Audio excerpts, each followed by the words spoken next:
Hello, everyone, and welcome to another Saturday night on BMBBH. I am your weekend warrior, Kev, and thank you once again for joining me, which will soon be a thank you for joining us because no doubt I will have some panelists joining me tonight. Um, but the subject is kind of interesting because, I'm trying to figure out the many directions that I can go in with it. And, it's sure to ensue with some hilarity, but there is a whole point to this. And, this is kind of a message for black men as well. But, I make the content centered toward the betterment of black men and a perspective into how to keep us from going all the way uh, fucking crazy.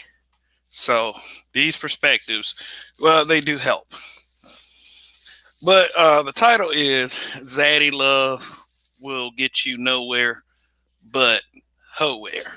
The only reason why I said Howhere is because, Ludacris said that on his first album years and years ago. Right before that song Ho came on, he was like, I'm in the middle of Howhere. So it's just the reason why I even made a title like this or anything is because I don't know we seem to have this attitude coming from certain folks and our women as if uh, the key to defeating and destroying racism is to a sexual end, and it's that's just most certainly I don't feel is the case, no matter whether you're a man or a woman, but especially for our women. I mean, who are into the whole, shaming men for doing what the fuck they want to do with their penises. But I mean, we have this whole notion that just because, like, the how interracial dating is seen as dynamically different from when a black man does it as opposed when a black woman does it. But this is not going to be about the brothers because I've been seeing a lot of these little videos pop up here and there, and it be by some of these women, and it be by some of these little slow taps too. They have this little notion like black men, they date white women for say validation. We date white women because we think that is somehow going to elevate us, or it's going to it's going to put us above other black people and get us out of the struggle. And to me, all that mess is nothing but a projection. Shout out to Kenny B, Cynical Optimist, Stoic One, and even you too, Marco Leonard's. Because even when if you're trolling or whatever, because it's always fun to see those kind of people too. And I'm listening. Thank you for joining. Uh, we're in for another one tonight. These shows have been getting these shows have. Like, I would say they're getting better and better, but to me, the shows have always been great. And it's a lot more eyes are being put on it right now, and they'll get to see how great it is too. So, uh, shout out to Don't Ride Dirty, DRD. She saw you last and remember you from last night. Thanks for joining me once again. And as far as the rest of us, as soon as they get here. And also, I'm probably going to start telling people if you really want to be on this panel, you're going to have to get here a little early because I had a full panel and I kept seeing that someone is trying to enter the studio, but the studio is full. That's just my advice to anyone who wants to join these panels as the broadcast get underway. And this broadcast probably won't be as long as last night's broadcast, but it depends on what you consider long. So, yeah, and I often like getting back to the subject matter at hand, the topic. I let me see. I became known on other platforms as a defender of the brothers, and for some reason people found something extremely wrong with that, like somehow speaking up on behalf of your group of people somehow makes you into some kind of closeted homosexual, and it's like, what I'm going to do with this broadcast is I'm going to let everybody know that there are some things that aren't any better for black men, and they're not better just because you're a black woman. The whole point of a lot of these broadcasts is to let everyone know that we're all in this fight together. It's not to insult anyone. It's not to be condescending. It's not to be, mean. But at the same time, I do this unapologetically. I do this unapologetically because, I mean, if I live in a world that can dish it out, I definitely live in a world that can take it. I mean, I would believe that I was in a group of people, or I was amongst people that would think so as well. You can dish it out, you can take it. You know, People want black men to take it. They don't want black men dishing it out. And, it's getting to the point right now where I'm going to say, well, you know what? Tough titty. Because we're going to keep dishing it out. All y'all got to do is act right. And, and you can say, well, acting right is subjective. But, stop. If you're so tired of hearing black men talk, why do y'all keep giving us stuff to talk about? you know, I do this partially because I think it's important that a black man's perspective is out there. But I also do this because I want a better world for my child. And nobody is ever going to want a better world for my child more than me.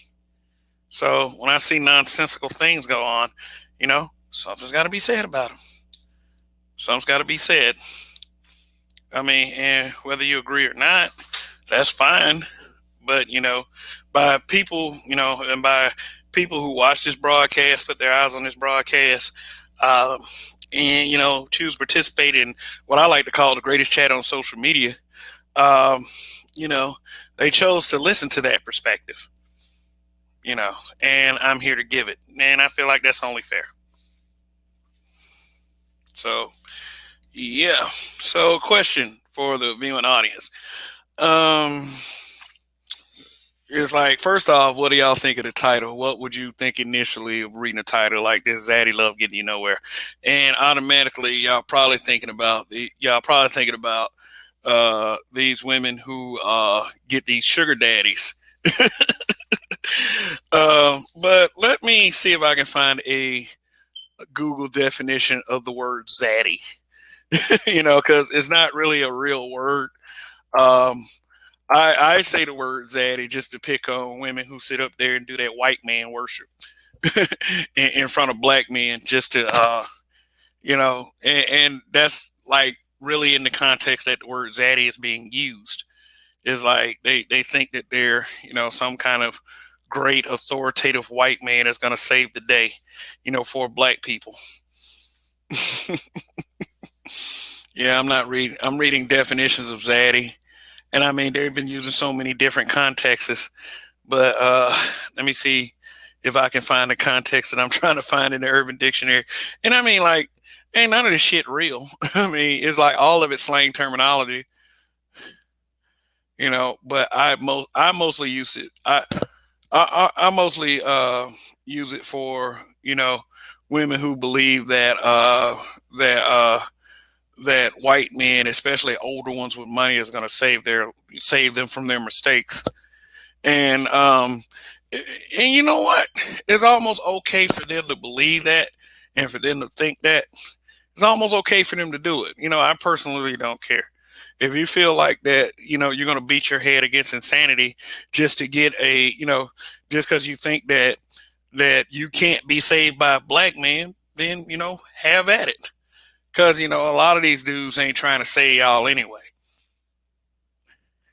And and it's all good. I mean, if you think that, desecrating desecrating black men and, worshiping white men in front of black men just because one said something you didn't like, and you think that's going to solve your problem, then you are absolutely wrong. And you know what you're doing? All those brothers you hate that are opening their mouths and saying things that you don't like, that thing is going to begin to continue, because as I more and more I do this YouTube channel and do these weekend shows, I'm discovering that there are more and more brothers who are, you know, they have the same sentiment, and all of them can't be wrong.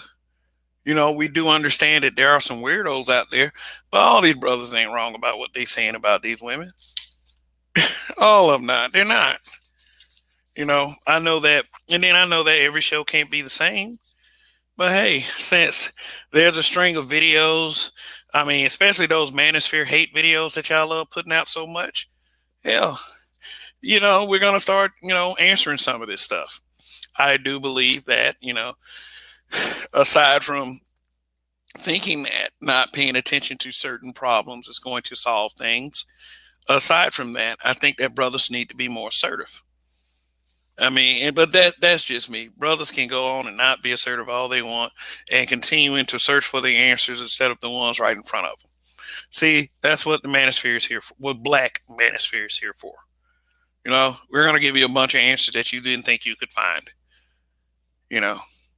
Maybe a couple cheat codes here and there, but but just mostly to try to search for different answers to the question of why. Why are things like this? Why do black women believe that white men are a salvation for them if black men don't exactly work out? And it's like a lot of that shit is emotional pettiness for lack of control for a group of men that they felt like they should be able to easily control. But what y'all think, well, what y'all think is going to happen when you go find that Zaddy or whatever you're trying to find? You think you're going to be able to control him? Really, honestly, when I think of Zaddy, I think that you're looking for someone who is a financial provider that is, over a certain age.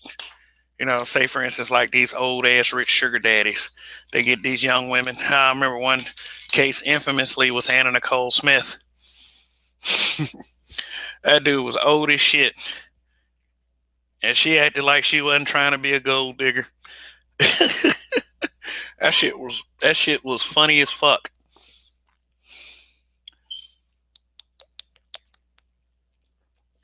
Good old Red Stripe. Yeah, I drank a Red Stripe last night and didn't feel it. I used to be able to feel these Red Stripes. I don't know, but anyway, yeah. So yeah, let's go ahead and like take the time to with this broadcast tonight to make fun of the whole, I guess, sugar daddy element and make fun of some of these females that really actually honestly believe that white supremacy is going to save them one day. So, okay, since I couldn't find a good definition. Yeah. Okay. All right. So we got some comments. Shout out to Jessica in Light 16. She says, and that quote, if black men claim they don't want black women and they found better elsewhere, then why would it matter if they are embracing white men? No, I mean, I'm like, it doesn't, but to black women, and as much as you don't want to admit it, it matters to you guys. So we're going to talk about it. We're going to talk about it. Shout out to TJ Alexander. Shout out to Full Circle Essentials. TJ Alexander asked me, "Did you see that Jessica X video, bro?" I looked at it for a few minutes, but yeah, one thing I did notice that she was over 900 live viewers. Yeah, see, Jessica X has a channel I like to call Algorithm Heavy. I mean, she already pretty much has the viewership on her own at any given time, but when she uses a trending topic, then her viewership can explode. And I think, and honestly, I do believe that's what's got a lot of these guys around here bothered about Jessica X. The fact that she was able to start a YouTube channel in a very short amount of time, get an explosive viewership. Now, for those guys who like, But like, let me talk about something else. Like, as far as Jessica X is concerned, Jessica X's name is kind of being used, be thrown around by some of the other brothers. Um, that they're saying that Jessica X is somehow a leader of the Black Manosphere, and it's funny to me that no one really in the Black Manosphere is really saying that Jessica X is their leader, and it's like, and it's not only like, I mean, they also say that about Sister George, and Sister George is a habitual line stepper. So it pretty soon is going to get to the point where if someone says something about Sister George, then it's probably, I'm probably going to end up saying something. Mm. It's like, so it's like, y'all have y'all fun with that, but I got a memory of a fucking elephant. So, um, shout out to Mr. Bowtie. He says, "Don't follow her. She's just for the clout due to her photo and following Black Manosphere creators." Jessica X has been very engaging and participative of Black Manosphere like broadcast though. Facts. And here's the thing. It's like the reason why she's so immensely popular is because it's not only black women that support her, like a lot of black women don't support her. Let's just be real. Let's just be real. A lot of the brothers support her. A Right. lot of the brothers. And to me, it's like, if those brothers feel some kind of way, why aren't you just supporting the male channels if you want a male to take lead in the Black Manosphere? But see, here's the problem with brothers. All brothers just want to be, they want to do this big dog thing. They're not, and it's like it becomes like this huge dick measuring contest. It's Hmm. like nobody wants to yield so the collective can become greater. See, leaders rise. They don't christen themselves.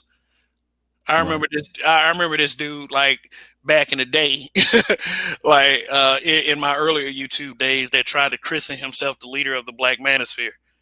And it's this is like, Hmm. I look back in those days, I'm like, God damn, dude, serious? What are you doing now?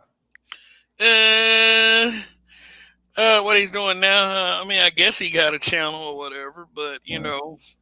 I mean, he's more like, he's one of those guys that he tries to be an asshole, but he hasn't earned the moniker. Like he'll go, he'll go around talking about, oh well, I'm an asshole. I'm an asshole. No, like you said, you got to earn that. You know Yeah, what you gotta earn that moniker, and you can't just say, oh, I'm an asshole. That's why they don't like me. No, we I could just not like you because you're lame. mean? I Hey, mean, yeah, validated lameism. There you go. You know? yeah. So if he'd have said I'm a lame, he'd have been closer to what we actually thought. And you know what? Probably could stand on that square a little bit sharper. You know? Yeah, but yeah, man. But like I said, like Jessica X, her popularity is because of her, and she earned it, and And, that's just it. she's very pleasant to listen to. Shit, she Yeah, she almost has on that. some divine feminine shit. You know what I'm saying? Sultry and intelligent and all that shit. And she got her head on straight when it comes to knowing her role, knowing her position. Yeah, but then people try to negotiate this bullshit like is a reason that she's not showing her face or whatever. There are plenty of people in the space that's not showing their face.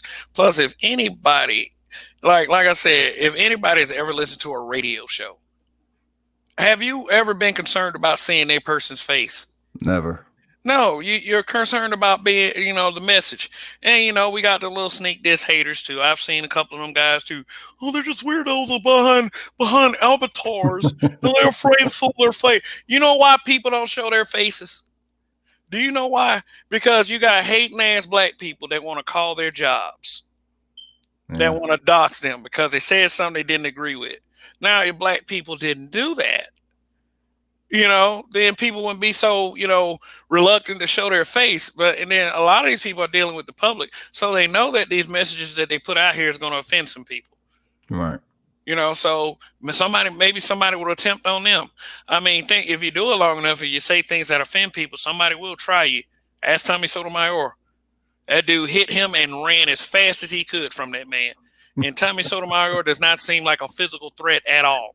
Never, nah. Yeah, but you know, dude, old buddy wanted to be the hero to all the bitter people who were mad at someone using their freedom of speech. So he decided to take a shot at the man and run as fast as he could. Oh I'm yeah, like, that was when he was with New York, right? yeah, yeah. But see, and I tell anybody, you try anything on me because of something I said on Facebook or YouTube, dude, I will throw you in traffic.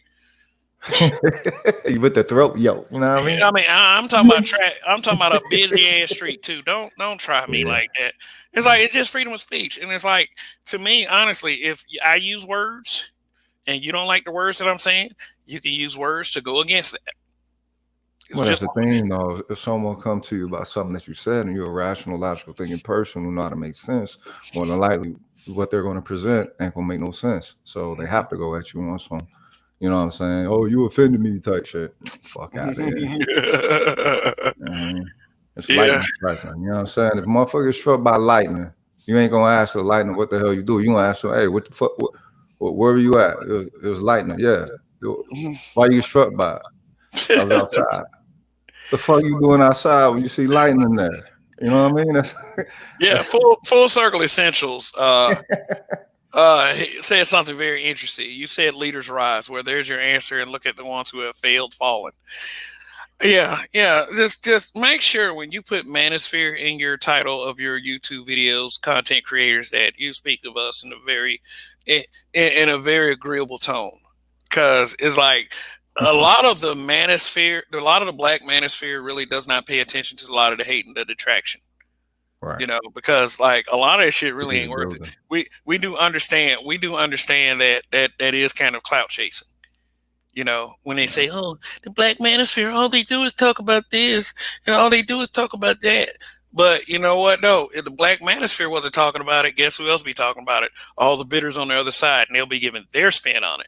If the But you black know, manosphere was in charge of the black community gonna have no issues. well, yep, that's brutal truth right there. None. None. It's like none because you got too many black men with plans in this place. Y'all think like a lot of people think, and then this is what I hate when black people do it. They demoralize the conversations to this little petty shit, so no one will listen to us. Oh, them guys ain't doing nothing but complaining about women. That's all they do. That's all they do, and that's all I hear them doing. And that's not. And that's so far from the truth. What Dude, percentage of brothers do you think will hear the black manosphere and not adhere to you know what I'm saying, how things are flowing in the building circle with brothers like that, you know what I'm saying, and be objective, like or objectifying towards, you know what I'm saying, the information presented. Because the thing is there are so many levels and so many avenues that's covered with professionals, you know what I'm saying. You're talking to people who are, you know what I'm saying, 20 years deep in the game with things, and you know what they share is things that help other people possibly in the industry build a business or something like that. It's like, how can you have any hate against that unless, you know, like you said, is what do you say, something rewarded, is failure rewarded, and something, what was that? oh yeah. Is black success punish and blackmail, failure rewarded. Yeah. Yeah. And I got a comment on that video today saying that I should do a part two of that. And Word. I was gonna do it tonight, but I'll do it next week. You For know, sure. I'll do it at the opening of the new year. You know, Marco Latest is trolling. I just want some female validation. Okay, great, fine. You know, yeah, but it's like this. In order to get some female validation, you're gonna have to strip yourself of some dignity. Like, or you bully foot the situation. I mean, shit, you know. 'cause I don't care how right you are. If they disagree with you, you're going to be the enemy. That's the thing, though. You want them to disagree with you so you can paint the bitch into a wit corner.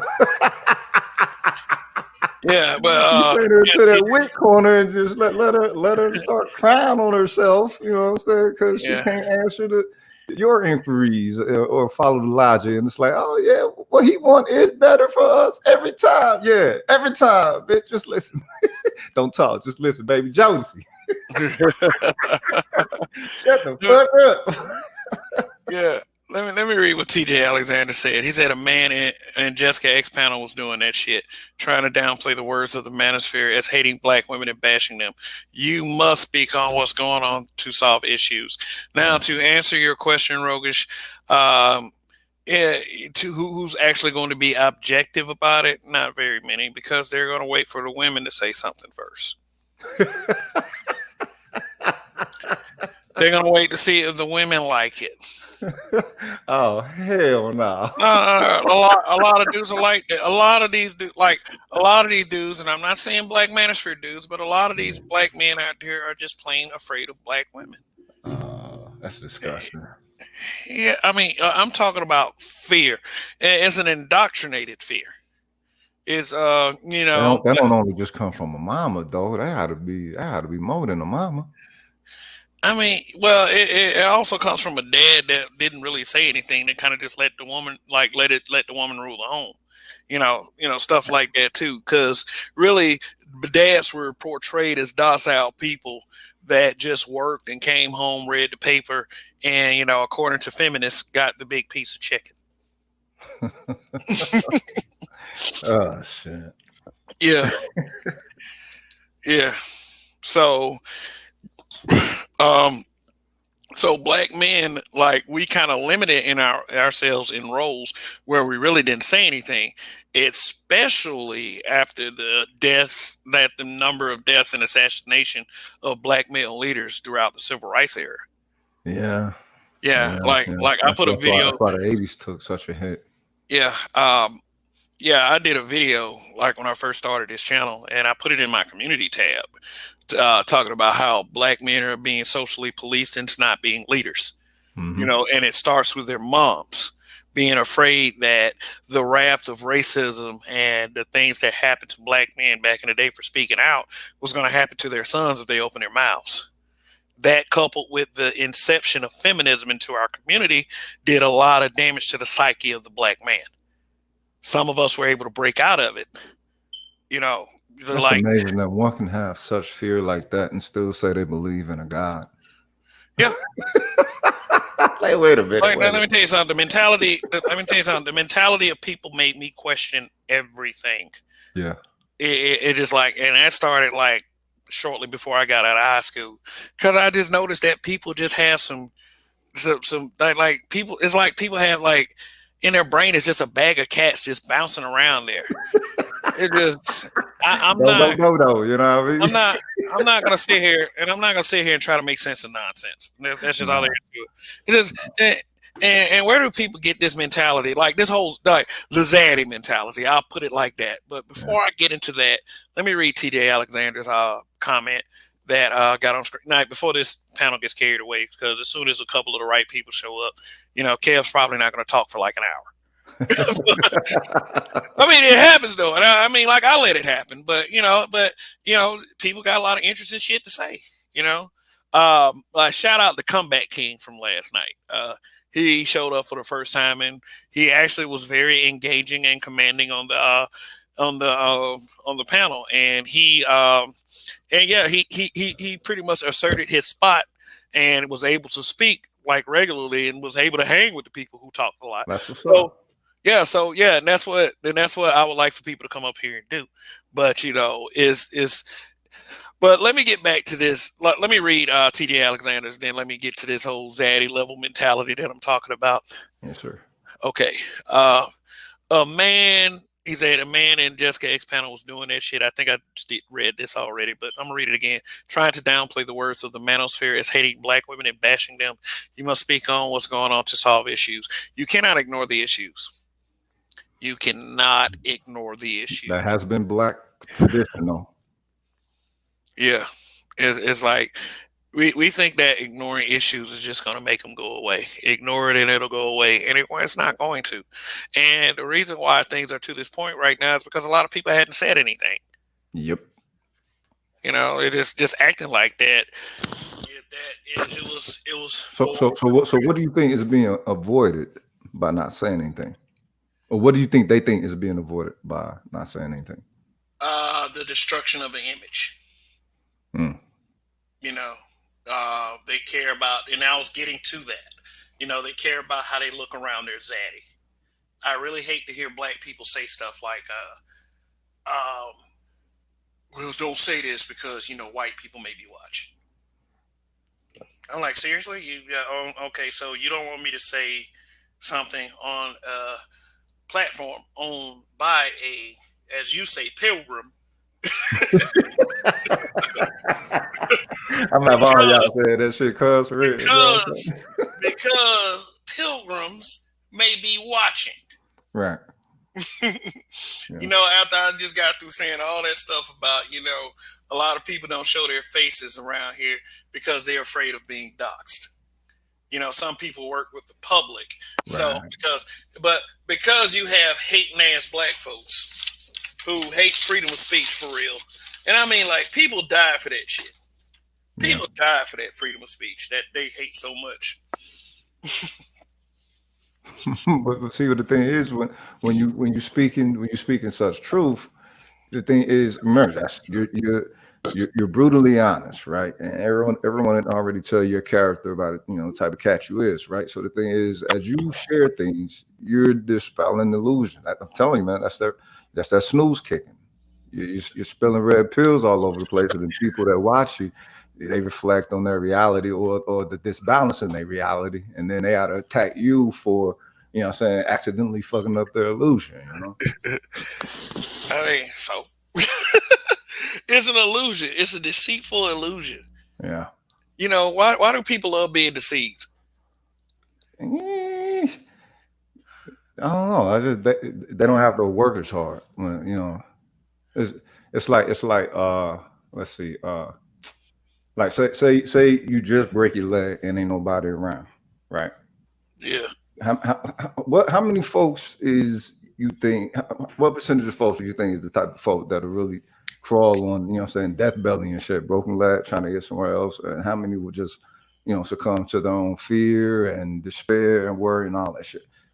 Same thing, Not everybody built for it like that.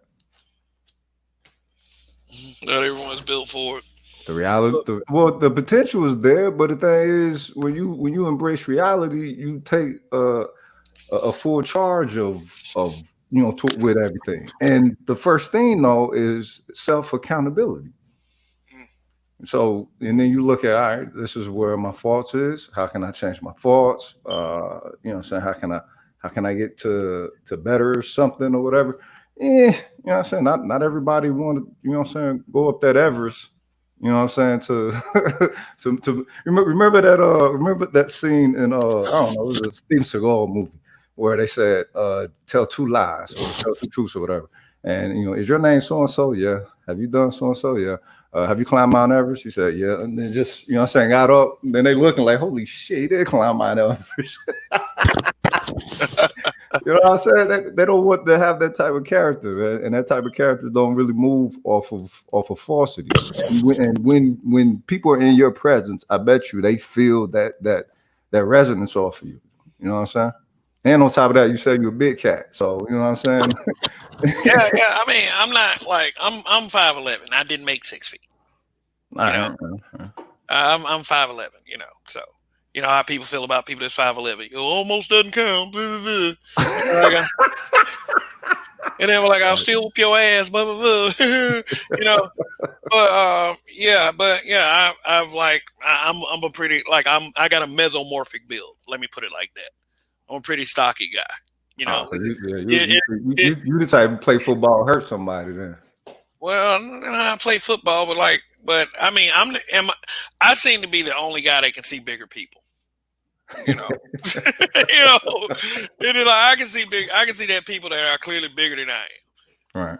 But I guess the average size of a person isn't as big as I am. But I'm not a fat person. I'm just I just look like that. I'll stop a truck. Yeah, you got that Wolverine shit going on with a little bit, yeah. Wolverine was actually 5'5", something like that. He was a pugnacious guy, but he would go toe to toe with the Hulk. Yeah. But let me read Ra L's comment. He said, even the white man let the black man out of slavery. There was humanity in that act. These females don't even view black men as having that level of humanity. Damn. Cold hard truth. Cold hard truth. I mean, have you ever? So you know what? That makes me ask the question: then, how many of them really want a good man? Then, because a good man is going to be connected to her and everything, faults and pluses and cons and all that old shit. And it's like he ain't finna let nothing slide. So it's like they want to get in marriages where with suckers. Basically, they're looking for suckers that ain't a sucker. yeah. And they think they can get both. They looking for a sucker that ain't a sucker. They actually think they're gonna pull that off. God damn. But like you ever like this, and I know we've all had these discussions where you try to tell a female something, and instead of it's just okay, let me see if this actually works, or whatever, it's pushback. Right. It's I'd rather treat you like you're stupid. Yeah. I don't want to acknowledge none of your expertise and anything. Cortez Smith. Let me. Cortez Smith. Rael, bruh. Did you see Jessica's stream? He's talking about Jessica X. You are the second person that said that. I should have kept my eyes on that stream because it's like if two people coming to this stream saying what happened on Jessica X stream, something must have happened. Shout out to Absalom Pianki. Yeah. Respect to that, brother. Shoot, we missed you last night. Yeah, but yeah, you Rogus, you were in the chat, you were in the comments last night, and like I'm start telling folks. I mean, if you want to get on, like, because I saw it several times last night. Studio is full. Someone's trying to get in, ask someone to step down. If you want to be on this panel when the shows really get going, you're gonna have to get here a little early. I dig it. Yeah, and I mean, like, that's just not me talking. I mean, it's just like that's just what's been happening lately. That's what's up. That's growth. Oh, that's we scale, got you know what I mean? Oh, we got a bad hombre. So let's see what's going on here. All right, what up, bad hombre? And shout out to Harambe for the super chat. Thank you for supporting the channel. He said they want the go along to get along type guy. Yep, that is true. Shit. But bad hombre, what's going on? Yeah, I just wanted to say I've been checking out you guys' broadcasts, and I really appreciate, this knowledge you all are dropping. And I wanted to just put my 2 cents in, if I may. I'm sensing a turning point. I think the Kevin Samuels video, they did wonders because Black women have been gaslighting us for years. And I think that brothers are now waking up and realizing that Black girl magic, it was all bullshit. But we've been gaslighted for so long, we believed it. They say, oh, well, the Black woman is a queen. Well, damn it, why don't you act like a queen? Why do you go to a restaurant and start twerking randomly? You know what I'm saying? So that video was a turning point because of cats like you. So many brothers are now being red pilled. They're not going to fall for the banana in the tailpipe anymore. So now I'll just sit back and listen. Okay. I mean, yeah, we say things because we know people are listening, and people are looking for this kind of thing. Brothers that say these kinds of things, and I feel like we're pretty balanced around here. I don't think that we, are too hateful of anyone. We just want to make sure that we set the record straight, and there are places for Black men to set the record straight. Okay, now, hey, we got us one, Rogish. Look, check this one out. Black women finding love. Wow, why are you guys bothering swirlers? We don't bother you. Okay, I got 2 places for you to go on Facebook. It's 2 Facebook groups. Black men being brutally honest with everyone, and Black women being brutally honest with everyone, the official. There are at least 5 swirlers in that group that got the most to say about Black men. And I'm not saying that that's an indictment of the kind of person you are, Black women finding love, but how did you find this broadcast anyway? Probably because the word Zaddy is in it. But yeah, but you know what though? I'm glad you're here. Thanks for tuning in. You gave me a view. Hooray! And ain't nobody bothering y'all. Shit, y'all, y'all y'all Well, how y'all she loving and feels stuff. bothered. She feels bothered by this. She feels bothered by this broadcast. So hey, and then they'll claim. Then she's probably going to claim she's not bothered either. Yeah, But that's all good. So hey, listen, baby. Nothing is 100%. You know what I'm saying? You go ahead, you take your pilgrim, and y'all, have a nice house on the prairie and shit. You know what I'm talking about? Much love to y'all zebra babies. You know what I'm saying? It's America made for y'all. So dive in that shit. Don't worry about this real yeah, estate. and then like That your ass trying to choose. and like Shit. 95% of this conversation ain't really been about swirlers. I Nope. mean, the closest thing I've said is black women think that they're like. I was going to say this anyway. Black women think their vagina solve racism. You know that Okay. that implication was already made. But as far as bothering you, you're only bothered because you want to be. And TJ Alexander, thanks for saying y'all aren't bothering them though. We're not. They feel bothered. And I feel like that, 2021 is the year of the bothered female. It's going like, Oh yeah. like, Oh yeah. cause it's gonna With be, Pamela. cause it's gonna be, like they like it was like BGS said on the video he put out a couple days ago. What he said was that Kevin Samuels is just one person that's presenting a mentality, a thought process that has been around forever. Like, Kevin Samuels is the finished product. Basically, he's a product of years of work. Right. Put it like that. Now, a lot of people have been saying Kevin Samuels' name, and I bet you any amount of money that if I change the title to Kevin Samuels, Yeah. that I'll probably have a lot more viewers there. Right. And there's nothing wrong with that. There is absolutely nothing wrong with that. It's like it ain't like Kevin Samuels made a video saying, "Well, y'all niggas need to stop using my name." I mean, but the thing is, there is a point of elevation into where um, part of one's identity does become somewhat of a novelty unto itself because it gets large and global like that, and his shit is like that. When people think Kevin Samuels, they don't really just think him now. They think that video that went down. It's hurting. Old girl fillers having these type of views or whatever. You know what I mean? So I mean, it comes with the territory. Shit, you know Yeah, what I'm saying? What the fuck? You can't look if once you get the glow, you can't turn the glow off. Hell, you know what I'm saying? That's uh, what it is. Shit, that nigga got the glow, and now hey, that you got dude, that the dude, they hit his stride, and I mean, like he hit yeah, a stride that a lot of us spend our entire lives looking for. yep, You know, and I wouldn't say that we should be so hateful toward that. Give the man his props. Is and people like there have been plenty of people to make it off of YouTube. Seriously, my biggest example would be Issa Rae. She started out on YouTube. She started doing these little skits called "Awkward Black Girl," and I she saw broke that. out. Yep, yep. She broke out. Now I don't know if Kevin Samuels is going to do the same thing. Kevin Samuels might break out. He might get some mainstream Oh, attention, but it's coming. It's will they coming. still? But will they still allow him to be Kevin Samuels? Well, that's Because the thing. They're gonna have to package it. Put it like this.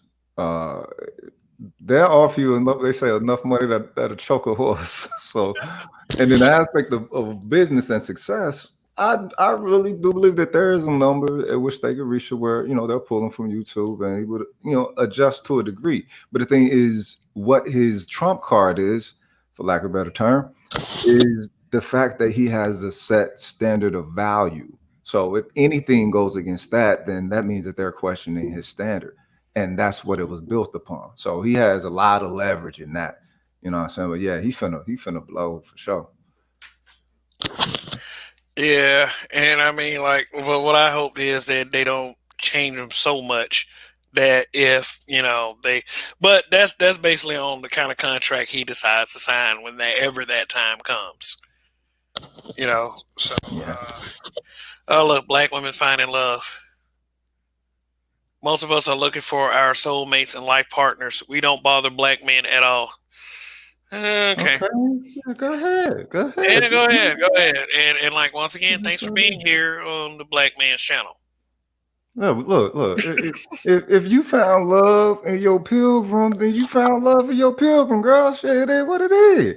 You know what I'm saying? You know you miss us, but you know. I mean, but like that is like I'm starting to feel like with people like that, it's their job to be petty. You know, so we can just let them do their job, and you know, maybe they'll get a She raise. missing us, man. That's why she over here. She missing us. That's what it Yeah, is. she wants some So she getting these vibes right now. You know what I'm saying, through the voices and the strength. I mean, I don't know what kind of square her pilgrim stand on, but obviously, motherfucker can't be as solid as it she is wants over here because she yeah, still here instead with him. yeah, she wants some of that dong schlong. That's what she Yeah, wants. it's all good. Whatever your Yeah, name yeah, is, yeah, yeah, yeah, go yeah, ahead. yeah. Yeah, I'm confused. I'm just confused why this stream exists. Because okay, let me tell you this story. Okay, February 2018. I was like, wow, if I could stir up such a ruckus on Facebook, imagine what I could do on YouTube. So I decided to create this YouTube channel and call it Black Men Being Brutally Honest. It Right. was and I named it after the Facebook group that was so controversial for a short amount of time, called Black Men Being Brutally Honest with Everyone. I figured, hey, if I was like, if I could share my perspective and a lot of people catch on there, they'll catch on YouTube. It just takes a lot. I discovered it takes a lot longer on YouTube than it does Right. on Facebook. Right. But you know, this YouTube channel is definitely getting there. But this stream exists. Just listen, then you understand why this stream exists. Yo, I got a question But for you. As far as being someone that's brutally honest, how you feel about that one African cat that does that show, uncomfortable questions with a black man or something like that? I'm gonna be honest with you, and I'm gonna be brutally honest. I haven't had a chance to check it out yet. I think I heard of the channel. Well, Yeah. I think I've heard of the show, but I haven't had a chance to check it out. So, I mean, if you know, if you drop a link in the black back chat or something, or is it something that's on TV? No, it's on YouTube. It's on YouTube, man. All right. I forgot the cat name, but he has a conversation with pilgrims, right? And the thing is, you know, it's in the studio setting. It's called Uncomfortable Conversations with a Black Man, whatever. And I'm like, how the fuck is any of this uncomfortable? Because the way he talking to him, it's almost like he had a damn job interview the whole time. So it's like, all right, so it's not, if it's so uncomfortable to them, they should be able to accept this perspective of this reality and their part in it from one of us that they actually fear, as opposed to just, you know what I'm saying, the nigga trying to be nice or a foreign nigga trying to be nice, you know what I'm saying, talking about nigga issues that he probably ain't really got to deal with in his reality being over here. Yeah. Yeah, and you know, so black women finding love feels attacked. Yet one of the leaders of the swirling community went and got this guy called Jordan Harbinger to try to counteract Kevin Samuels, and he failed miserably. Mm. Yeah, the swirler. So whatever black women finding love is talking about, yeah,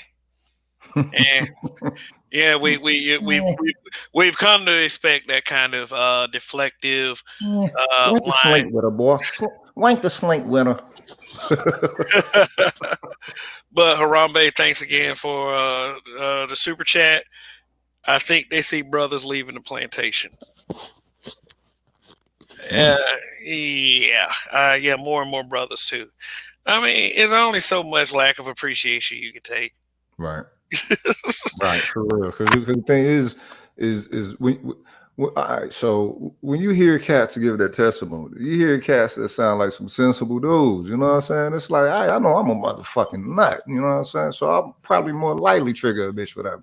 But these cats, I ain't saying, you know, niggas is square or nothing, but they sound like sensible dudes. So it's like damn, with that sensibility, because I know I ain't sensible with my women, I'm more demanding and shit. So with that sensibility that they got, they couldn't make the shit work. It's like, damn, is there hope for anybody? You know, it's class levels of different characters of, you know, say quality cats, everybody having similar fucked up experience and shit. And it's like, damn, the money, you know, you got cats making six figures having issues. Cats who are college educated have the same issue as a motherfucking blue collar and everything. So, you know what I'm saying? Because that goalpost is a motherfucker. That's why. Cuz. with hold up with dubs on it, bro. Yeah, because see, the funniest statement I've heard in the past few weeks is 6 figures ain't that much. Yeah, that's been going around. It's like, what? 6 figures ain't that much just because a black man put it in a definition of what a high value man is. Oh God. Look, the thing is, it don't matter. The only thing that matters is the standard. Once the standard has been set, you see who adheres to the standard, you see who don't adhere to the standard. And it seems like majority of the sisters seeking to be on that level do not want to adhere to the standard, but they still want the level. So now it's like, oh, so you're being demanded to be placed upon that level. You ain't earning nothing with it. And when you're told how you can earn it, they still, yeah, I don't want to do that. I want to go this way. This is quicker. You can't take the swift route, bitch. You don't have to, you know what I'm saying? Farm yourself up this motherfucker. Slow and steady, tortoise. All right. Yeah, Darren Jones, all of a sudden it's not that much. Yeah, I mean, that's what they say, that 6 figures ain't that much. So that means that once a black man start making 6 figures, yeah, he got a long, long way to go. I mean, but at the end of the day, that statement is ridiculous. I mean, it's not, if you sit up here talking about 6 figures ain't that much, you just want to call a black man broke, especially when you're a fool with a bottom shelf Chad for less. Yeah. 6 figures ain't a lot, but yeah, majority of the motherfucking population, you know what I'm saying, is down at the poverty line. So okay, 6 figures ain't much. Yeah, 6 figures ain't that much. Yeah, give me 6 figures. And the fact that you have women from poverty saying that a man has to have 6 figures. Okay. It's like, but you come from poverty. Majority of y'all come from poverty. So it's like, in an aspect of the so that means that they didn't have an understanding of that reality the entire time, from whatever age they on to where they feel that they should be able to, you know what I'm saying, be past, 30 or whatever and get everything that a 23-year-old can get. Yeah, she's like, enjoy your stream. I need to iron my husband's clothes for church. Good night.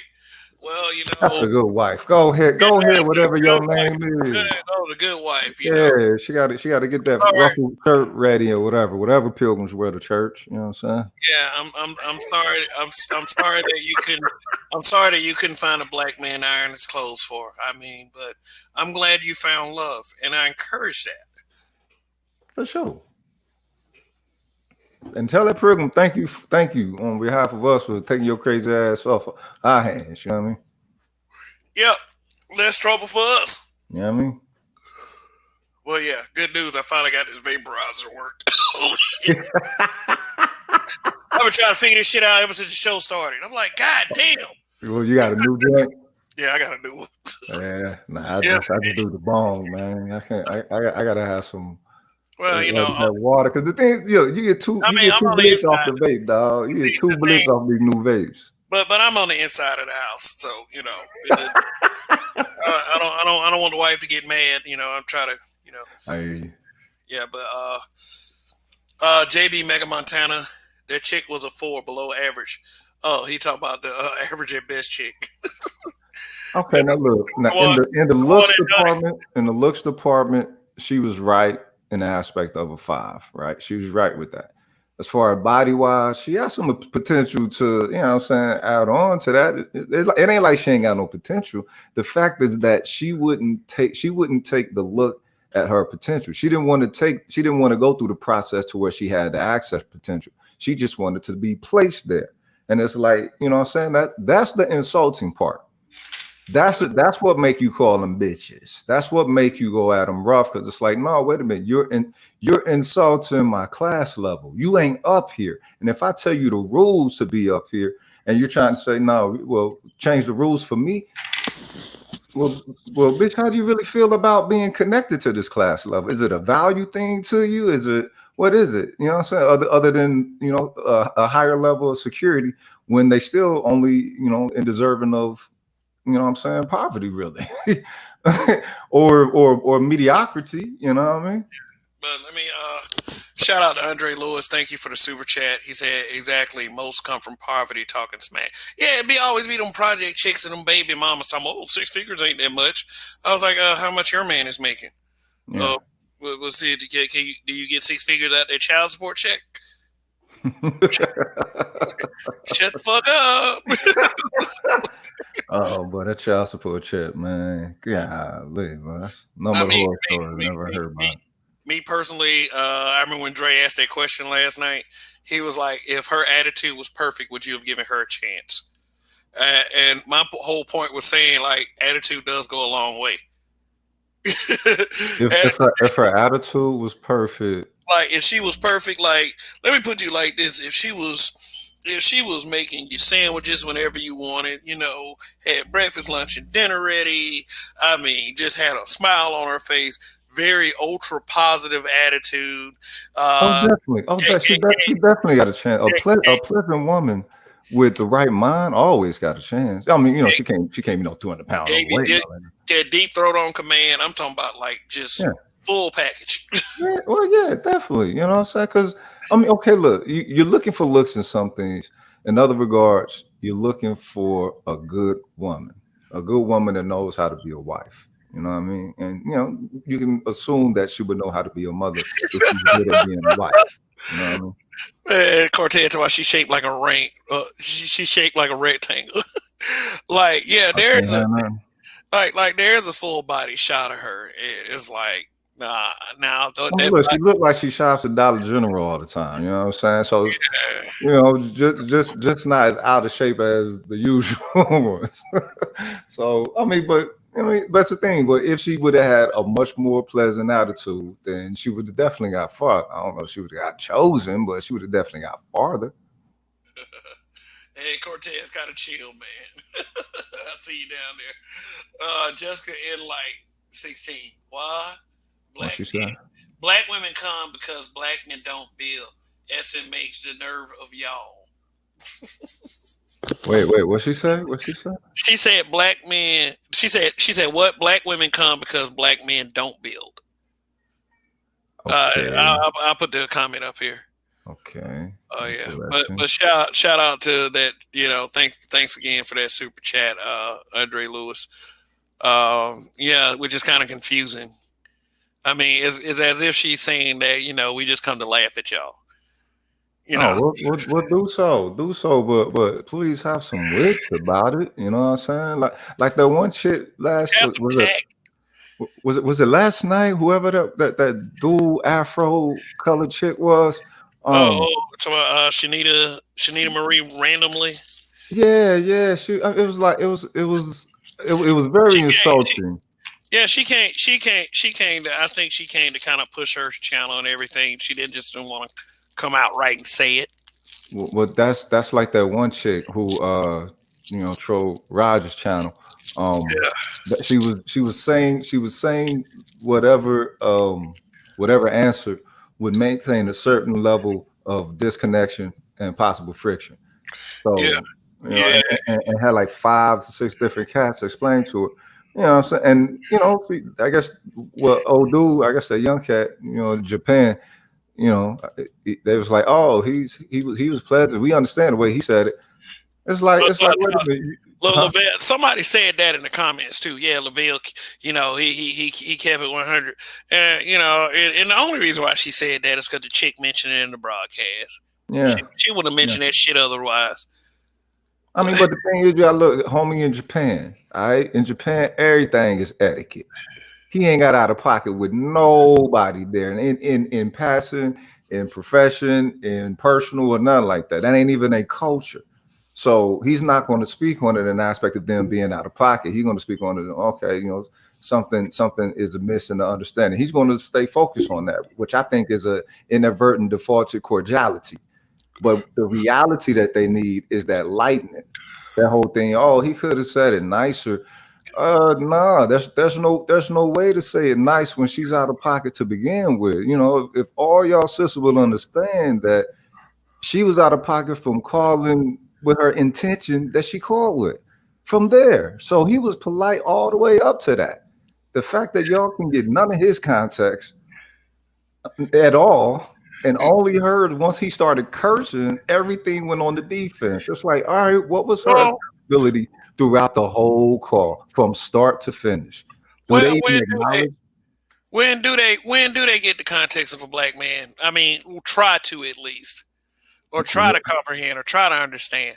Like, okay, forcing it in their goddamn mind. Shit. Okay, shout out to Black Air Force Activity. Thanks for tuning in. He said black women doesn't. I think he meant don't. Black women don't build, raise builders. LOL. It took a white woman to build the first black president.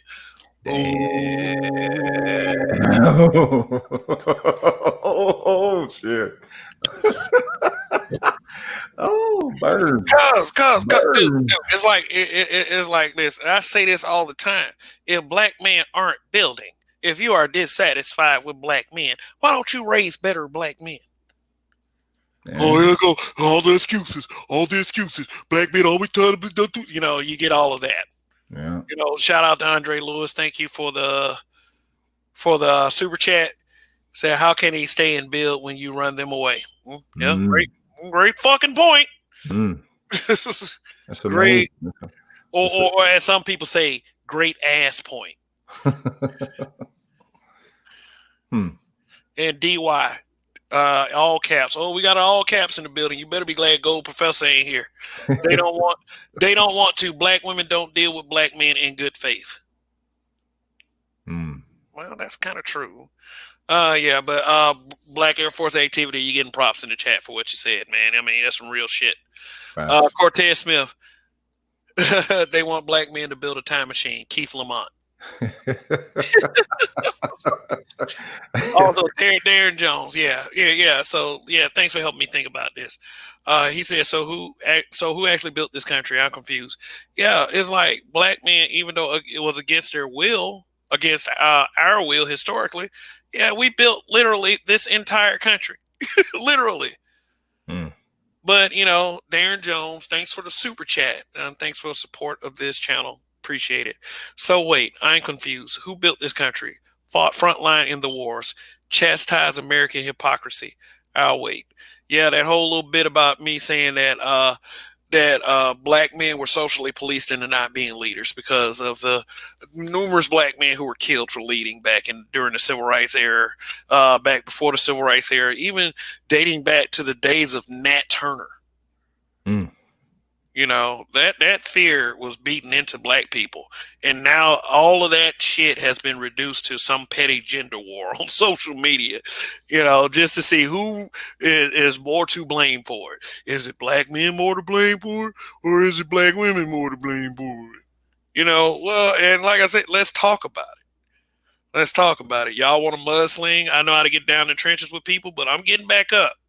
Look, the way you figure that out is who took the hand of the enemy to advance. That's all you gotta ask. Out of both sides, who took the hand of the enemy to advance? And whoever did that, that's the asshole.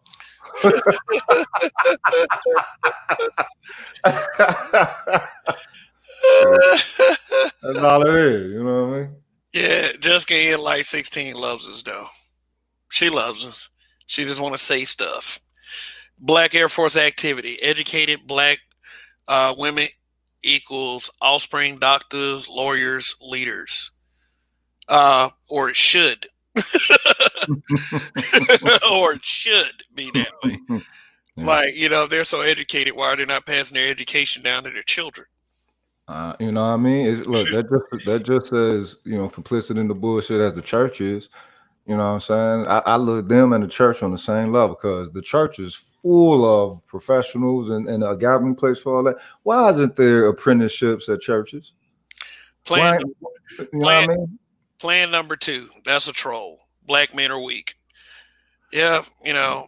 Wait. Can't they say something? Can you go a little bit more in depth with that? Yeah, black men are weak. If you're saying that if you're saying that I'm weak because I can't lift Mount Everest with my bare pinkies, then okay, you might have a point. What week we talking about? What we talking? Physical weak, spiritually weak, mentally weak. What is it? I mean, because if I were a weak person, I'd have listened to everybody that told me, you know, I shouldn't be doing stuff like this. No, Right. you shouldn't be doing YouTube, Kevin. Yeah, a weak person would have folded. But we all have our definitions of weak. Plan number 2 must mean I don't know, the usual talking points. The white man defeated the black man. Blah blah blah. But anyway, chat mods, wrenches are active. Do what you want to with plan number 2. I don't give a shit. You know, it's like you consider yourselves lions, like the lion in this backdrop, and plan number 2 like a juicy piece of red meat. Have at it. Yeah. Yeah. One of the keepers that got out of pocket. You know what I'm saying? Yeah. And tear everybody up that does that in our chat too. Because this is black men being brutally honest. I mean, shit. We don't go in white enclaves. Well, some of us do. Oh, word? That's the thing. The reverse is a thing. I guess I don't know. I was just saying shit at this point, but it's we've heard this shit so many times that we're numb to it. It's like, okay, do your worst. So where did the whole Zaddy shit come from? Because I just heard the shit pop up when they started saying. I don't know where it's from though. Zaddy. Well, when I use Zaddy in the context of like some, I don't know, some white or some pilgrim guy, cat guy, close to his 70s. Yeah, he's rich and he gets all the young women because he's able to purchase them for a monetary price. Okay. And most of these women, look for these guys as kind of a savior, but at the same time, Zaddy worship is something that can be regarded as, those people who will say to you, don't say this because white people might be looking. Oh shit! See, you know what? One of them should come on the screen and you know what I'm saying, and y'all, one of y'all join the chat and you know what I'm saying, defend your case or whatever. Tell us how it's better and how we're worshiping. Let's see if it stands up. You know what I'm saying? Other than in the chat you talking shit, it's like this is your opportunity to educate. You know what I mean? So you join. Okay, let me highlight Cortez Smith for a second. He said, "Kev, I thought you started the stream because of the panel an hour ago. It's a LOL. It's a coincidence." Let me go ahead and offer a little clarity for the audience, real quick. And let me put this up here so everyone can read. I am Kev. I am your weekend warrior. Friday, Saturdays, and Sunday nights. I've been doing every weekend since October. And it's just, I was going to go on anyway, whoever stream was going on. Right. It's just like some people I feel probably still got streams going on. But, that's them. But every Friday, Saturday, and Sunday night, we are here. That must have been a shit show over there. Then, like they keep saying it, man. I got to go back and watch it myself. Shit, if it was that much of a shit show, then it might be something to talk about tomorrow. For real, I like to talk to her, man. She got a nice voice and everything. Yeah, very, very, very good diction, and likely, Donnie, my fellow habitual line stepper brother, he said that it's if she, she's British and all, and she is 9 times out of 10, she's gonna be a cutie. Well, she is. I've seen her before. You know what I'm saying? She 9-10 status, but I think that's why she don't put a picture up because she don't want to just get it off of that cloud alone. You know what I'm saying? Yeah. Make sure, which is entirely understandable because dudes they don't get the message. They start fawning and be like, oh my god, like puppies and shit. Oh my gosh, she's so cute. Oh, that kind of thing. But it's like for the jealousy that she's being shown by other men, like that kind of bothers me. Wait, what? No, other YouTube content creators, they what they do is they use Jessica X's name to kind of be kind of snippy and smart assed, like she's the leader of the new black manosphere. That she's calling the shots. She got minions everywhere in the black manosphere. Look, that's not a bad thing if she's saying the right shit and she's sticking to the manosphere code. What the hell's the problem? All right, fuck it. Y'all got to preach amongst all these. Y'all got to preach this amongst all these priests of knowledge in this shit. See, that's the thing I ain't understanding, man. To me, this shit is like Shaolin Temple shit. You know what I'm saying? You got different chapters. You know what I mean? Chambers of understanding, knowledge, and stuff. And you're gonna have people from all walks of life. And it's like, all right, if a sister come in and she's been converted to that degree to where she can start, you know what I'm saying, sending out the gospel how it need to go, what the fuck? You know what I'm saying? How she lose any honor in that? How she get any flack for that? Like Crib Secure. Shout out Crib Secure, shout out, you know what I'm saying? What's Dr. What's you ain't talking about Nicole Ali, are you? Yeah, shout out. Yeah. They wanted, so she's one of the PhD crew. You know what I mean? Dr. T. Son Johnson, Dr. Tommy Curry, Dr. Ronald Neal, Green Gorilla. Green Gorilla got a chat bot in his chat every time he goes on the air because that chat bot be deleting in comments and timing folks out off the chain. Word. And a lot of people may think that's Green Gorilla doing that stuff. Now, Green Gorilla will announce it if he's doing it. You know, he will announce it, you know. But like that chat bot be a motherfucker, man. It might be somebody playing around, just timing folks out. But if you ever been over to Green Gorilla's chat and you've been timed out, he has a horrible chat bot. And I think what it is it might be YouTube, like because of the information this man putting out, it might be YouTube messing with his audience so they won't watch. Yeah.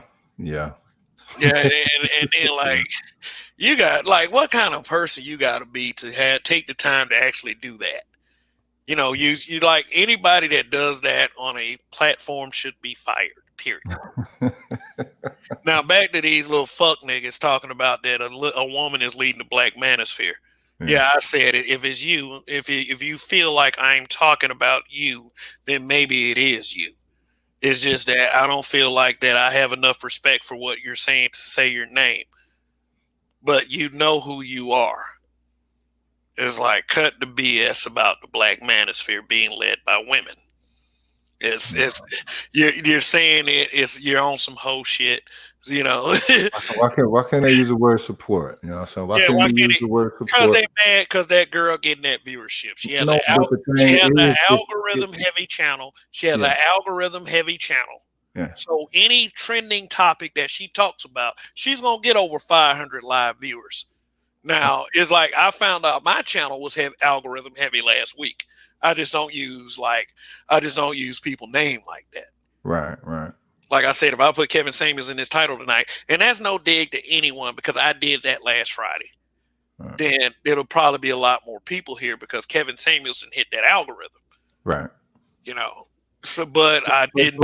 Could it be said that the cats who actually speaking against her and, you know what I'm saying, throwing all that slander, who are part of the manosphere, could it be that they actually ain't really, you know what I'm saying, for the, you know, black manosphere like that? Because the thing is, to call her out saying that she's the leader of the black manosphere, then that means that they're saying that all the brothers in the motherfucker. I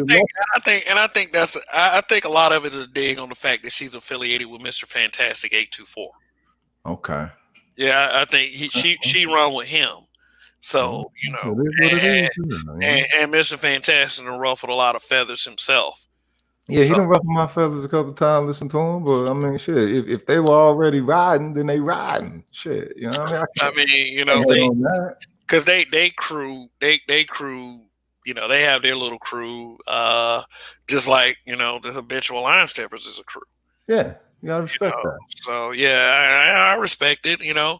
And sometimes in this little area right here, you need a team that you could you know, ride with, because sometimes the shit gets a little rough.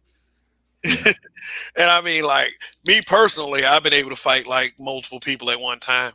I went at it with a group of people in a Facebook group for like a week. Like it was a whole week. Every time I looked up, Kev, you've been tagged in a post in this such and such group. And I look and yeah, it's a chop with me on a gay body. I was like, oh, here we go again. Putting It's a my face what? on a gay body. Oh, really? Okay. I mean, for real, like, I mean, for real, it's like, y'all think that some of y'all been through some stuff as far as social media. I've been through a lot, and it's like it's not much bothers me. Not much bothers me at all. Not trolling. Look how Big Mama kept everybody in line. That's what Marco Leonard said. That was indoctrination, though. Bill Cosby, woke Bill Cosby, younger Bill Cosby, 10 years before the Cosby Show, party animal Bill Cosby, who like, hey, women walk up to him and say, "Can I have those drugs?" Yeah, go ahead, just go ahead. I'll give you the 20 poppers, a good dove. You know, Nice one. now I'm saying you're a rapist.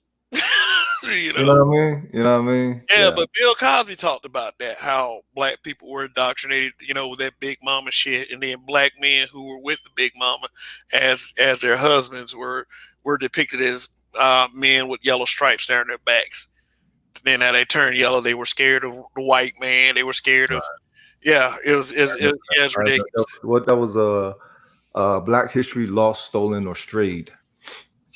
It's on a Real Black YouTube channel. Okay, cool. Yeah, because I want to do a broadcast on that. Yeah, I might do a broadcast on it next week on Bill Cosby's speech, and I know it's going to get a lot of pushback because, a lot of people they want to paint Bill Cosby as a monster and a rapist and blah blah blah, and then like for black women in particular to back Andrea Constant, I feel like that was embarrassing. It's like y'all back the Wicked Witch of the East. she lives. Like it's insulting to his intelligence and intelligence of all men. Okay, hey, hold on one second. Jessica in like 16. Didn't we just big up Jessica X and Nicole Ali and Kendra D, 3 black women, and you totally ignored that, but keep trolling. Go ahead, Rogish. What's she saying? Oh, okay. Oh, that's what she. Okay, whatever. Black women pull themselves out of poverty. All right, but what about the black community? Whatever. Community don't never matter. I think, I'm sorry, Rogish. But Cortez Smith, I did read that comment that said that they had a swirler calling black men niggers on that panel. Oh, really? Yeah. So I really got to go back and watch that shit now. I like those. Because those are the more you need a whole bunch of fuel from, and you know what I'm saying, expose them. Eventually they're going to expose themselves. And it's like, all right, I want you to go grab that. If she calling black men niggers, that means she gets called a nigger in bed. Yeah, just like that little that video. Hey, wait a minute. I can show that video silently while we talk. So go ahead, Rogish. I was saying just the whole Cosby thing. It's like you got a cat who can captivate audience of 40,000 people with a wink. His comedy was so on point. His structure, his delivery, his science of how he operated. If you ever watch him, he was masterful in his craft. So he'll make an expression. Everyone laughs on cue. They stop laughing on cue. He picks right back up with it. So that means that he can orchestrate that. You mean to tell me he couldn't orchestrate with just one single pilgrim chick, looking to get high the way that he got high, the way that all of them was getting high back then. You know what I'm saying? For when the Hollywood bitches, though, that's the thing. You know what I'm saying? He was on his George Jack Johnson shit. You know what I'm saying? So that shit came back to bite him. But in the aspect of trying to call him a rapist now, it's like that's nothing else that y'all could do. It's always that a nigga's taking some white pussy. That's what it's always that. And it's like, wait a minute, we don't have to take it because bitches throw it to you. White hoes throw you pussy. They been throwing you pussy. White hoes start trying to throw you pussy when you shit. You know what I'm saying? Around 6. When 16. Yeah, I've had that happen to me when I was 16. Yeah. Yeah, like this girl tell me that what she'll do to my Johnson with her mouthpiece. 16. She Oh, she yeah. she was 15. I was 16. Oh yeah, yeah. That. So the thing is, so think about that cultural character applied in Hollywood. At the I time mean, when Playboy was popping and Hustler was popping. they go further faster. They You know go what I mean? further a lot faster than we ever would. And they want to Me Too the motherfucker. Get out of here. I tell you, look, I But tell you who gonna but get that's how that's they're gonna get Biden out of there, man. He gonna get he gonna get yeah, Me yeah, Too the going third sniffing year. hair and shit. Somebody he like kids to rub his hairy legs and sit in his lap. Well, here's black. Here go black. Wait a minute, not black folks. People of color. I'm willing to give him a pass. I'm willing to give him a clean slate. You mean to tell me that's up to you?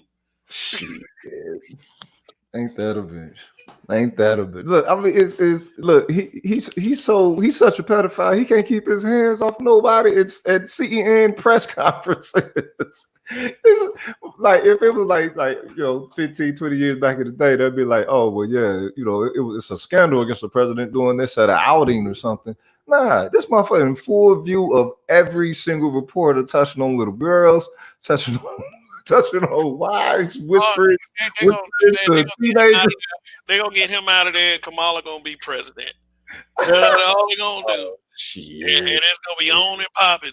Because the moment they get him out, they finna assassinate that bitch. Because ain't no building finna run. Nah. Fully melanated women gonna feel like that's a huge victory that this woman who started claiming Indian right after Joe Biden got elected. They ain't gonna know how to act, man. Yeah, I mean, she didn't waste any time either. She started claiming Indian. Oh, who was that? Who was that? Mindy Kaling. She was in a picture with Mindy Kaling. Oh, my mother said we look just alike. Oh, I saw that shit. Oh boy, but you know what? She's going.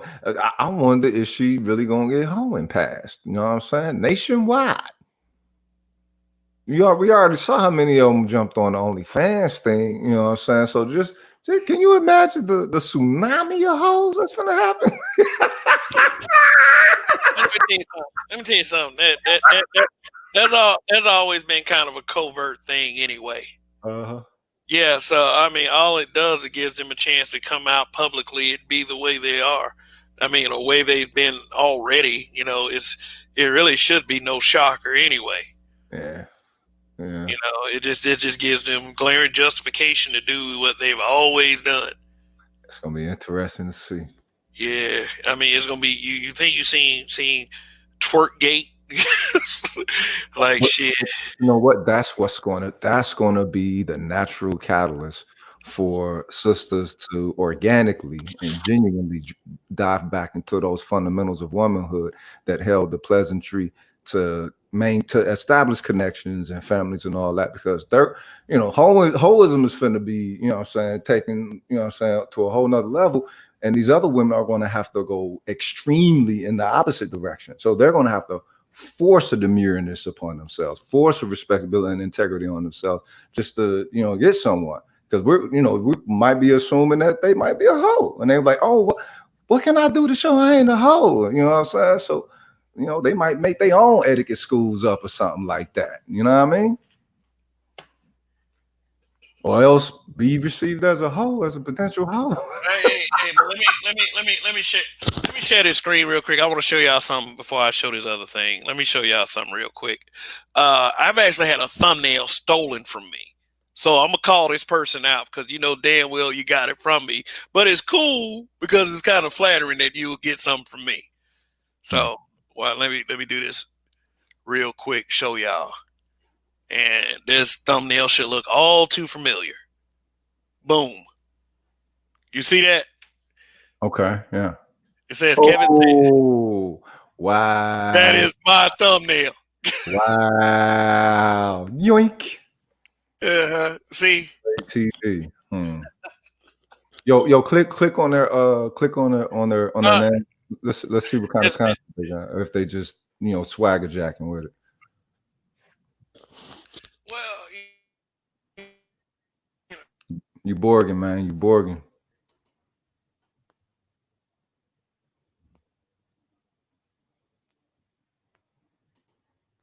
Still Borgin, man. Can't hear nothing.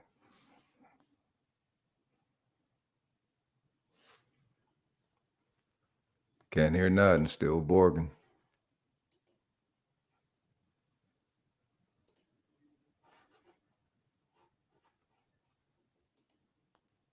If anyone in the chat can hear Kev, go ahead and let us know.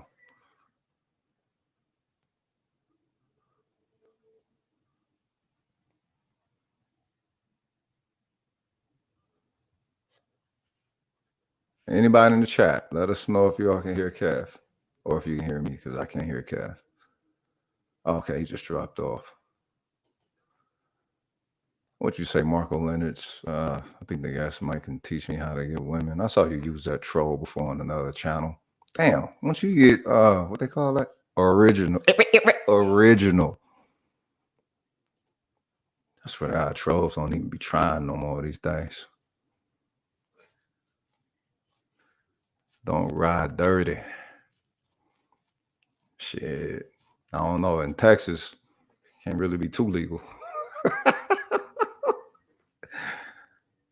All right, I got y'all. Looks like Kev will be back in. So yeah, y'all, this whole Zaddy thing, Zaddy love will get you nowhere but wholewhere. So I would actually want one of the sisters who down with that shit, you know what I'm saying, to try to explain it to us in a way to where we don't receive it as being whole, or the things of them having to lessen themselves in any form, and it actually being a genuine, enriching union. You know what I'm saying? Because the whole thing is the compromise of their base culture, and I wonder how much they Can do. you hear me? Can you hear me? We hear you, fam. Man, yeah, some up my laptop, man. It just kind of went on the fritz. Oh yeah, they watching you. Yeah, they watching me, man. They're like, hell no. Too much good information. The fuck out of here. But shout out to the nameless protagonist. Respect, much honor. Yeah, he said between sex positive rhetoric and the aggressive push for any slut shaming, there is going to be no conversation of gardening tools or sex work at Rogish. Yeah, we're gonna have to I said become E40 when it comes to, I'm saying, speaking on the reality to avoid certain detriments with the algorithm, and you know how they got, they listen when you say bomb or all the terrorists, all this shit. It's like when you speak on the harsh accountability factor, the lack of accountability factors of sisters, they're gonna put that in there to yoink your shit. So yeah, that's why. So Pilgrim, they ain't called Pilgrim yet, so I can still talk about, what I'm saying, talking about them as far as you can't use hoe no more. So what's another word you use for hoe? Hoe is so convenient. Garden tool. Garden tool, yeah, garden tool ain't got that funk to it. You know what I'm saying?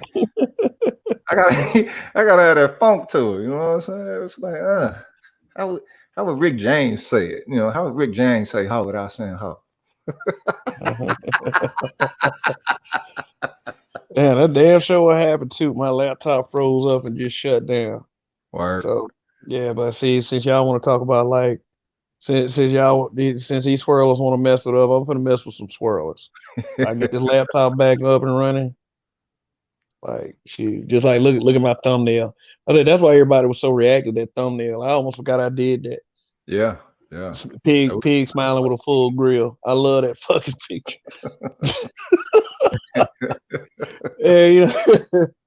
Shoot, yeah. Restore Chrome because you suck right now. Folks, like ridiculous, man. You know what? I'm gonna have to think about that. What's another word for? Because you ain't gonna be able to use thought. You know what I'm saying? That's well, maybe because that's something that they're proud about. Yeah, because you know what they did on Twitch, right? What's that? They banned the word incel and simp. What? Okay, interesting. Yeah, I'm like that. They're slice of sensitive these days. Interesting. I mean, for all of the crap that we put up with as black men. Yeah. For real. It's like shit. I mean, we don't mind certain words, but like I knew that would be a slippery slope once these things started to happen. Like, right. Black people saying that we didn't like the word nigga being said. So now everybody's trying to, like, I'm not saying that we shouldn't stop people from, being called niggas, but but it's like now everybody wants their own N-word. Yeah. So now that we're sitting up here banning certain terms, and well, that should show you how far pilgrim red pillism done really traveled. You know what I'm talking about? Because when it comes to the whole incel and all that shit, if they go to Twitch, you got a whole bunch of prime examples. You know what I'm saying over there that they could stereotypically target upon. You know what I mean? Yeah, they like waiting on this to load all back up. Yep, here we go.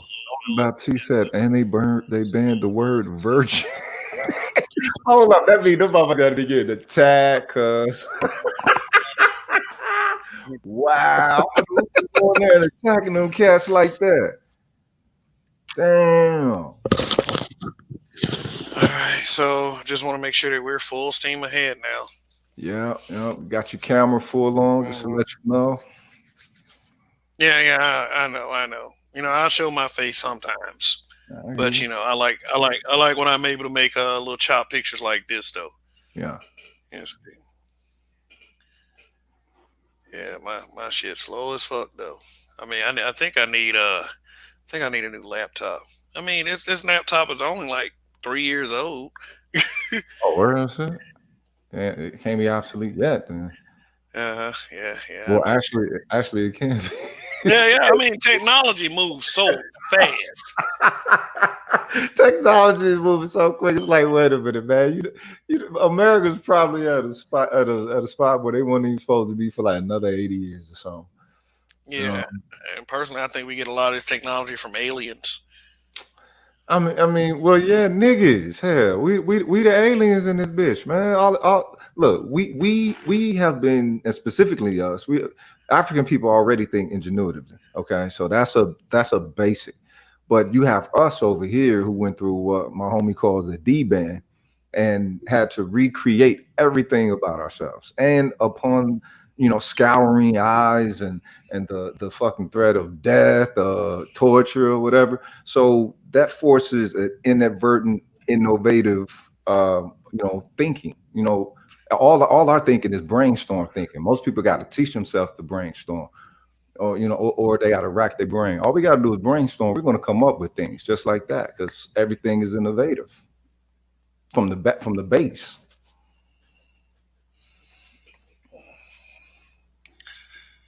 Boy, tell you the truth, everything is acting funny on this computer. Told you, and they probably upset with me because I'm saying all this stuff. Let's see. The nameless protagonist says the issue with thoughts. The issue is thoughts got Twitch paid. Anything that would hinder that, including other men auto-correcting each other because the spending was getting out of control, they just opened the gates for it. Yeah, interesting.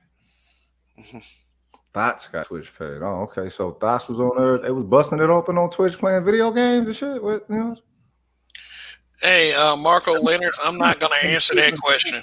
You see this shit, man? What is that? This shit been scrolling across the bottom of the screen for the past hour and a half. Oh wow.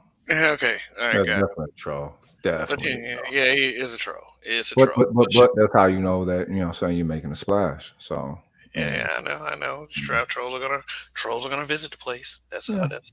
That's all it is. It's all good. Doing something right. That's all it is. But I'm about to drop the link again.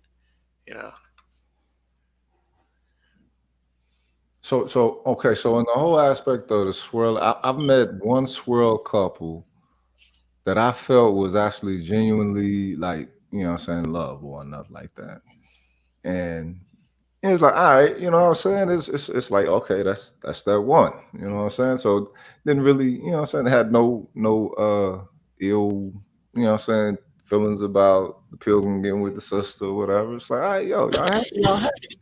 But the thing is, they don't seem to be complete in their happiness with it. You know what I'm saying? Most of them don't seem complete in their happiness because they're always looking, across the yard, at the colored neighbors. So it's like, all right, What? Let me get some shout outs. Black Cobra Ninja 5, thanks for joining us. Punani Brat, thanks for yeah, that's what I was saying the other day. Thanks for joining us once again. I think she was here last night. Or was it last week? Either way, she was here before. Shout out to Delco. He says, "Is my man that's looking for a new laptop selling his bath water?" What the? Okay. Okay. Hey man, give that man 300 seconds for saying that shit, man. All right. Hey, dude, stop, man. We love the pussy over here, man. Out of pocket. So out of pocket. Yeah, that was really out of pocket, man. All right. You know, out of pocketness, you know, that goes with a little penalty itself. So, oh, definitely so. You know, I appreciate you for tuning in, but bruh. wish you well in that endeavor. We'll get all the bath water your nasty ass smoke. Fuck out of here with that shit. What in the fuck? Yeah. Yeah. But yeah. But oh yeah, I'm supposed to be messing with swirlers. Yeah, I'm supposed to be messing with swirlers. I mean, you know, y'all want me to mess with swirlers tonight. You know, swirlers mess with us and they think that they're the only ones and their poop don't stink and blah, blah, blah. We got ourselves a Zaddy, you know. Yeah, I just want them to come on and you know what I'm saying, defend the case. And it's like, and see if it stands up to objective scrutiny. You know what I'm saying? Like, you know, we might joke and everything, but it's like, nah, we can also, you know, be professional about something and see if it stands up to some objective scrutiny. You know what I'm saying? How deep is your love? You know what I'm talking about? Shit. Can I knock you from that pilgrim, bitch? That's, you know what I'm saying? What is it? Because my thing is, that's why I, you know what I'm saying? Okay. You know, all right. Okay. So y'all didn't. Oh, Kev Delco was telling a joke from Twitch. He wasn't trolling. Oh, okay.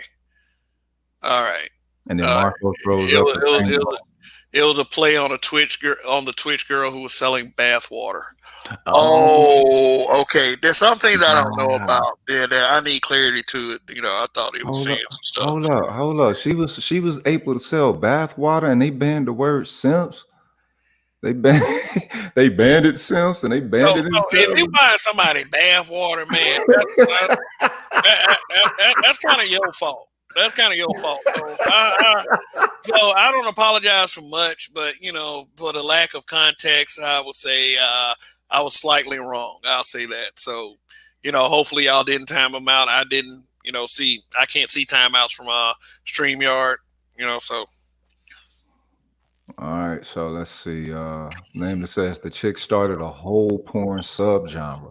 Wow. I wonder if she hot then, you know what I'm saying? What she look like? Okay, let me look up Twitch chick bath water. If she got good hygiene, eat good nutrition, and be selling I hope so. Water. Bath water, what the fuck? Twitch bath water girl. Yeah, it popped up. Twitch bath water girl. Okay. She look like she's out of an anime. But let me see. Let me share the screen. They get naked on push in. I didn't even know that. Damn, we just find any opportunity to get naked on something. Maybe it's more hoes or what's the word we be saying? Yeah, this is her. Maybe it's, let's see what she what? Yeah, She was selling bath water. She's selling her bath water because I guess she's slightly cute or whatever. Or that's a pedophile dream. That's all that is. Oh, this must be a bunch of pedophiles. How old is she?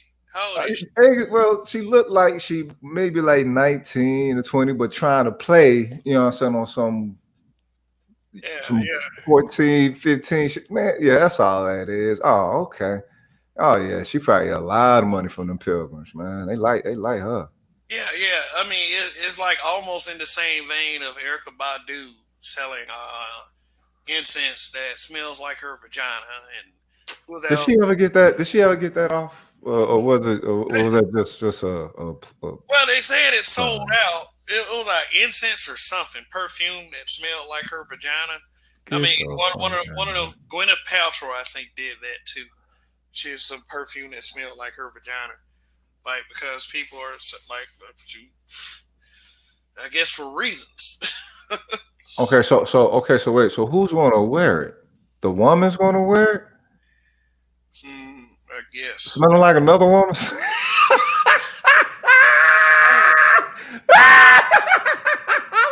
Wait a minute. What's that smell? You smell quite delicious. Wait a minute. Wait, white bitches walking around trying to smell like other white bitches. Hold up, cuz. Golly, man, this is the bizarro world, bro. Stoic one, why post those rainbows here? I was like, if you talk about those rainbows, I try not to do that. The rainbow is about science. It was stolen by the gender dysmorphic community. Yeah. They stole everything that they say that they're about. Everything. Ain't nothing original with them. You know what I'm saying? Just a bunch of leeches.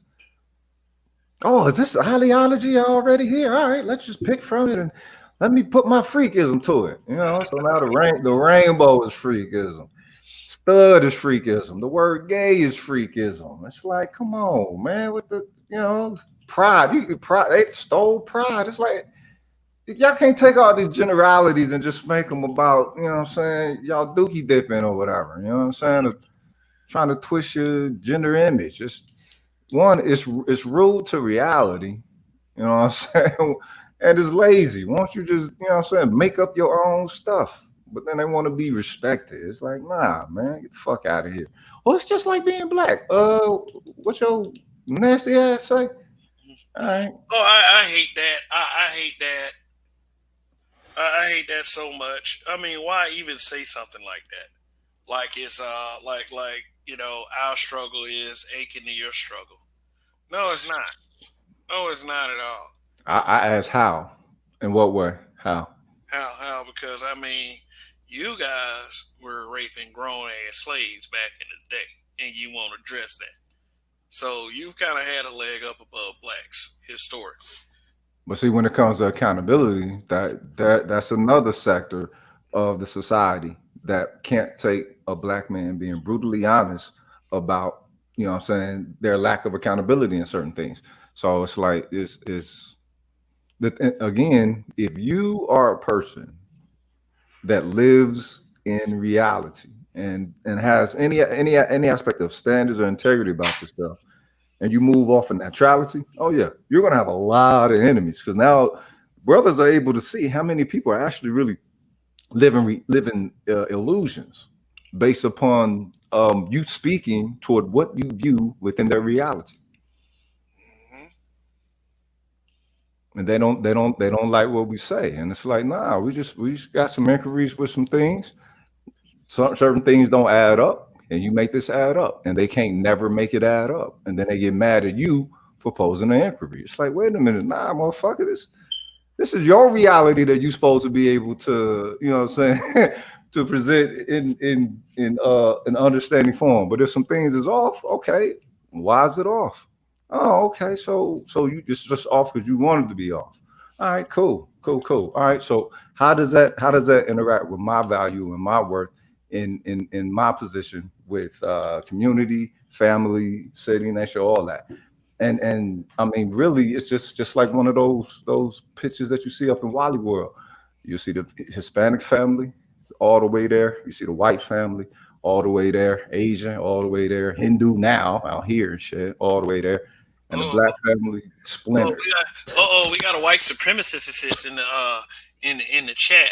Oh, come on in. Cause see, we ain't like them other people. We ain't scared of white folks showing up. No, bring it in. No, we ain't scared of none of that shit. So, you know. But we know you just a troll that's afraid to show their face in public, you know. You go Bring behind closed doors with your families and be like, oh well, nigger this and nigger that. But you come out, you know, you see Rashad over there, and you act like you his best friend, and you try to sit up there. Well, I had a black friend too. You know, that's the kind of guy that person is. They're gonna hide behind a little avatar. Well, get that fucker out of here. Burnham is a black feminist troll. Oh God. Oh yeah, come on. Yeah, I want one of y'all, please. Oh my God. Oh, it's like it's All like. right, well, I got a present for y'all then. How about that?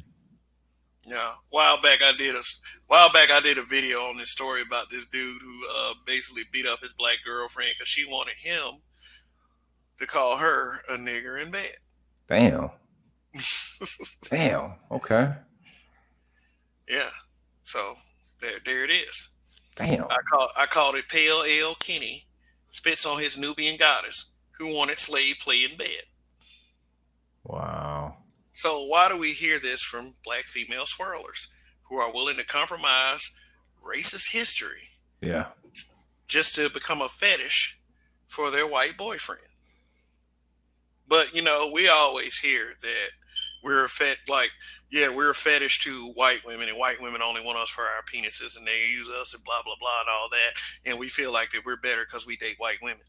It's like there's no possible way that a black man cares about being a fetish for anyone. Right. That's to our benefit. That's the pussy that we get. You know how many black men have gotten pussy just based on that stereotype that we got big dicks? You think that any black man really cares or feels objectified, Not by that? Not at all.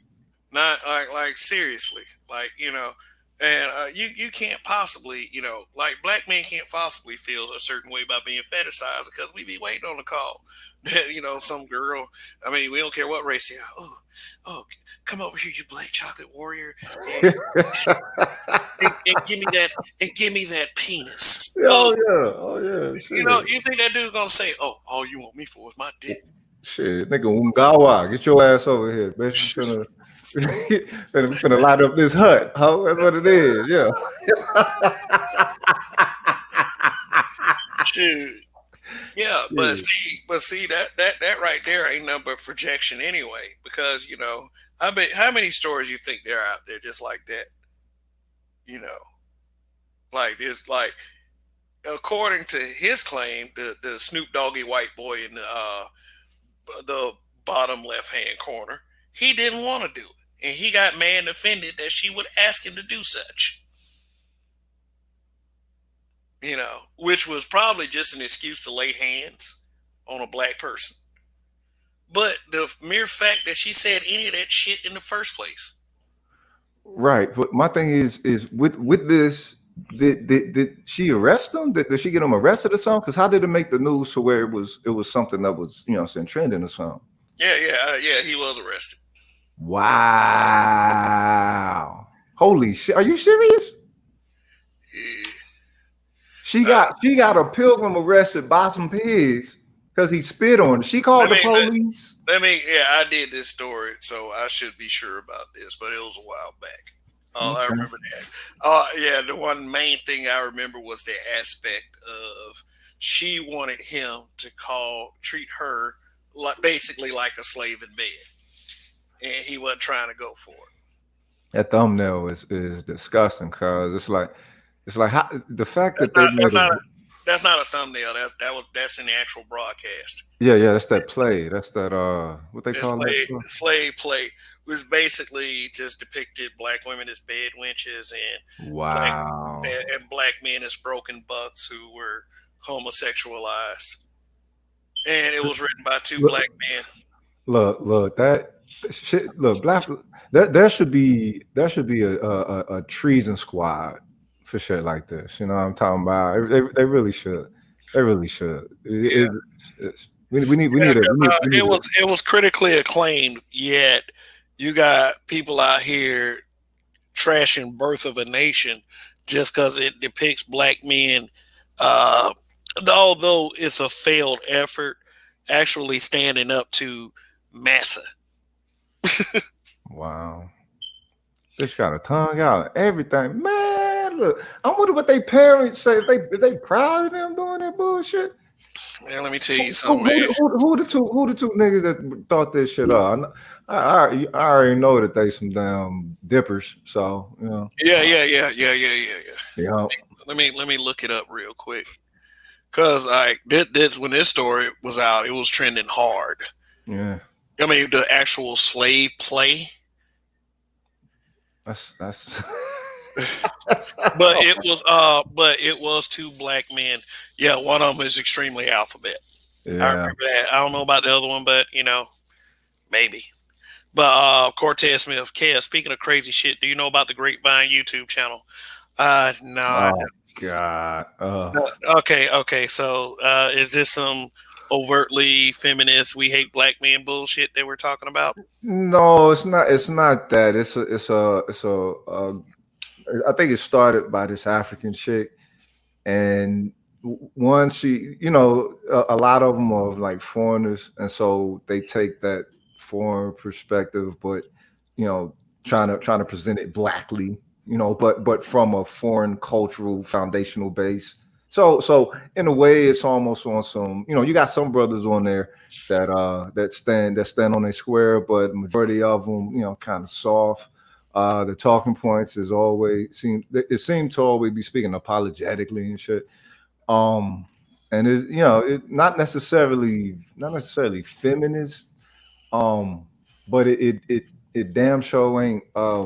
It's very close. I don't know. Maybe there should be another term for the way they do it, but it is very, very close, and it does permit the current ideological status quo to maintain itself. They'll act like they're looking to adjust some things, but nah, what I'm saying, it still on an aspect of sideline the pro and effemination of black men, the whole aspect of the leadership, saying, oh well, we both can be leaders. Nah, that ain't the way it works. Like Rebecca Lynn Pope's husband. You could be alpha and you could be beta. Man, get the fuck out of here with that bullshit. that was the funniest shit in the world. He was speaking so I am an alpha. I am an alpha. That nigga should do the Muppets, cuz. Cortez Smith, Kev, the girl who runs a Grapevine, says she rubs her pussy juice on her clothes to attract men. I wonder what she eating. You know what I'm saying? Africans eat spicy shit. So if she attracted, I mean, okay, so let's keep it real. We gonna keep it 100, brutally honest, right? In this part of Texas that I am, it's a whole bunch of West Africans, a whole bunch of foreigners. You got West Africans, Northeast Africans.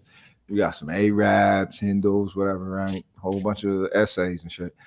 And I was always wondering, when you're in the grocery store, I'm saying, you have some, folks from the continent, and they got that scent to them, right?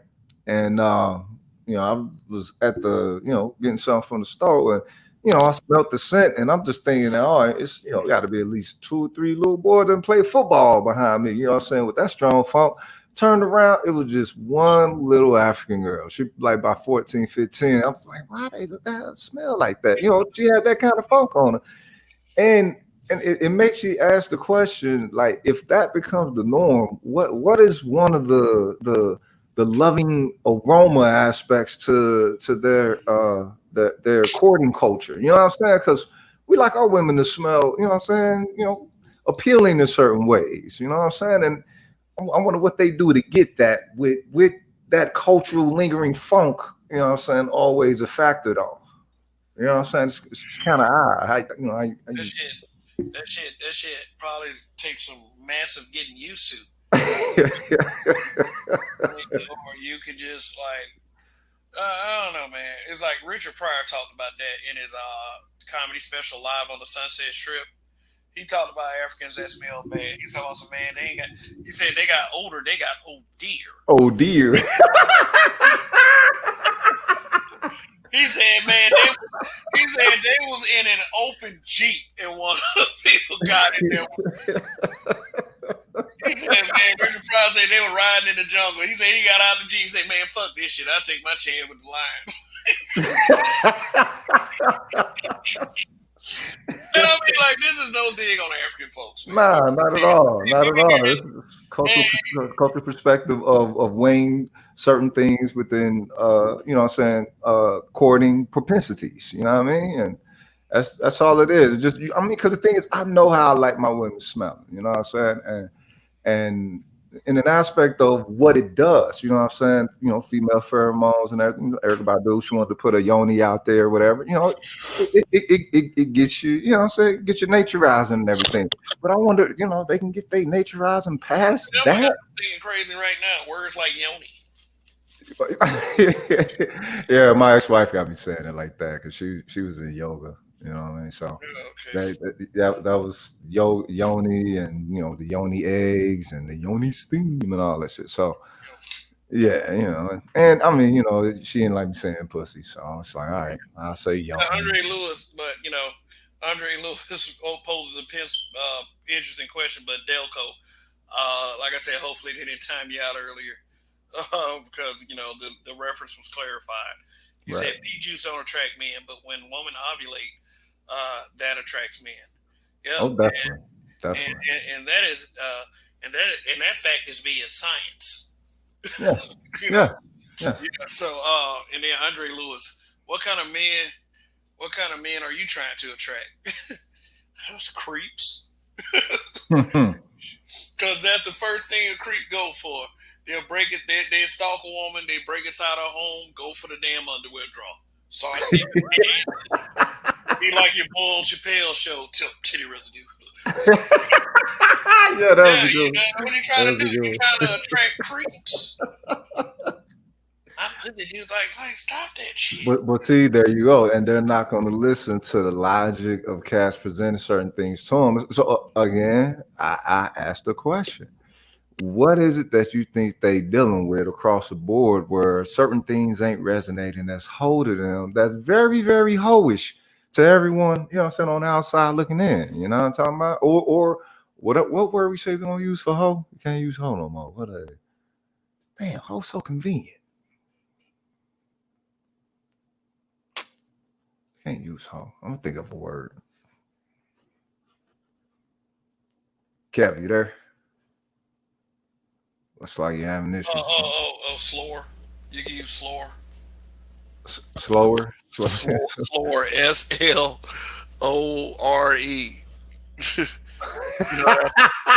What did that mean? What did that That word is an amalgamation of slut and whore. Oh, nice one. I actually got that off a Facebook friend. That's not bad. That's not bad. Slower. Yeah. That works out. Yeah, but I mean, do okay. So since we're trying to mess with swirlers, since swirlers want us to mess with them, why do swirlers inherently think that they have gotten a pass of sweet? And when I say swirlers, I'm talking about black women who adamantly date white men because they don't want to date black men. Okay. That's how we're going to define swirler. Right. Do they think that? Do they think that they're somehow free of all of the challenges that comes with dealing with white supremacy? Because I watched this old African dude the other day, and I wish I could have kept the link. Yeah, it was an African guy, but he was speaking on America. It might be that channel y'all was talking about, but he was talking about how black men, you know, they inherently like it's for all, like they date white women for all the projective reasons that we say that black women date white men. Basically, we want acceptance of white supremacy. We think that gives us a place at the table. Just saying all kind. You know, it ain't because black men just want to fuck. You know, or it ain't because, you know, black men appreciate it. It's because he inherently has to be submitting to white supremacy. That's not true, because she's just merely getting selected. If any other woman were to, you know what I'm saying, meet that qualification of any other background, you're going to select her. You're going to select who meet the qualification. The thing is, sisters, they're primarily only choosing white dudes if they ain't choosing brothers. You don't see them choosing a whole lot of essays or, you know what I'm saying, Asian, not, And you then, know, they can't get them, whatever. Because the essay is closer to a black dude. Right.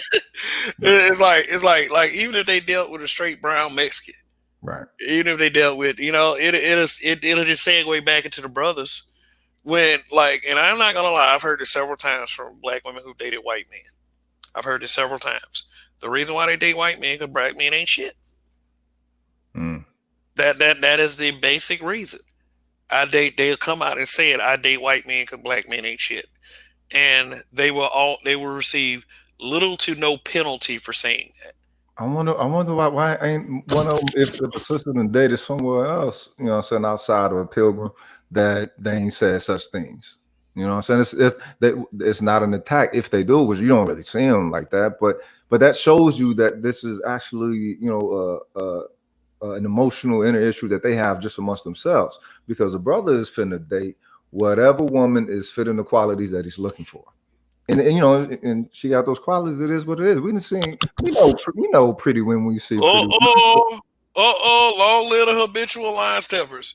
Donnie just announced that he'll be here in 15 minutes. Respect, man. Yeah, business will pick up when he gets here. And if you don't believe that, you ain't shit, and you ain't shit for watching. Destiny Vision 23 says, how about the new word be strumpets? Strumpets. I like that. I like strumpets too. And you know what? And you know what I would like even more? Sorry. If I could get 66 more subs before next Friday. Because you know what that would mean? What's that? That would mean that I broke 1K and 2K in the same year. Wow. Okay. I mean, that would be great. And the fact that I was able to get 2K so fast after 1K, that really tells you a lot about this channel. But it's like, that would be nice if I get 66 more subs. So if you're watching and you're not subbed, which I think everybody watching is subbed anyway, but if you're watching and you're not subbed, go ahead and sub to this channel. Help me get there before the year 2021 comes in. Yeah. So and if I could get to at least a year of my birth, which is 1976, I'll be great with that too. But hey, you know what? I'm just saying it would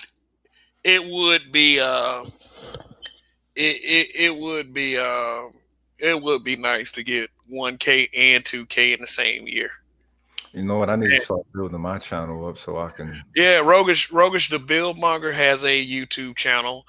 I'm switching it though. The thing is, I'm switching the content though. So you're switching the content. What is going to be your base content? It's actually going to be a channel made for critical thinking space for children between the ages of 3rd grade and 7th grade.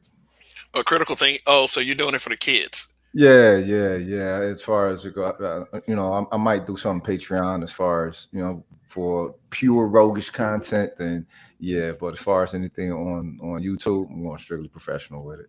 Oh, strictly professional. So you're gonna come to your other thing on panels such as these.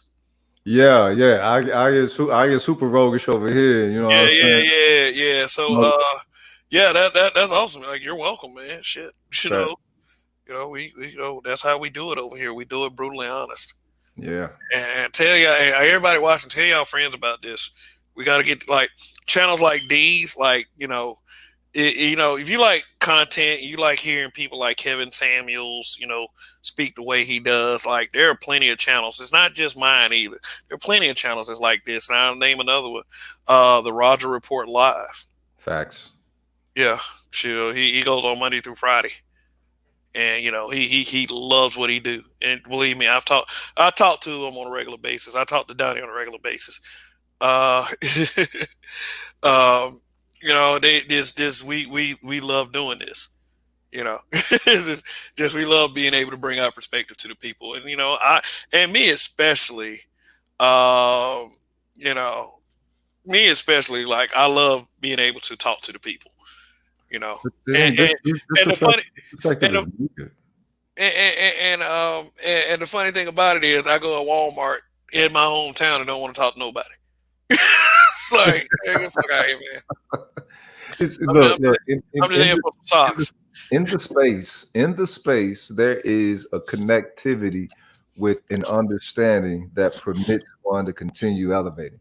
And usually those who are, you know what I'm saying, sharing how whatever they're sharing something that's going to make you a better person for listening, for hearing it. Hey, you know what? By saying that, I just went up 6 subs. So there were 6 people here that weren't sub that were watching, which is great. I mean, I'm glad I was able to throw out that reminder. Like that's cool. So 60 more subs, and I'm there. I might actually have like another broadcast during the week just to see if I could at least get close to it. Yeah. Yeah, but yeah. But yeah, we got some things going on in the chat. Charles McKee, shout out to Charles McKee. Thank you. Appreciate that. Appreciate the sub. We got Keith Kelson. Keith Kelson, white guys want little replicas of themselves, and you can't do that with black women. Asian chicks come the closest, but white women are the only ones who can pump out white babies. Facts. Roger makes that point all the time. Right. How black women gonna go around here and saying that they can that they can get white men, to replace black men, but white men still want white women. Yeah. The only way that their little super overly ambitious little dream happens if white men stop wanting white women. But they can't have white babies without white women. So that's never ever going to stop. And the absurdity of some of these swirlers out here talking about, black women can have black babies without black men.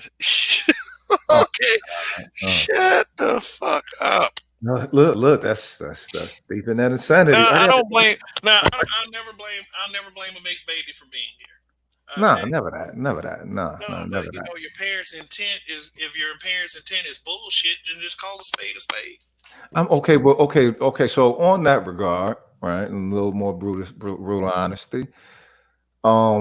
Meeting folks who mixed. When I was little, you heard the adults saying that, oh yeah, mixed people crazy, and I didn't believe it. Until I got, around high school, maybe, first year of college, whatever. And it's like, okay, I'm noticing some differences in thinking patterns and resolutions with things. There does seem to be a pattern offness with it, in an aspect of perhaps maybe those two bloods ain't really supposed to be mixing like that, because you don't get too much of a super complete individual, especially being in this society. You know what I'm saying? Yeah. Maybe not so much with black and anything else, but black and white. It really just seems, because I done met mixed folks that was black and Mexican. I didn't get that, off vibe from them. I done met black and Asian. I didn't get that off vibe from them. You know what I'm saying? But black and white, you know what I'm saying? That tends to be a little bit different, aspect of mixture with that blood and those genes. It's a Western culture thing, I believe. I think that it's because of the historical continuity is why it seems so off. I mean, but like I said before, I don't blame people for being here. That was their parents. That was their parents' decision. Right. But we can't get mad at people for claiming mixed. No. I mean, that's what they supposed to claim. Sure. I mean, I kind of feel a certain way when certain ones claim black and they don't live that out in their actions. They live it out in their words. That's why I feel a certain way about Obama. Right. Tremendous orator. Tremendous orator, super intelligent, but was he really a black president when you get to the bare bones? But see, we come back to that phenomenon of even a context reaching a status to where it inadvertently gets, what's the word, novelty. Black is just as much as a novelty concept as it is, our political identity or whatever, class identity or whatever, meaning that it takes on a life on its own, and in the minds or the utilization for other folks. You know, so that's what Black Lives Matter did. You know what I'm saying? They didn't push, gender dysmorphia all through, Black powerism or whatever. And now that's what it means to be in defense for Black people. First thing they think if they see a RBG flag, they think, oh, you must be Black Lives Matter. How the hell that happened? You know what I'm saying? This they don't resonate as Pan-Africanism no more. No, it's okay. Black Lives Yeah, Matter. Josh Johnson. He says Roger sounds like Jason Whitlock. He said that at first, and then I started to think about it. I remember reading that comment. Like, how the hell did Roger sound like Jason Whitlock? you know, I don't listen. but then we scroll down, Uh-huh. and he corrects himself. And he says, "I meant Kev, LOL." So I sound like Jason Whitlock. Now, with saying that, I have to be a little careful with that, trying to receive that, because I know how a lot of Black people feel about Jason Whitlock. They felt like Jason Whitlock is a COON sellout, but when you really hear Jason Whitlock speak, and I even said on a video that I use his image and described him as a lost brother. I even did, but when you really hear him speak, I mean, for real, like as a person, Yeah. he isn't that bad. So he probably just playing that role and barkleying it up. You know what I mean? Yeah. And I mean, like, how, and the whole point of me saying is how we show this huge lack of forgiveness for other Black men, just based off something as simple as an opinion. Right. As an opinion, it's ridiculous. But see, also the thing is, I think they get judged too harsh. You know what I'm saying, when they're on prime time, because it's like what they expecting them to say around that level. You know what I'm saying, of so-called entertainment. You know what I'm saying? There's all at that level. They have to. I'm not offended, man. But Josh Johnson, don't get me wrong. I'm not offended at all. Yeah. I mean, it's all good with me. I mean, I've been hearing stuff about my dialect all my life, and so probably was a great idea to bring it to YouTube. You know what I'm saying? It's like and I told people this repeatedly. I'm glad I don't sound like every other nigga out there. Yeah. Shit, it's just, and I mean, I take it as a strong compliment. I take it as a strong compliment when people say that. You always ask me Get off, and they guess wrong all the time. BA, get off the plantation. Make white men claim their babies. It's true alpha. He spelled alpha like I don't know, ALFA. We know what it means, so hey, that's what it is. Get off the plantation, make white men claim their babies. It's true alpha. All right, I don't get that. Elaborate, please, BA. Yeah. I mean, when Donnie comes up, I'll drop a link. But if anybody else wants to come up and we have this conversation, I go for like another hour. Just kind of waiting on Donnie. I got a question. What up? With the whole Zaddy thing. Okay, so say, saying you got the, chicks getting out of pocket verbally and everything, saying what they say, they got a white man, whatever. Do you think if that they had, saying a brother on the side, whatever, they would still talk greasy against Black men, or they would be satisfied in whatever? A lot of brothers would just get the pussy just to get the pussy, don't care what the woman say. Well, no, I ain't saying to him. I'm saying if they would still, seek out areas to express, some dissatisfaction or whatever. Like they do with these lives when, they got a man's who clothes they need to be ironing instead of, chatting to niggas. Got some pilgrim who clothes they need to be ironed instead of chatting to niggas for, an hour or whatever. You know what I mean? That was out of pocket right there. Whatever your name was, girl, you supposed to have that shit already done. Yeah, Andre Lewis, I get that too. When I first heard you, I thought you were a white country guy. Yeah, I get that. I get all of that. People think you a pilgrim? Yeah. I mean, I've heard women over the phones say that they thought they were talking to a white dude.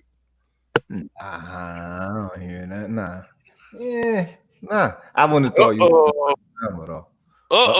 Business has picked up. Black Grand Uru Strikes has showed up. Black Elk. Uru Hey, how Strikes you guys in doing? the building. What's going on? How you guys doing? I've been enjoying your conversation. Rogish be killing me, man. Rogish is a comedian. Rogan be saying some real shit though, man. Yeah, yeah. I actually, Rogish, I think I can answer the question you just asked. Yeah. You know, I mean, when you think about our interactions with Black women and what we observe of them, you know, Black women have no problem at all thinking and saying the most disgusting things about us, you know, moments before or moments after our penises being in their mouths. So, you know, I don't think they have any problem at all of saying the most ghastly things about Black men in the presence of white men while still entertaining the phallus of Black men. Not at all.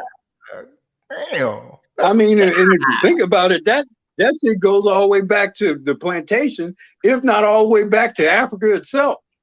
Yeah. If you take it back to the origins of the slave trade. So no, not at all. They wouldn't have any problem at all remaining intimately involved in us. In many cases, probably even if you go back to the red-headed stepchild thing, married to us and still saying and doing ghastly things, disrespectful things about us in the presence of white men. So no, they wouldn't have that problem at all.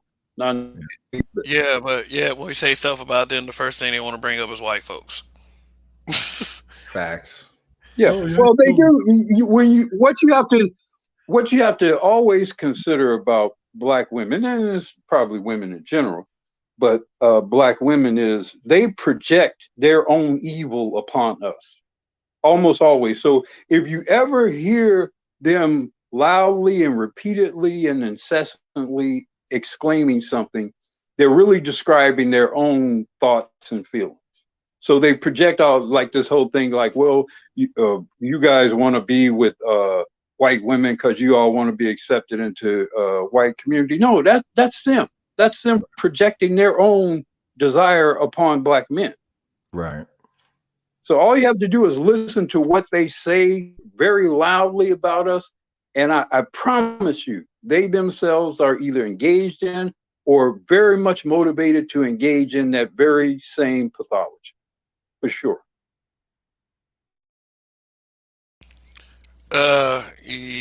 Cynical optimist agrees. But yeah, Donnie, welcome to the panel, man. Long live the habitual line steppers. Long live the habitual line steppers. What's up, bro? Yeah, what's going on, man? Shit, what's the deal? Sorry, just enjoying my Saturday night. Let's just some great YouTube. Mm-hmm. Awesome. Yeah. We were just talking about the whole Zaddy thing as far as the whole level of white ass kissing being done. Yeah. We touched on a lot of that. But of course, women like Jessica, they showed up for the smoke. Jessica in Light 16. I don't even know why she shows up. She's in the chat. I ignore her. She don't want to come on the panel. What's the point? I say she's getting laced though. That's the thing. She knows she's getting laced. So that's all it is. Yeah, she secretly desires Black men. She just wants us to know that in the weirdest way. But I'm okay with that. But yeah, it's interesting. I don't get the impression that she's a swirler though. Because she doesn't appear to have this slobberish view about white men that your other swirlers typically have. I think she's just upset that she don't necessarily have favor with Black men or have not experienced a favor with Black men that she would have wanted to have, and maybe have a begrudge witnessing some non-Black women having that particular kind of, or having those kinds of interactions with Black men. But I don't get the hardcore swirler thing from her. All right. Well, we have a chance to hear from the horse's mouth herself. She decided to come up. Oh, Hello, Jessica. Oh, Hallelujah. oh, Hey, can you let me hear oh. me? go on mute. I do not believe it. She came up here before a while back. It was a while back, but she spent a little time on the panel. So what's up, Jessica? Hey, can you hear me? Yeah, I can hear you. You're a bit flippant down there. What's going on? Yeah, I think. Hold on, I think I'm breaking up. Give me a minute. You're not breaking up. I can hear you. Okay. All right, but yeah, like I don't mind the swirl. I feel like both black men and black women, they're gonna date. They're gonna date out. Like they're gonna do that. But the moment that black men start like comparing us to other races of women, of course we're gonna compare y'all to other races of men. Like that's easy. That's an easy task. That's the only thing, you know? If you guys were doing what you wanted to do with other races of women, then that's fine. But the moment you guys started comparing us, it's like, okay, then let's really compare. No, it's not really a Let's really comparison. compare. Let's It's see. it's more along the line Let's that see if what we those could do that receipts look like. with every other race of woman, why can't we do it with child? That's the whole thing. It's some inconsistencies that's being pointed out. You know what I'm saying? Let me stop you right I here, don't. I don't think we're most not the black ones who men. started this comparison nonsense. This comparison thing has I always been don't think going on You most. black women, have though. You have. I but don't it, think it has most not. black Every time you men hear a black man and desire. he's with it's crazy because every time you hear a black man and he's with a white woman, and then somebody asks Black him, women, why do you like Um, white women? black The women have first been thing doing he'll this. say out of his mouth is, oh, black women are this, black women Black are women, that. And it's black like, women have been okay, so doing this you against really black don't men like since her, you slavery. just really want to compare her to black women. So if Black you women have guys been want to doing this do since that, then slavery. let's do it. Like there's other men out here and we know what they bring to the table. let me ask you a question, Jessica. Do you think that black women just keep their mouth shut and they're so humble and they don't say, ever say anything and they're just completely innocent and Of they never course start shit? Do you not. really Of course not. believe that crap? Like honestly, Of course not. okay. Of course not. But you can't I'm gonna be honest, of course not. Black females are not just, minding their own business at all times. But guess what? You can't honestly say that black men don't go to other races of women and trash black women for Nah, those other Every races of women. You we. do. But So it's like, okay, honestly, let's go do it ain't a like. Come on, let me stop you right there. Because every brother that I've known that has either dated or married a white woman has never had anything bad to say about black women. They might talk you if know you that's not ask them. 1 second. I mean, they may talk about their past experiences with black women, and if there weren't much good from it, then that's just what it is. I'm not going to talk good about you, and you've been a bitch, and that's all there is to it. So if Kevin, go ahead, can I ask Jessica a question? Please, go please go. provide an honest. Please provide an honest response to this question. Let's say you have a black male celebrity and a black female celebrity, two different celebrities.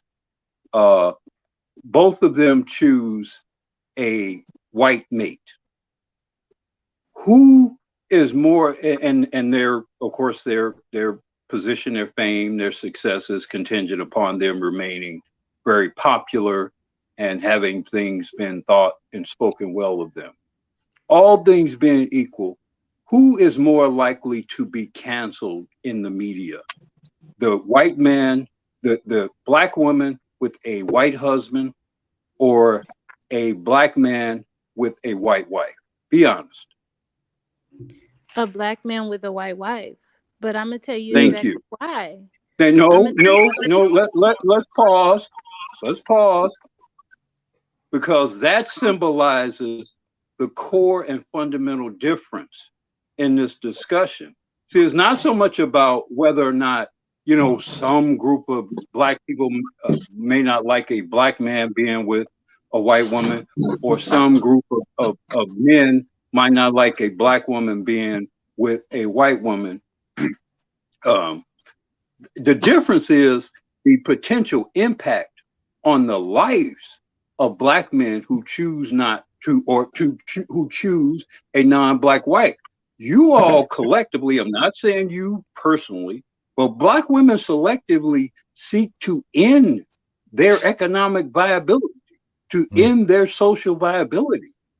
And that does not happen to black women who have a white male mate. It just does not happen.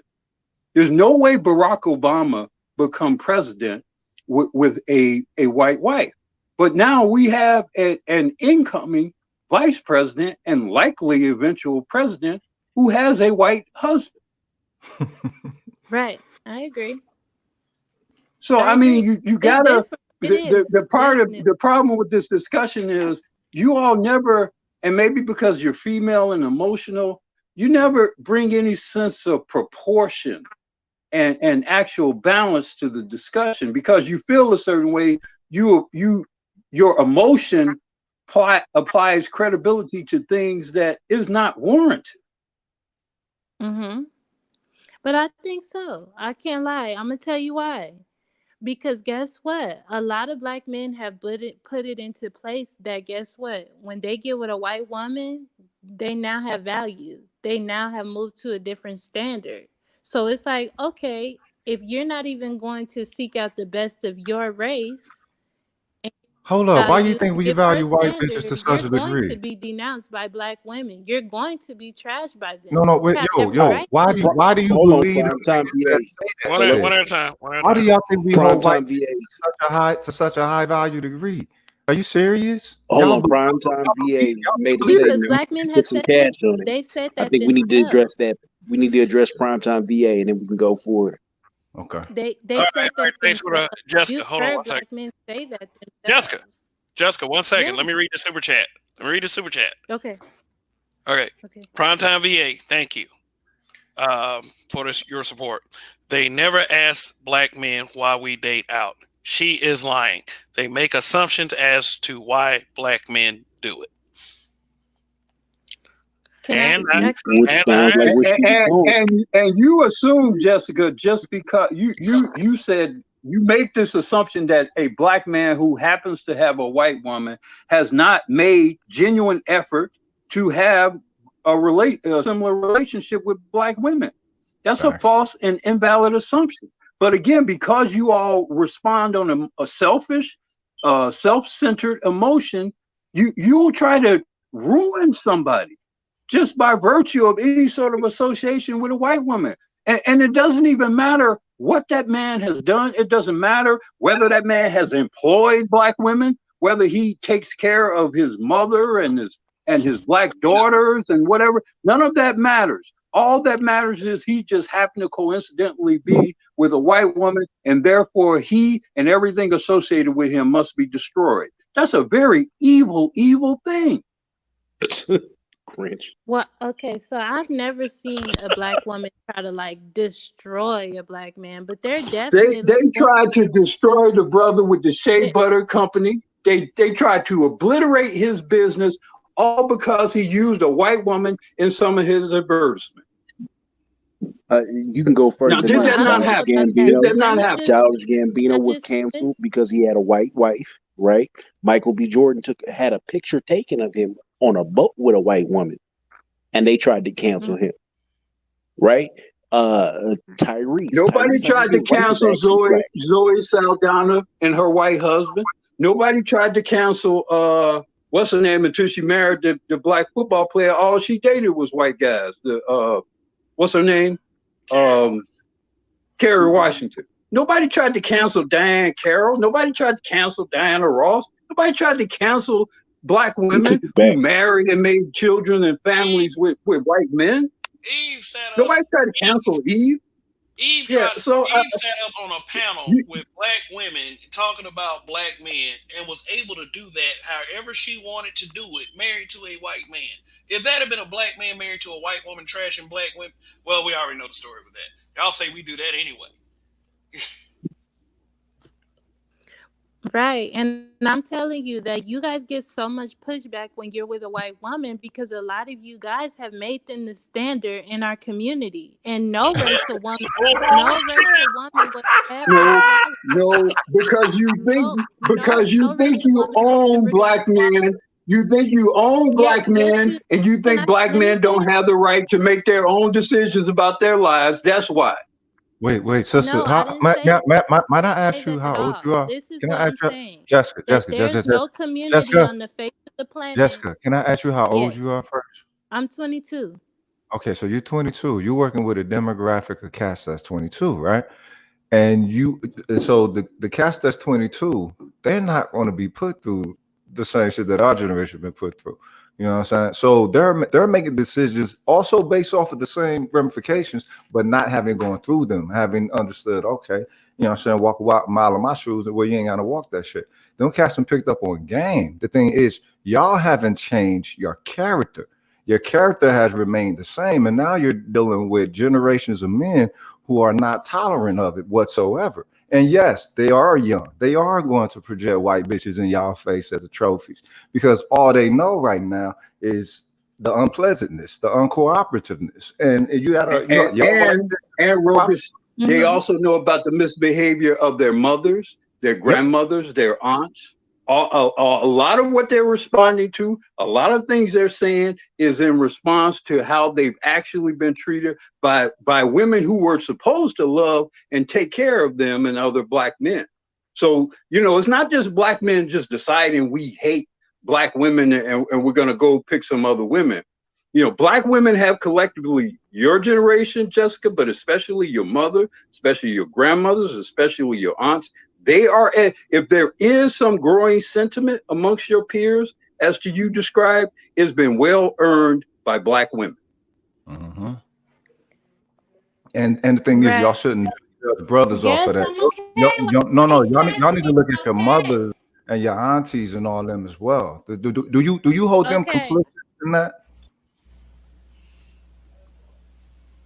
Do Uh, you hold your mothers and your aunties complicit in hey, it's creating the type it, of Hello, climate? hold on. I think I'm breaking up. Hey, okay. can you hear me? Yeah, we hear you. We can hear you. Did you Okay. hear my And I'm hearing what you guys are saying, like, okay, they didn't get love from their own women. I get it, I get it. But guess what? You guys are valid in saying that. If you feel like you didn't get love from your women, you're valid in saying that.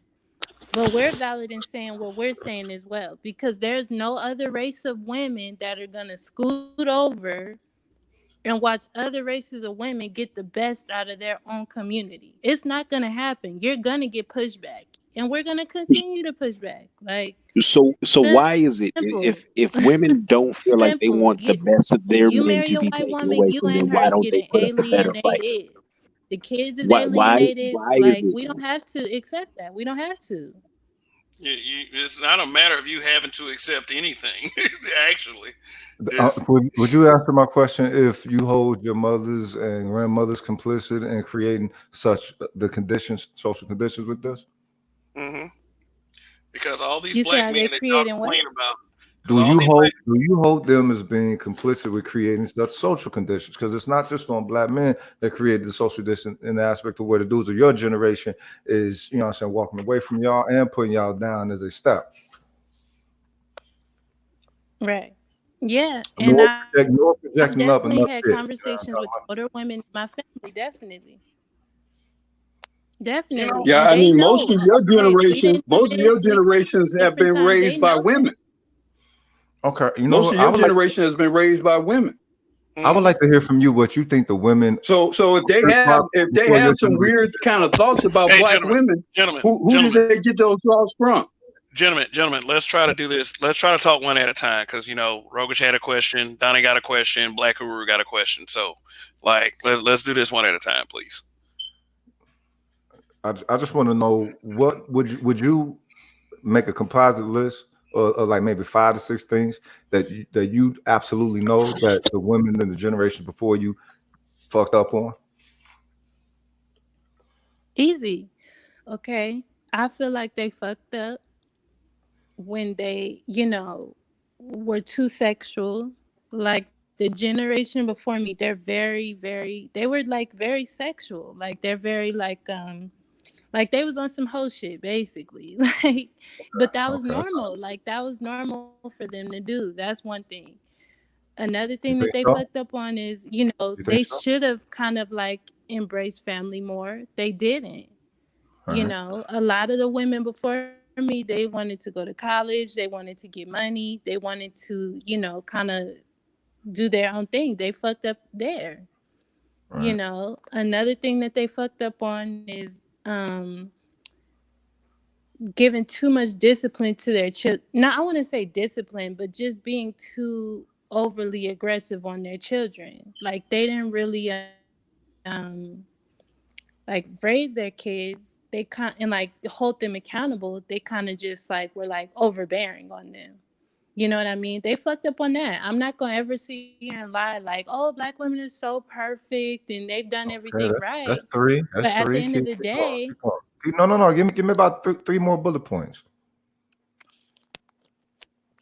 There's I one that I'm mean, searching hey, for it's in particular to see if you noticed that one. huh? There's one I'm waiting for you to speak on to see if you noticed one of the bullet points. So you said three. You know, Mm-hmm. Well, go ahead and tell me. What's the one you're thinking of? the lack of cooperativeness. Look, when they're with brothers, good brothers, y'all treat a good brother like he ain't shit. You know what I'm saying? Patrice O'Neal had a bit back in the day where he talked about why he loves his dogs more than he loves his woman. And he loves his woman. You know, he's like, yo, I love my girl. I love my girl. But in the aspect of loving his dogs, yo, I love my dog. What the fuck is this? And he said, this is the reason why. Because my dogs need me, but they don't act like they don't. So when he's on the couch having up high fun and the dog want to get up there with the short legs and everything, the dog lets him know. And get me up there, I'm ready to have some fun, whatever. But his girl play him like he ain't shit when she need him just as much as his dog need him. He a good man, but she plays him like he ain't shit. Now this cat was probably, so I don't know if he was making, he probably, almost millions or whatever.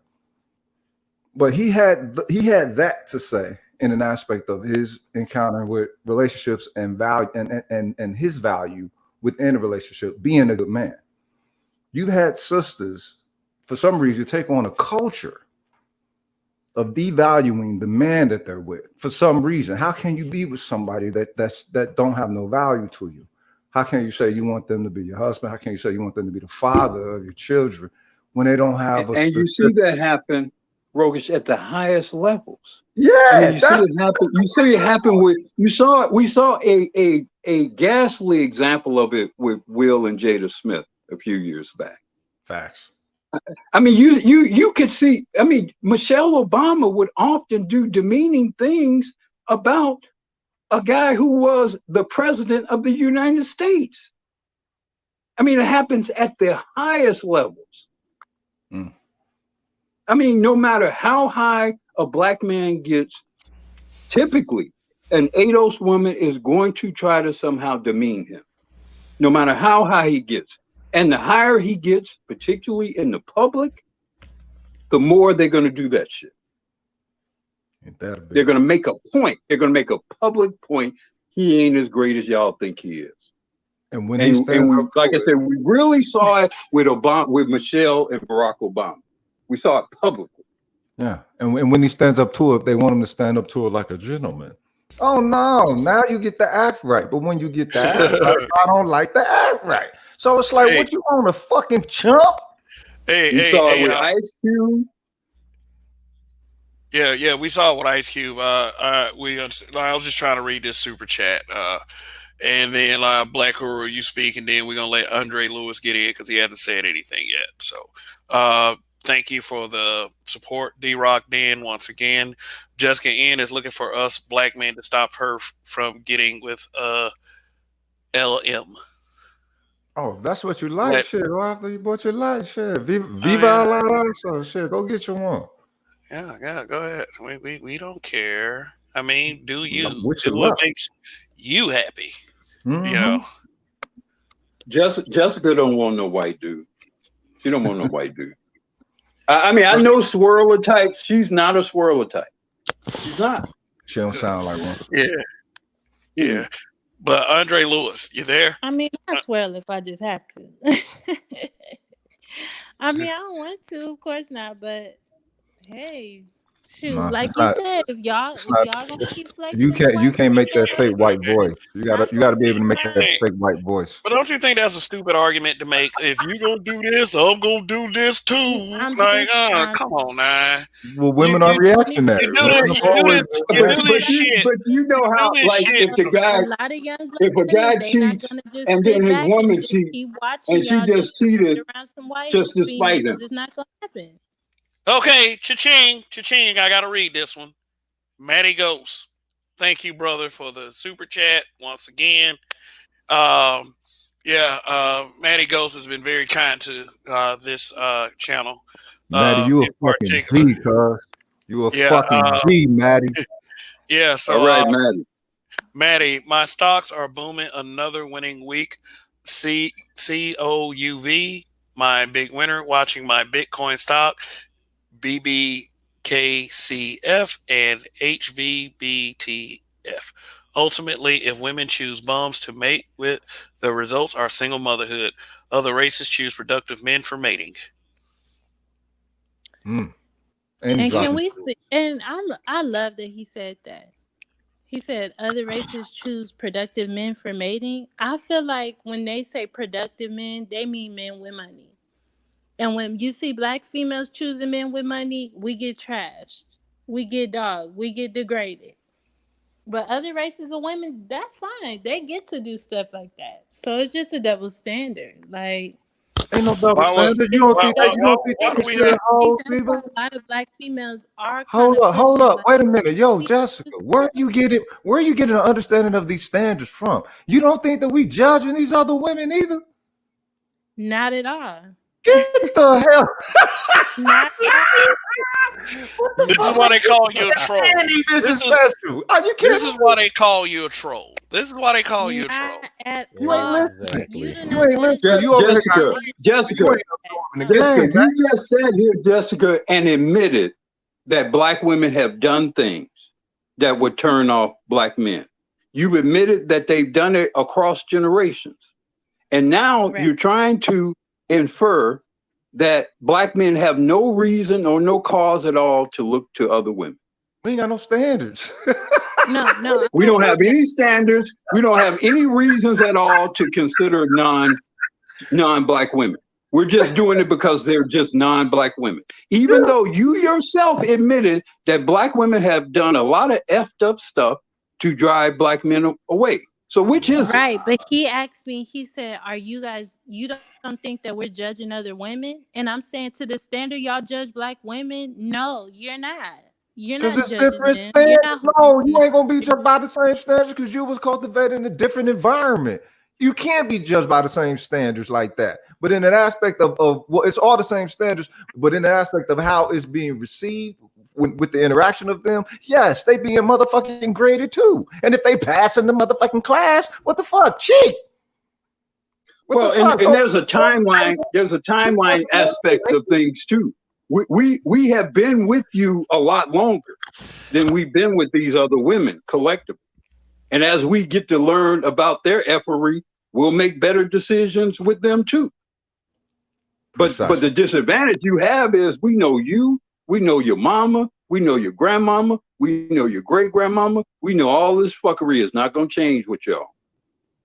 We don't necessarily know that with the white girl or the black girl or the Hispanic girl. We're kind of collectively in a wait-see phase with them. But when their effery manifests, and if it's just as bad or worse than yours, then I guess we'll have to go after Eskimos or some shit. I don't know. I feel like it's 100 times worse. I feel like it's 1,000 times worse. Because you're just being ultra sensitive. That's all that is. You already, like you said, you already know the worst that could happen with a black female. These other races, they commit highway robbery on these black dudes. They taking everything from them. And then you be like, okay, well, what about that Hispanic that just wiped you out and gave the money back to her own family? And it's Oh, pretty okay. quiet. Oh, They that don't want to bullshit talk again. about Wait a minute, hold up. That's Hollywood. Is this a Kobe? Is this a Kobe Bryant thing? All the brothers off Is of this the Hollywood. Kobe Bryant thing? Holy shit. That's Hollywood. Come on No, now. They ain't gonna never that's let that in Kobe thing go. I'm in California. No, sir, don't get it twisted. I'm in California. It's everyday black dudes who got decent jobs. They bringing all their money to these Hispanics. That those Hispanics is taking it right back to their community and feeding their kids. That's not just in Hollywood. That's everyday shit. Okay, Believe so it. so those character qualities that goes against the desiring of creating a union with sisters. Are sisters working at that? Is your generation working at that? Because you're 22, so I know the 32 ain't working at it, 42, 52. So you know what I mean? So is the 22s working at that? You Do have y'all have a some, do y'all definitely. have a sisterhood? Do you have a sisterhood of sisters that you know what I'm saying who you working with to try to, you know what I'm saying, supply what really needs to be there? Or is it just y'all 100%. complaining And you because the know what? niggas? But 100%. Like this conversation is happening more than it ever has because guess what? We are seeing other races of women being able to take what's supposed to be ours. And it's like, okay, we don't get it with our own men. Where is the white man? Where is the Hispanic man? Because we're not the only ones that They should be watching other women win. so okay, They're so Okay. they winning. will accept you as is, but the fact that brothers want y'all to change, y'all ain't wanting to change. You willing to try to find someone who will accept you as is when the one that you're supposed to be with will let you know, hey, there needs to be some adjustments made, especially based off of the last fucking 70 years. So y'all basically yeah. saying fuck that and trying to, you know what I'm saying, find you a sucker in the other fucking village. That's Hey, basically what it So is. hey, And, let and Donnie get it. Let Donnie get it. Let Donnie get it for a second. Let Donnie get it. He yeah, been trying to all I'm hearing is, where does it we deserve this, we should have this, we should get this, and y'all don't want to put in the work to get it. And then when it comes down to it, do you really think that you can go to white men and they'll accept you? And we're going to white women because they're doing things black women aren't doing. It's a missing link here. I'm not understanding why you think this is so easy that you can just go over and get the white men instead of treating your own men better. Mm. Why Okay, is I that get not an what you option? No, I get what you're saying, but what I'm hearing from black men is y'all gonna be with other races. So now black females is saying, you Please know answer his what? I'm question. not Hold finna up. fight for y'all. I'm Please not answer finna his compete question. with y'all. I'm just unless Please you finna heard go that answer from his any question. brother on this make panel. it what I want. Unless you heard that from Hold any on. brother on this panel. Unless you heard that from any brother on So, this panel, that's something you should not use. Just answer them. Just answer these questions. yeah, because what you're saying is it's basically fuck what black men want. We just want white women just because. But that's not true. You've already elaborated on how the reason why we want different women because y'all don't act right. Y'all don't give us the attention, the cooperation that we need and we're asking for. So we go to white women, we go to Latino women.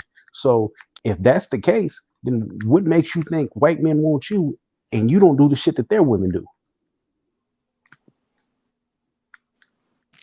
But guess what? I'm 22. I know black females that grew up in the suburbs that know how to act right. So they have to choose. Am I going to sit here and compete for this black dude who's telling me I should have been white and Hispanic? Or should I No, put no, on no. my best dress, come Uh correct, huh. and go get a white Uh man? huh. Like, which one But should I but do? white. So you think white men are wanting you? I've just pointed out to you that white men we're going to get you apparently because what you're saying is white men are out here searching for you. Is that what I'm saying? Is that what I'm hearing? Are white men just out here going, I want a black wife? Of course not. They're not saying that. But guess what? When you live in California and you live around different races of people, you're able to date different races of people. I'm And if from you come California, correct so with the so right so, white so we man, we can we you can can change get that that lie. white man. You can. No, the white men are not out here marrying black women. Let's just call a spade a spade. Do you know what the number of white men that are marrying black women are? Do you know what the percentage is? Probably just as low as black men marrying black women. Oh We gotta no! take Oh no! No! our Seriously, do you know it's basically less than 1% of white men out here marrying black women? That's fine, sir. White men are not even the standard. I'm just talking about black women. Should we compete for these black men who are telling us, you know what, I'm gonna be with whoever I want? All black So your females is not options are competing for. We're gonna just do go to better other for black men, men. compete for black men, or be alone. That's what your options are. No, that's not. Exactly. No, that's not the options. It's Yes. not. Okay, so are You white guys men could out keep here in This droves is marrying the black women? you guys could keep telling each other that because y'all always say that. Okay, if you're not with a black man, you're just gonna die alone. It's 2020. Do you not It's think it's a 2020. 22-year-old That was Hispanic based on man attitude. that You know that black women are the least desired on all dating sites, right? You you understand guys that, right? always say No, this? no, no, That's no, fine. no, no, But no, no, guess what? no, I'm not on no, a no. I dating site. want you to take If into I show up in real consideration life and I'm correct, look, somebody's no, gonna choose me. listen to how the pool of men that you're going to be pulling from views you. The thing is, I this isn't us making this up. This is what it is. If you're not going to go toward brothers, then you're really going to be going toward a pool that would select you last, as opposed what I want to know, to a if you select can get and adjusting specific things about your character that would create, I'm saying, harmonious unions. if you can go get a Jessica, white man so this is easily, how bad why the haven't you math done it? is. This is how bad the math is for black women. In America, there's almost 3 million more black women alive than there or black females alive than there are black males. However, conversely, there are over 500,000 more black men who are married than there are black women. So even though there's many more black women who are alive, there are many more black men who are married. That's just how bad things are for black women in this country. And you and other black women need to accept the facts and accept the empirical evidence and move away from all this emotional response to things and this sense of entitlement and think you're entitled to something just because you happen to come out of the same womb as some guy. Even though we're black, we have very different lives and we have very different options. And especially your peers do have very different options, not only just in this country, but throughout the world. A black man can go anywhere throughout the world and be claimed by women. You don't have that option as available to you. You need to accept the reality of your situation and submit to black men. That's your Well, greatest chance. That's really your only chance. That's the only well, chance. well. I When is disagree. reality ever? When is reality ever a thing for them? But let me read this super chat real quick. Nolan Batiste, thank you for the super chat, and I've been reading your comments on my other stuff, so I appreciate the engagement and participation as well. He said this woman is being very delusional, and I'm probably so happy to agree. Jessica, you haven't said really that much I've agreed with, so. Can I let me give you a scenario, okay? Like, let me break it down All for right, you. Because okay. you Look, guys let me tell you before you start. I don't like people who make up arguments. So go ahead. Okay. I'm not gonna make up an argument. I'm gonna give you a prime example. Go ahead. So Kieran, because you guys are looking at black women as like a whole, as a group. Can Black you women do get have a bad on with reputation.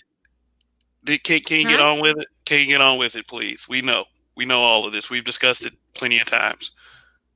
Okay, so you're looking at black women as a group, but tell me, for me, a 22-year-old black woman, natural, fit, feminine, beautiful, and live in a metropolitan area, you're telling me by myself, not with all black women with me, that I can't go into another community with other men, put on my best dress, my best face, and I wouldn't get a man? You're combative. And You let really me think so? You're combative. Do you accept that? No, He- I'm he- not, sir. That's Here's it. what I'm gonna tell you. I Are That's you a it. fit? can go get that. Hold on. Are You, you a legitimately fit woman, huh? or are you a legitimately fit woman? Because you know, with our culture, black people tend to Fit, say fit, but when they really mean, a little bit heavier. Even Are if you a she, even if, legitimately fit. fit? even if she A ain't, regular You're even if she fit. ain't, exercise the fact regularly that we take Okay, takes her for a so word. you're bigger. masculine and feminine. Okay, I can so go you're to bigger. another So race you and get think another race of man. And you so guys don't you like to think hear that, hold but on. it's true. If a black woman can come It's correct, she can get a she's non-black man. she's a She hundred can. percent true. She Baby, can go baby. into another community. If you're gonna be Hold 22 years on. old, Wait. She can go into another community. She can go to the Arab community. She can go to the white Yep. community. She can go to the Latino community. She can find a man. A man will pick her up. They will fuck her. They will oh, not marry her. Yeah, no, no, exactly. no. Oh no, you can fuck combative women. But as far as marrying, ain't nobody trying to marry no combative bitch. But the thing is, you need to understand something. Sis, you 22 years old, whatever old you said you was, and most of the cats on here probably old enough to be your father, and you arguing with us. I can imagine what a 22-year-old cat with some potential your age got to deal with. You know what I'm talking about? So in the aspect of somebody saying you combative, you don't have to take a defensive to it. Why not take a look to see if perhaps maybe I did combat some, universal truths that they dropped in your lap. You know what I'm talking about? You're still 22. You ain't lived, when Black Orville was talking, you ain't lived half the life you done lived. And the thing is, you have no idea what Caston seen, and you had Both of 5 my daughters are older than she is, Rogish. yeah, Both of real my talk, daughters are. real My talk. grandson is older than she is. Oh Lord. So the thing is, So the whole thing is you got a lot of seasoning on this panel right now. And what you really should be doing is sitting back and getting yourself laced. Because ain't nobody against Black women. Ain't nobody against you. We just pointing things out into an accountability. Things that you did make bullet points about. So the thing is, but you also stress that, or inadvertently, maybe a Freudian slip, that you're not looking to change any of that. You're looking to, well, y'all don't want us, then we'll go somewhere else. But the thing is, no, we don't Because want she you can't get as over her needed. entitlement. She That's cannot get over her entitlement, Rogish. That's her biggest it's problem. She automatic. has It's beautiful. repeatedly It's said beautiful in that this you're doing it because discussion, it's automatic. she has repeatedly said that she's entitled Yeah, to our men. yeah. And that's her biggest problem. Okay. Let me go ahead and read this super chat real quick. Shout out. Matty Ghost, once again, thank G. you. Yep. He said, Got to get that nigga bird call for that one. You know what I'm talking about? Matty Ice. Already. yeah, well, let me read what he has to say. Look at the statistics. You BAWs have a 77% out of wedlock birth rate. Me personally, I don't deal with American women. I have better options overseas, and I spend 100 times less. The male men want male offspring to maintain their power in the U.S. Well put. And Maddie is Jessica's worst nightmare. Cold Yes, hard yes. Les, black men, like white men, want white babies, and they cannot do that with black women. So you get with them all you want, love them all you want, but understand that that the men that you're making babies with are maybe they are the exception. They're not, but they're not, like, in general, white men are not going to just leave white women for you. So I wonder where you think y'all rank in the eyes of these other men that you're going to go to. Like really, I want. I mean, but Steve, what share she's with us. trying to say, what she's trying to say is that other races of men look at their women, and possibly black women too, better than black men do, and that's just not true. But I mean, they've already done studies. They've done studies that said that black men rank just under white men Right. in terms of the hierarchy, and black women are at the bottom in with terms of the Asian men, hierarchy of females. I mean, they've already done studies of this stuff. So Yeah, Jessica, so here's where you're coming from, because you're coming from the young perspective, right? So I'm probably the youngest one on the panel. I'm 32, right? So I've been to embassy parties. I've been around with white people. I've been to, I guess you would say, higher class social events, right?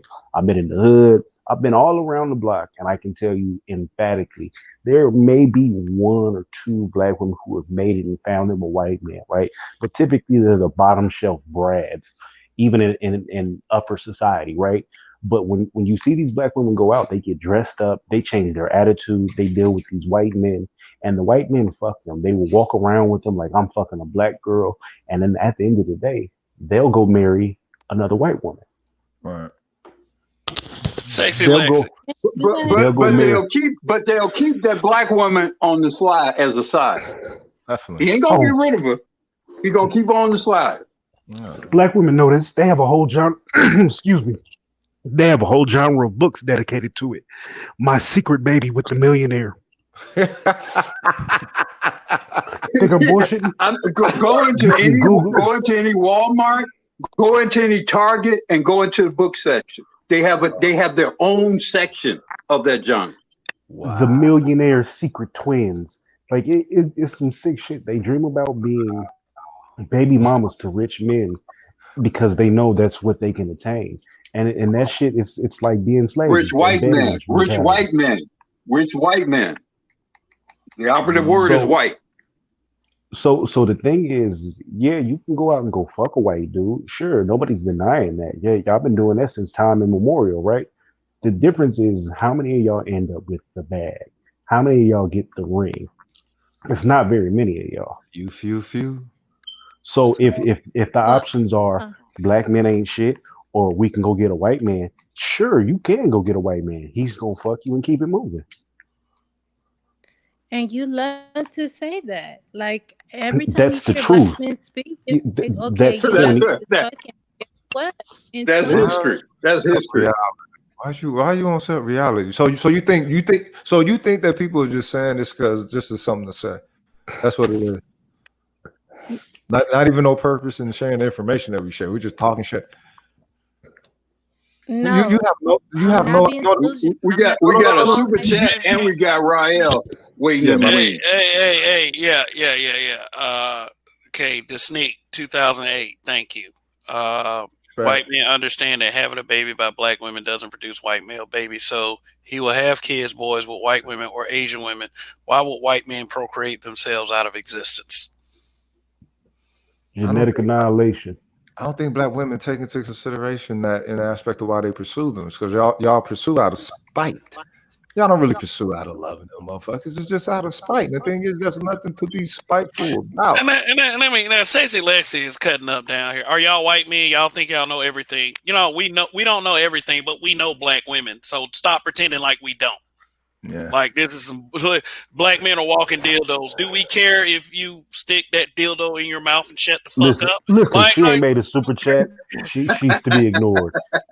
We got a super chat on the board. That's what we paying attention to right now. yeah. Cool. Facts. So So I just think that Jessica, I think, you know what I'm saying, system y'all generation, y'all really haven't taken a look at your value outside of you looking at yourselves. Because the whole thing is, if you're gonna get with these other dudes, then I want to know where y'all think y'all rank with them. Their woman has to be first. Their woman always has to be first. But then who's second? You think y'all second? You think you third? I mean, what other kind of women are you got? Arabs, Anglos, you know what I'm saying? Are they above you? What are the reasons that they might be above you? And then you start seeing a little bit of, you know what I'm saying, pattern in how cats of various cultures analyze, you know, black women and all women. You know what I mean? But for you to say, well, you're just gonna go elsewhere. You might be better on changing the culture of black women as opposed to just trying to jump into another's culture and you know what I'm saying, some foreign shit to where you're gonna have to lessen yourself when all your men want you to do is be cooperative. You're going to be cooperative in that foreign culture because you know they're not going to stand for it. But in an aspect of respecting your men to such a degree, it's always a difference. William Deere, white man here. Y'all speaking the truth. You know what I mean? There you go, brother. Right on, William. William Deere. Nice man. Hey, That's a nice white from man from name the horse's mouth. Hey, should you let Deer up to the panel? Hey, I mean, shit. Direct, you know what I mean? That'll be great. Yeah, because maybe Come on you know. up here, dear. But see, here's the thing. You about to see a respectful black woman now. You know? Oh, yo, man. Stop it. Stop it. That was me. Really honest. That was me. You wrong, Kevin. Yeah, stop it. Jessica Lex- been holding on in here, man. Hey, but seriously, though, we Yo, had Rahel wait for the longest. So Rahel, you there? Rahel, he might be away. Well, Rahel, okay, there he is. There he is. Go ahead, Rahel. You ain't spoke all this whole time, man. Hey, yo, but before you go, Rod, I just want to, hey, Jess, thanks for staying in. You're kind of quiet, so it seems like some things kind of resonated with you. Yo, you being a trooper in there, so respect. You know what I'm saying? My apologies, Rod. Peace to the panel. Peace, Kev. Peace to the chat. Peace, Rahel. Welcome to the panel. Hey, Rahel. I went to HBCU in Atlanta years ago, one semester. And ironically, this dark-skinned woman from California, who was very beautiful too. We were some guys, we were talking, and she interjected in a conversation. And she said this in a way like she was making a bold statement.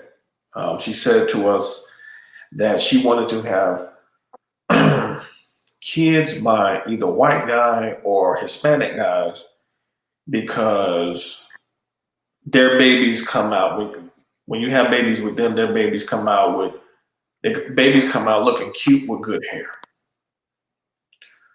So my response to her was, well, why the fuck you at a black college? And all the guys, started laughing at her. Right. And she recognized immediately that we didn't give a shit. Now, mind you, this was 99. So this idea that we really stressing them about interracial dating is the furthest thing from the truth. You go on Amazon and look up some of these books that Black women have written about trying to get with white men. You see books like How to Be Irresistible to White Men, Interracial Dating Secrets of Asian Women, Black Women Who Swirl Should Know. Interracial relationships between Black women and white men. Obviously, the book Swirling, and the list go on and on and on. This idea that these women are just sitting by dutifully being loyal to Black men based on racial components is very far-fetched. The reality is that these women's personal failures are constantly being laid at the feet of Black men. It doesn't matter what it is. It can be a weight issue. And these same women will turn around and say, well, there are a lot of Black men who like big women. What the fuck? Yeah. Like, your weight is your problem. It's not Black men's problem. You control literally what you put in your mouth. And it's just this constant circle jerk that is really meant to just tire Black men out. They do this exact same type of shit in relationships to Black men. Exactly. Most of the time, They know when black men put their foot down in relationships, they're right. They're right, you know. But because they don't want to admit that black men actually might know something more than them, you know, because it's this mentality that black men don't get education for some reason. I don't know where this mentality comes from, but I remember in my undergrad years, there were plenty of black dudes on campus. But this idea that they need to tout education as some type of sign that they're superior is absolutely ridiculous. And the fact that they'll get a smart cat and then downplay his intelligence, but you with me because I'm intelligent, but I don't know nothing. So, I tell you. So my point is that young females like this, they don't have the heart, they don't have the courage to go back to the women in their families who are more responsible for who they are in terms of their personalities, their worldviews, their outlooks on life, that inform the decisions that they make in their lives. When they meet black men out here, they're meeting a stranger. So you can't go to a strange black man who you don't know, you didn't grow up around your whole life. You just literally met these guys and literally try to deal with them as if you know how all black men are. No matter what experiences I've had with black women, if I meet a black woman and I have interest in her, I'm going to give her a fair chance to show who she is. Because it wouldn't be fair to her to be like, well, she like everybody else. I mean, that's just completely ridiculous. Like, but in their mentality, they're approaching black men like they know who we are. This is why Kevin Costly is telling these women, y'all don't even know men. You don't know black men. You don't. There are complexities to black men because black men have a distinct experience in America. Cat Williams made this great point in one of his comedy routines years ago, and he was talking about it was an issue. I don't know if y'all remember when the motherfuckers in I think it was San Francisco when they damn got into the damn tiger pit, playing around with the damn tiger, and motherfucker got ate, and he was basically saying like. If you don't understand why the tiger reacted the way it reacted, like you don't understand basically that the tiger has a nature. If you don't understand why the tiger reacted that way, he was like, "Shit, you don't understand." I think he said black men experience in this country because he basically compared the experience of the caged tiger to black men. So. The reality of the situation is that if they were really coming in good faith, if they really were coming in good faith, first of all, they will view your experience from a human perspective. Right. I have been in relationships with women who have been raped before. I've been very compassionate. I've been very sensitive to that experience. You know, have gone out my way to show sensitivity to even if they have emotional outbursts, just based on their experiences. But when it comes to black men and their experiences, these women are not even trying to hear. You know, she can't even. She's not even here. She's not even listening. No. Because she's not even capable of listening because to actually hear it's like if you was around a woman who was a mother and her baby was crying and she was more willing to argue with you than care to her child, you would be like, man, what the hell is wrong with you? Man, your baby crying. You know what I'm saying? Right. It's kind of similar.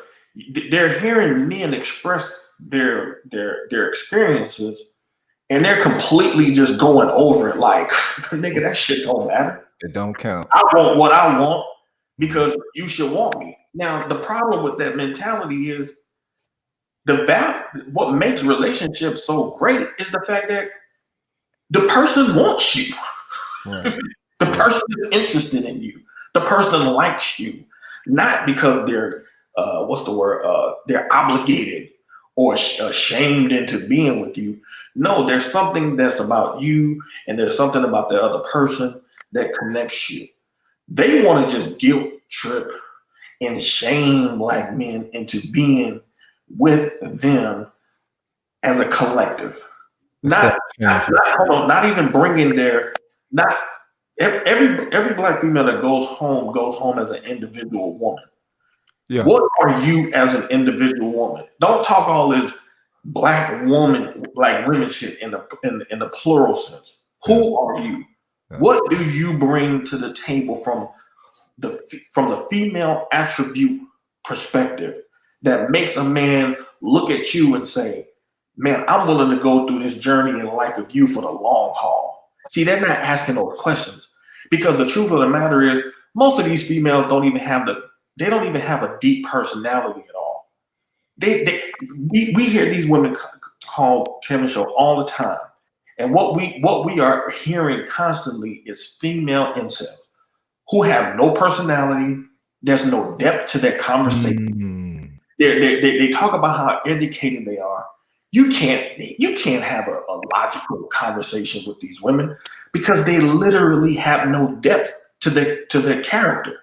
And once they're exposed, then they start flailing. They want to lash out because they're being exposed. I remember when I used to be younger. Now, mind you, I learned this in my teenage years.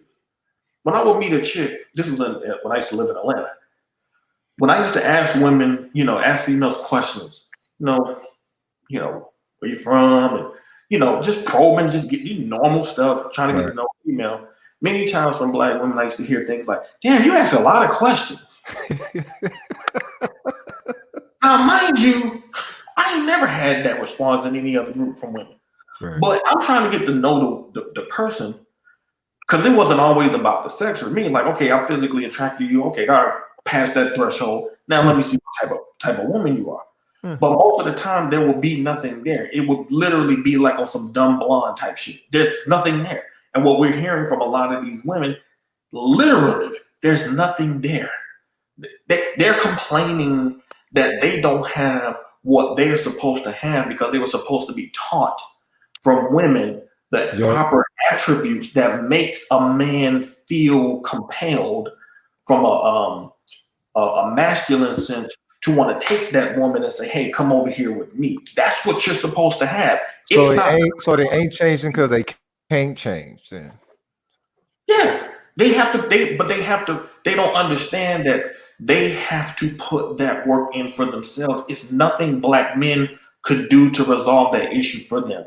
They keep coming to these spaces thinking it's black men's fault. How can the very men that y'all claim don't have it all together, who even these same women talk about they don't want no 9-to-5 dude, dude making $50,000 a month, that's not a year, but you want that same man to turn around and fix you? How is that even possible?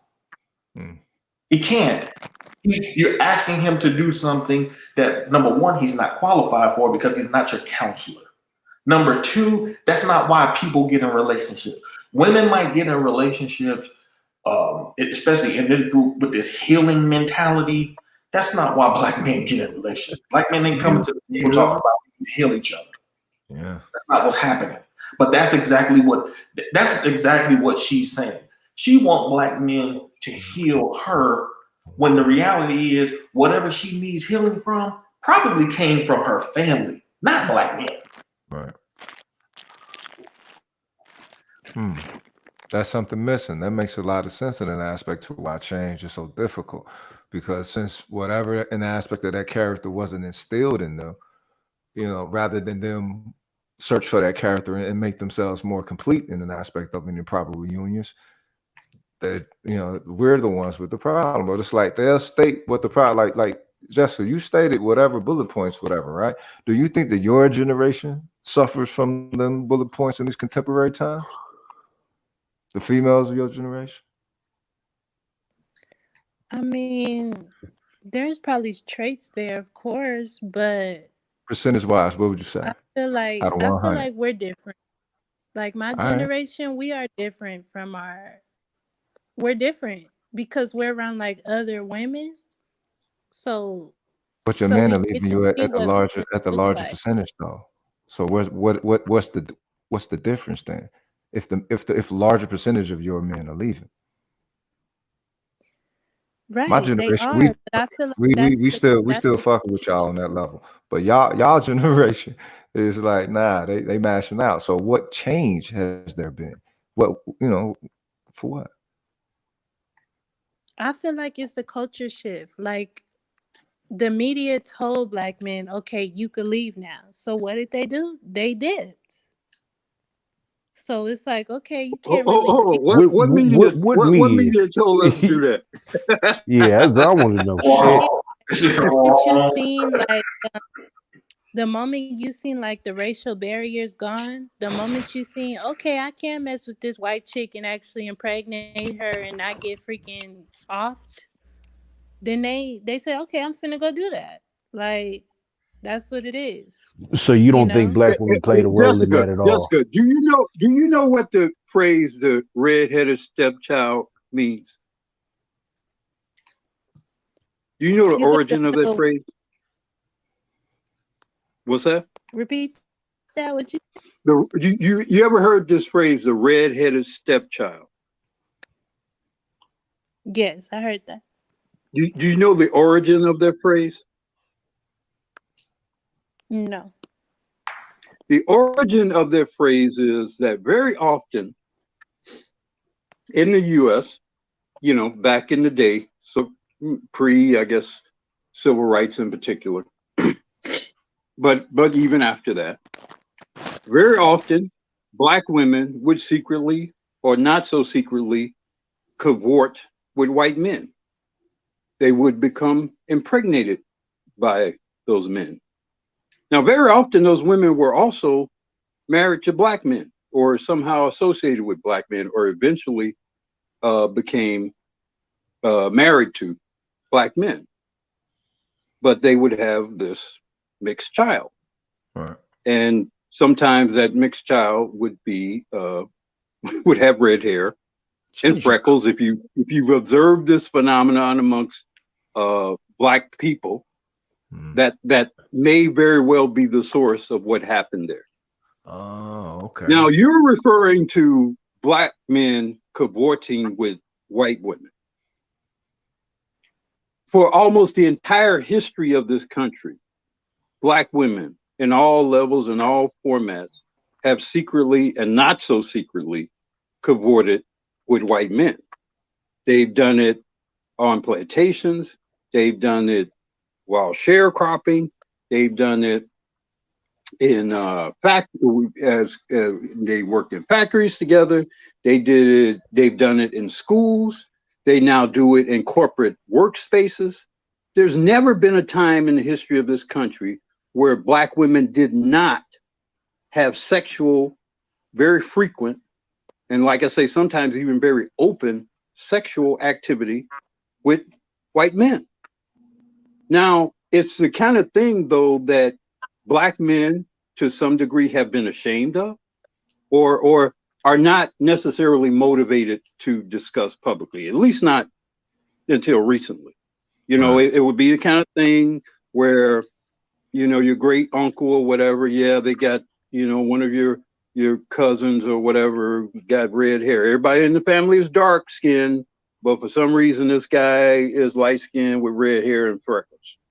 And we're just gonna pretend like the very obvious thing did not happen. I've seen this kind of thing in my own family tree, actually.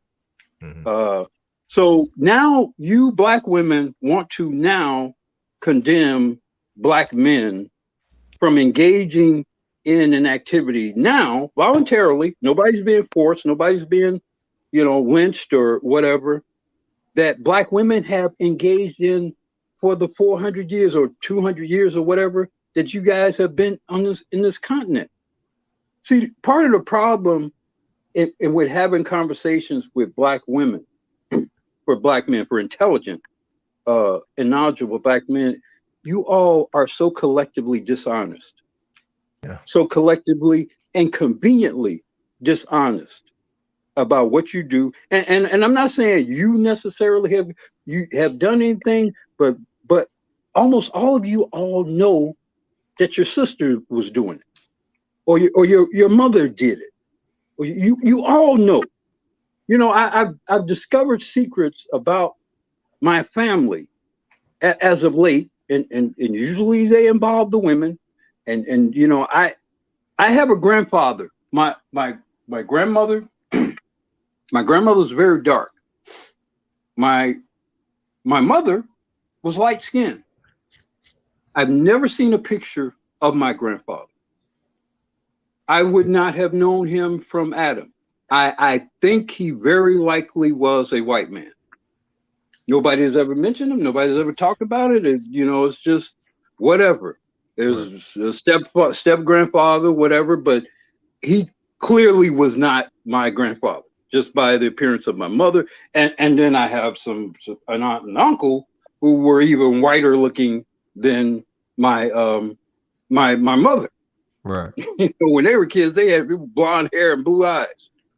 Man. You know. Okay. I'm sorry. I have to read this super chat. And you continue. Sorry. Okay, it's been about 30 minutes. Matty goes, thank you again. Paul Ryan, the 54th House Speaker, dumped his black chick before he went into politics. Kamala Harris had to get a white man from Germany with an already made family, LOL, to get her male love. See you. Yeah. I mean, I'll wrap it up by saying that, like I said, you know, you all are collectively and grossly dishonest as a people, black African American women. You've been that way for generation after generation after generation. And the only difference now is black men are collectively learning the truth, and we're responding to the truth for their own personal best interests. And you guys are going to have to live with it and accept that. Like, Uber, I wanted to come in on that because I was actually going to bring something like that up earlier. Do you remember? Okay, so there's 2 points.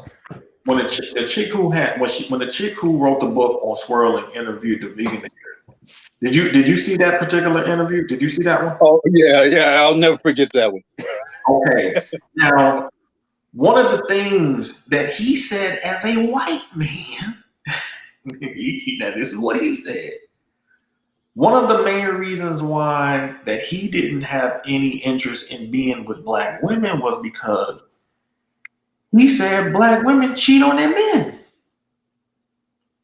He said there were plenty of black chicks that he had dealt with who had black dudes as their men. Yep. People didn't really talk about that part. Wait. Cheat on a man with him? Yes. Yeah. What? He said the easiest thing in the world for him to do was to bang a black chick. Yep. He said that was one of the main reasons why he had no interest in being with black women, because they were not faithful. That was a white man saying that. God damn. Holy shit. That was a white man saying that. That's why she reacted the way she reacted. She didn't react because he said he wasn't interested in black female. That wasn't the reason why she reacted like that. Yeah. And he was uncomfortable with how slavishly the women pursued him. Yep. He was discomforted by that. Yeah, he was like, he was turned off. I'm not all that, you know. He was turned off from that shit. He actually was complaining about one of the chicks he dealt with whose family had money and was complaining about racism and stuff like that. He was like, man, your family paid for your college straight out their own pocket. What are you talking about? He was turned off from all of it. He literally was turned off from a black chick being on some kind of woke type shit. He was like, man, he was like, man, I had to pay for my schooling out of my own pocket. And he literally was not, he had dealt with enough of them to see, like, yo, this is a pattern here. Yeah. People All, like, all it takes is 20. You do it with 20, then you find out. That's what it is. That's the magic number. Let me tell you, there are some things going on between black women and white men in these corporate environments. Yep. You brothers don't want to know nothing about. Oh, we know. Would break your heart. Some of us know. Some of us know. Some of us know. Matter of fact, hold on. Matter of fact, if you go back, remember Strom Thurmond? Yeah. Okay. Strom Thurmond, Dixiecrat, ran on one of the most racist platforms ever. That nigga got his 16, I don't know how old he was when it happened, but she was 16. She was their maid. He got her pregnant. His daughter kept that shit secret for 70 years. Until he died. Until he died. And then she came out. She kept that white man's secret for 70 years. And y'all want to sit here and talk about y'all so loyal and this and that and the fourth, when y'all been fucking these white dudes behind the scene all these years? Girl, please. Strom Thurmond ran against FDR on segregation. That was his platform, to keep the races separate. That was his presidential campaign platform. Yep. That's who her father was. And she kept that secret until he died. But look how they be so quick to come out, snitching on black men left and right. But you'll keep a white racist secret? Come on, man. They want to act like that. These women want to act like I didn't see Freaknik in the 1990s. Like I didn't see a whole bunch of black women ass out in the street in Atlanta, Georgia in the 90s. Man, you taking me back, brother. Come on. That's what I think the CDC shut that down, didn't they? Yeah, they shut it down, boy. Them were the first thoughts, boy. I can tell you some stories, brother. Yep. I have friends who told me that one dude I know, he said, man, I was getting so much ass during Freaknik. He said, man, that shit started the discussion. Dude, I can tell you one thing that happened where they sit up here and threw this chick on the ground, and when they got through with her, she got up and said, damn, they ain't have to do that. They could have just asked. Man, y'all, I'm telling you, if y'all didn't see Freaknik, man. Nah, I saw Copper Beach Party. That was a break off for Freaknik, boy. They tried a little something out here. Bruh, Freaknik was this stuff. What people see now, this turned up stuff, man, a lot of that shit emanates from that Freaknik culture, man. Oh, for sure. Freaknik was the one that set that shit. Man, there were black men from all across the United States, man, moving to Atlanta just because of Freaknik. Yep. Yeah, almost did. Yep. Because men couldn't understand how you could have so many thick, fine women where you could touch them, and it was cool. Yeah, and they weren't selling it either. It was just open market. It was open market, man. Highway shut down. I'm talking about the highway shut down, cars for miles. Chicks getting out on top of the cars twerking before that shit even became a popular word in the culture. Yeah, this was the 90s. Yeah. And this is the best part about it, Rael. All them chicks had boyfriends and fiancés and husbands. Sure. And a lot of those chicks was from college too. A lot of those chicks were college-educated females. Most of them were going to college. Yes, they want us to act like we didn't remember that. like we didn't experience that. We didn't remember that. No. But now these women from that time, now there a lot of those females, my age, 42, they want to get married. Shit, you was getting turned out during Freaknik back then. Like, nah. Yeah. Like, no. You know what I'm saying? So again, females like chick on the panel, they think we don't know what's going on. See, a lot of times, let me tell you something. A lot of times, man, women think we're dumb. They don't understand the mind of a hunter. We're hunters by nature. Right. And they're organisms in nature that'll play dead to get prey. Right. They'll play dead like they're dead, or they're blending with the environment. You don't even think it's there. Next thing you know, they hit you with some poison. Boom, you incapacitate. You dead. Right. So a smart hunter is going to adapt to the environment. If the female think dudes are dumb, niggas will play dumb to get the pussy. Right. That's where they go wrong. They think they so smart. A lot of times, man, dudes will just let a chick keep thinking that he dumb, he don't know what's going on. And then after he tired of her, after he get done with her, he just move on to the next. Meanwhile, she's sitting there thinking like, oh, I'm so smart, I'm getting over it. No, you ain't. Because you're going to get ran through by the next dude, and then the next dude, and then the next dude. Now you ain't going to be able to pair bond with anybody. Now you're going to be 40, 50 years old, like Vivica Fox and Lisa Ray and them on Fox Soul complaining. I mean, look, independence, right? That's the call of their wildness. So it's like, all right, it's only fitting for them to, be alone or whatever. It's like they set it up for themselves. What's that great line in the movie As Good as It Gets? As Jack Nicholson's character. How do you how you write such great female characters? I think of a man that remove all reason and accountability. Man, that's one of my favorite. That's one of my favorite movie scenes, man. I think of a man.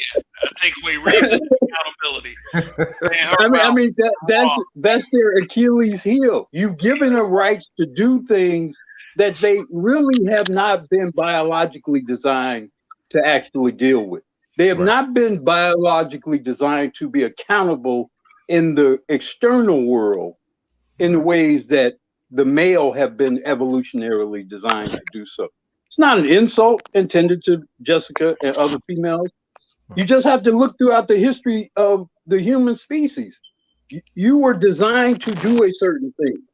We were designed to do a certain thing.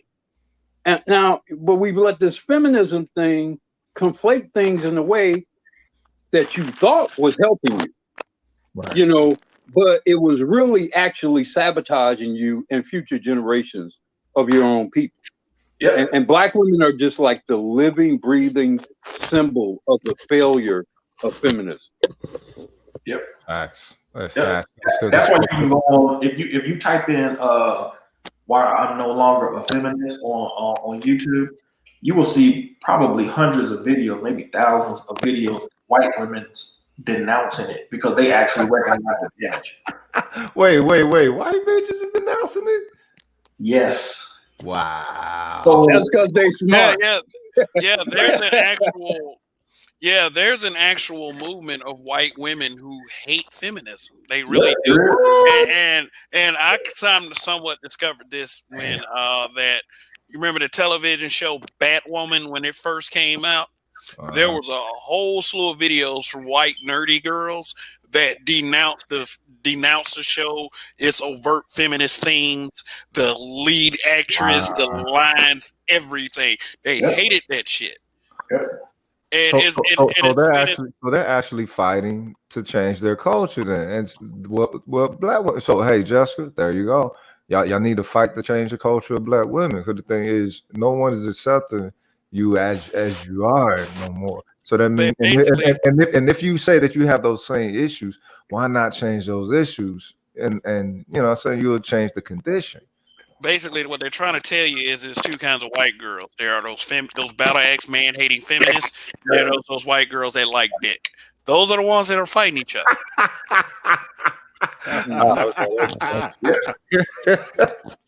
Hey, let me answer Jerome D real quick. Jerome D. I went to Alabama State in the early '90s, so I was all in that shit.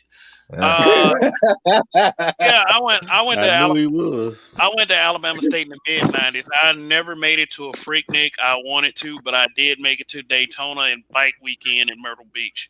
and those were some fun experiences. But they weren't Freakniks from what I hear. So, so Nah, there's I only will one always, Freaknik, bro. There's only one Freaknik, man. yeah, I will always kind of regret never ever making it to Freaknik. And I've heard they try to reproduce it, but they ain't Nah, going. I got you. Kasim Reed shut it down, man, a few years ago when he was in office. They tried to bring it back, but nah.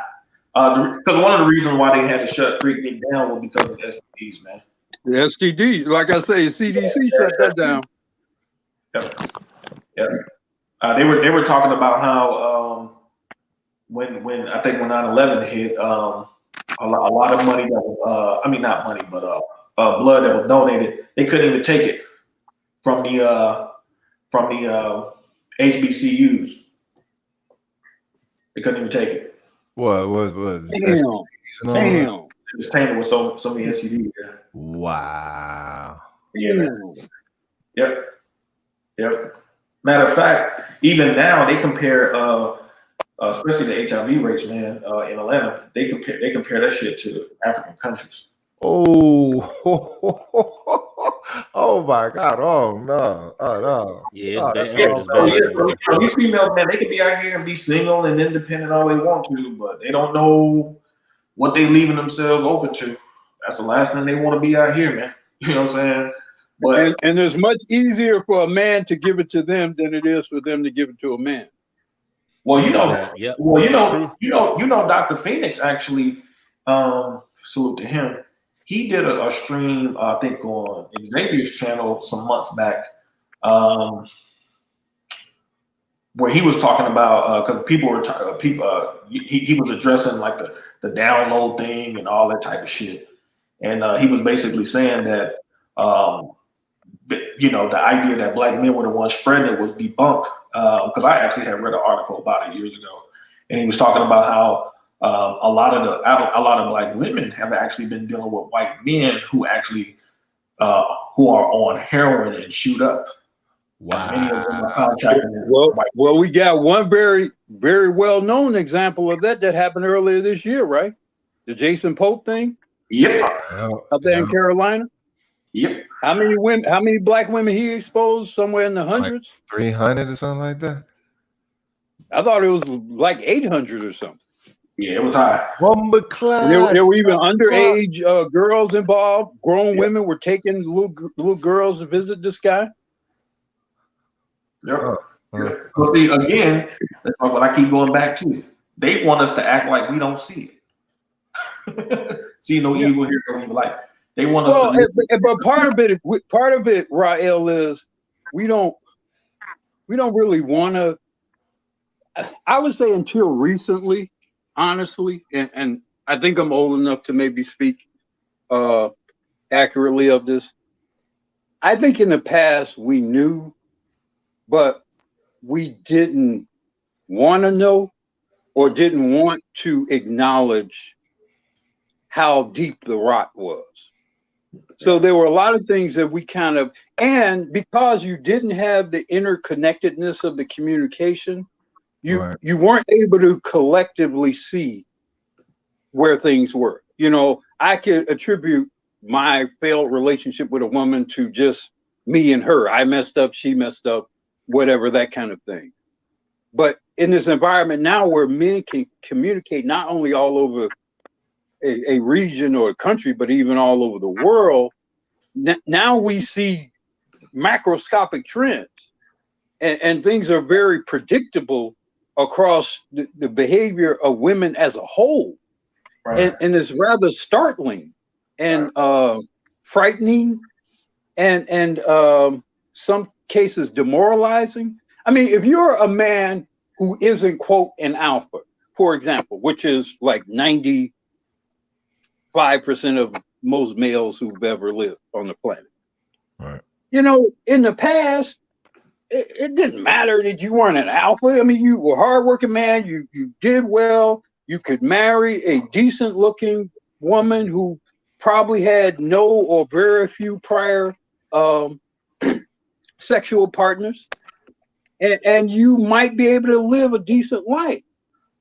But now that you know the truth about women to the degree that we know collectively, and the 80-20 rule, or hell, maybe the 95-5 rule. Now that you know that stuff, that shit's pretty damn demoralizing. Yes. You know, and it doesn't encourage you. I mean, even now we're having this conversation about whether, you know, black men should date non-black women. And but as I said earlier to Jessica, I don't see non-black women, certainly not white women, as a panacea for black men. Not in the least bit. Those hoes gonna go left too. You know, it's just a matter of when they gonna go left, you know, and how bad the damage is gonna be, because we know how black women are gonna go left. You know, I said I would describe the difference between black women and white women, as best I can see, is that, you know, white women will build you up and then tear you down, and black women will skip that first step and just tear your ass down. Let me know. But the ultimate conclusion is the same. It's just how quickly you get there. How quickly you get to the But at least with a Twitter. white woman, if she's gonna help build me up, at least with a white woman, if she's gonna help build me up, at least I might have something. It's a chance. You know what I'm saying? When shit eventually go left. With the sister, I ain't gonna have shit. Well, you a cold motherfucker, bro. God damn, man. So I don't regret. You know, one of the great things about getting old is I won't have to be around here for too long to just see how bad shit gets. Oh shit, you lucky motherfucker.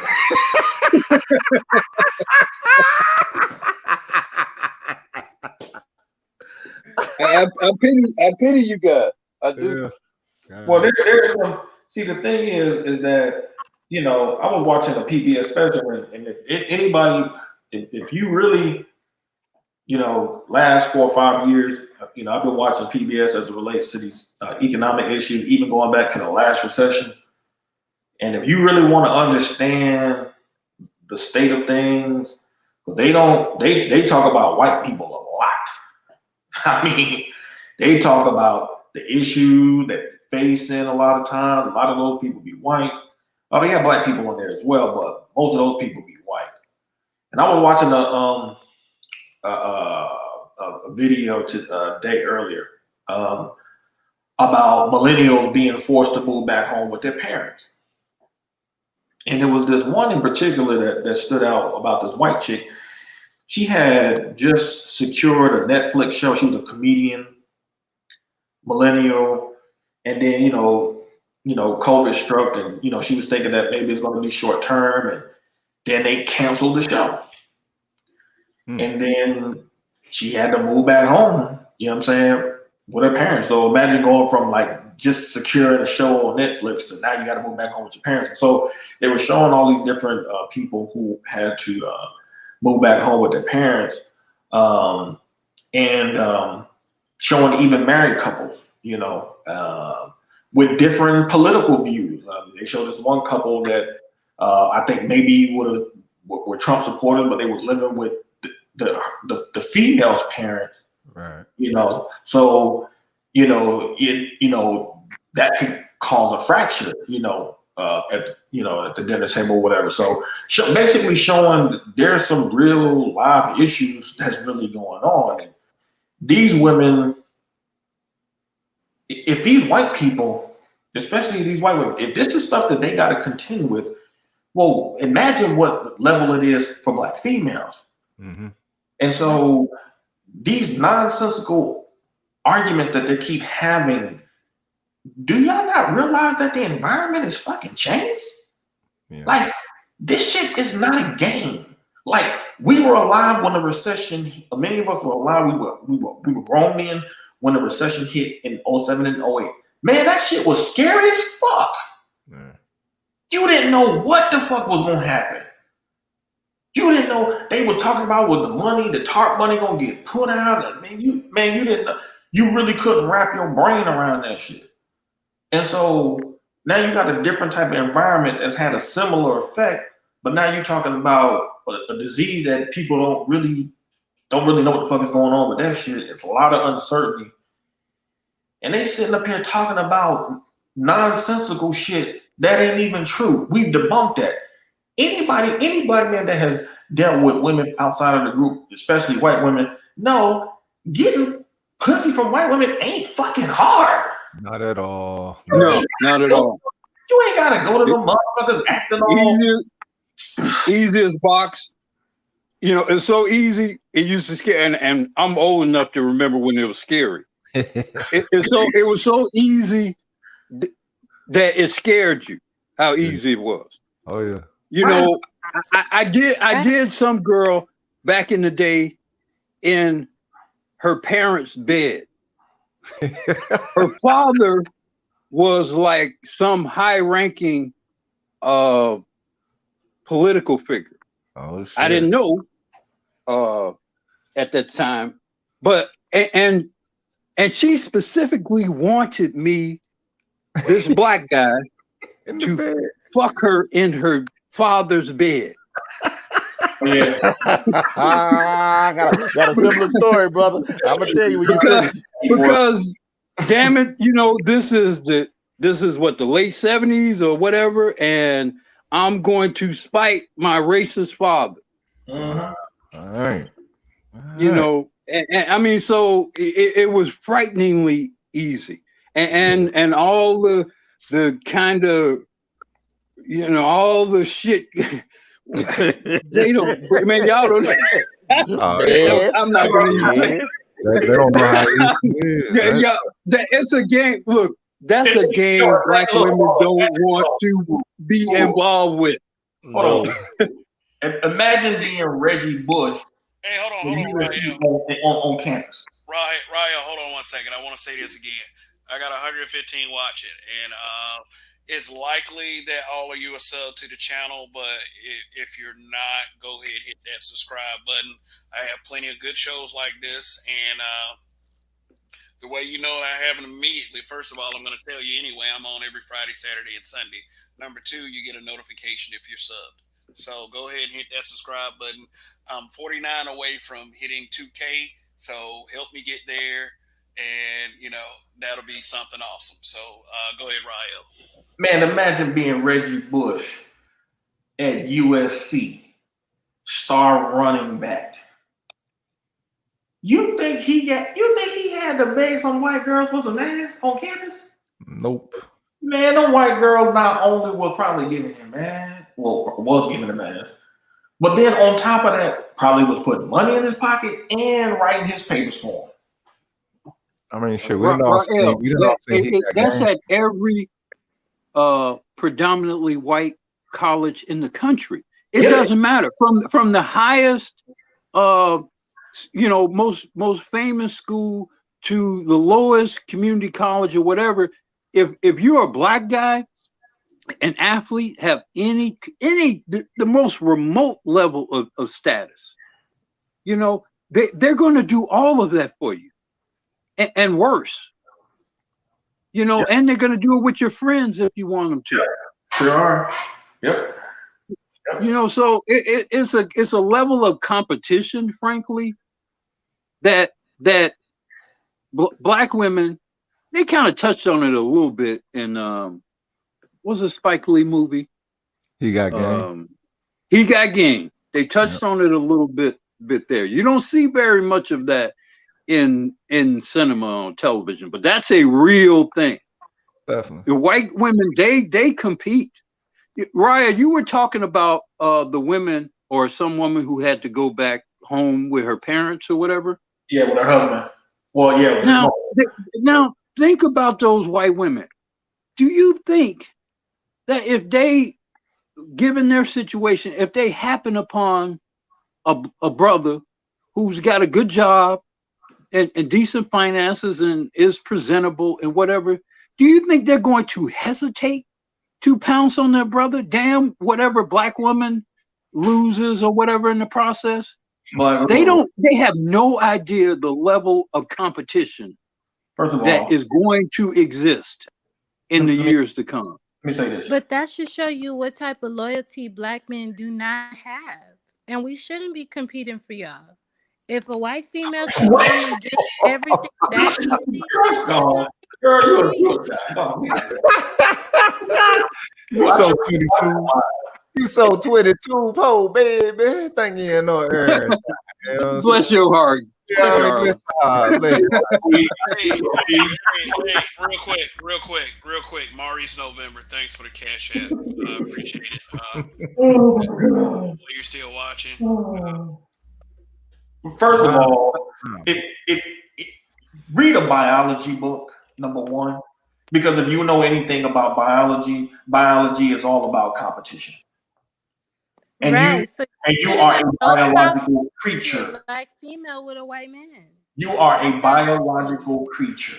Okay? When I was in my school years ago, now this was a white woman who said this. She was talking, we actually started talking about marriage.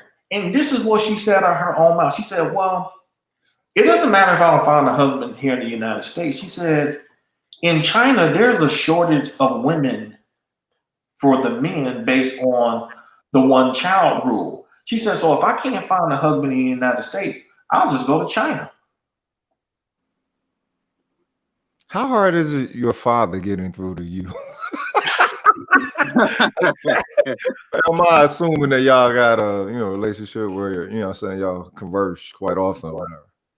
Look, let me just show you what I'm coming from. No. You Answer my question, please.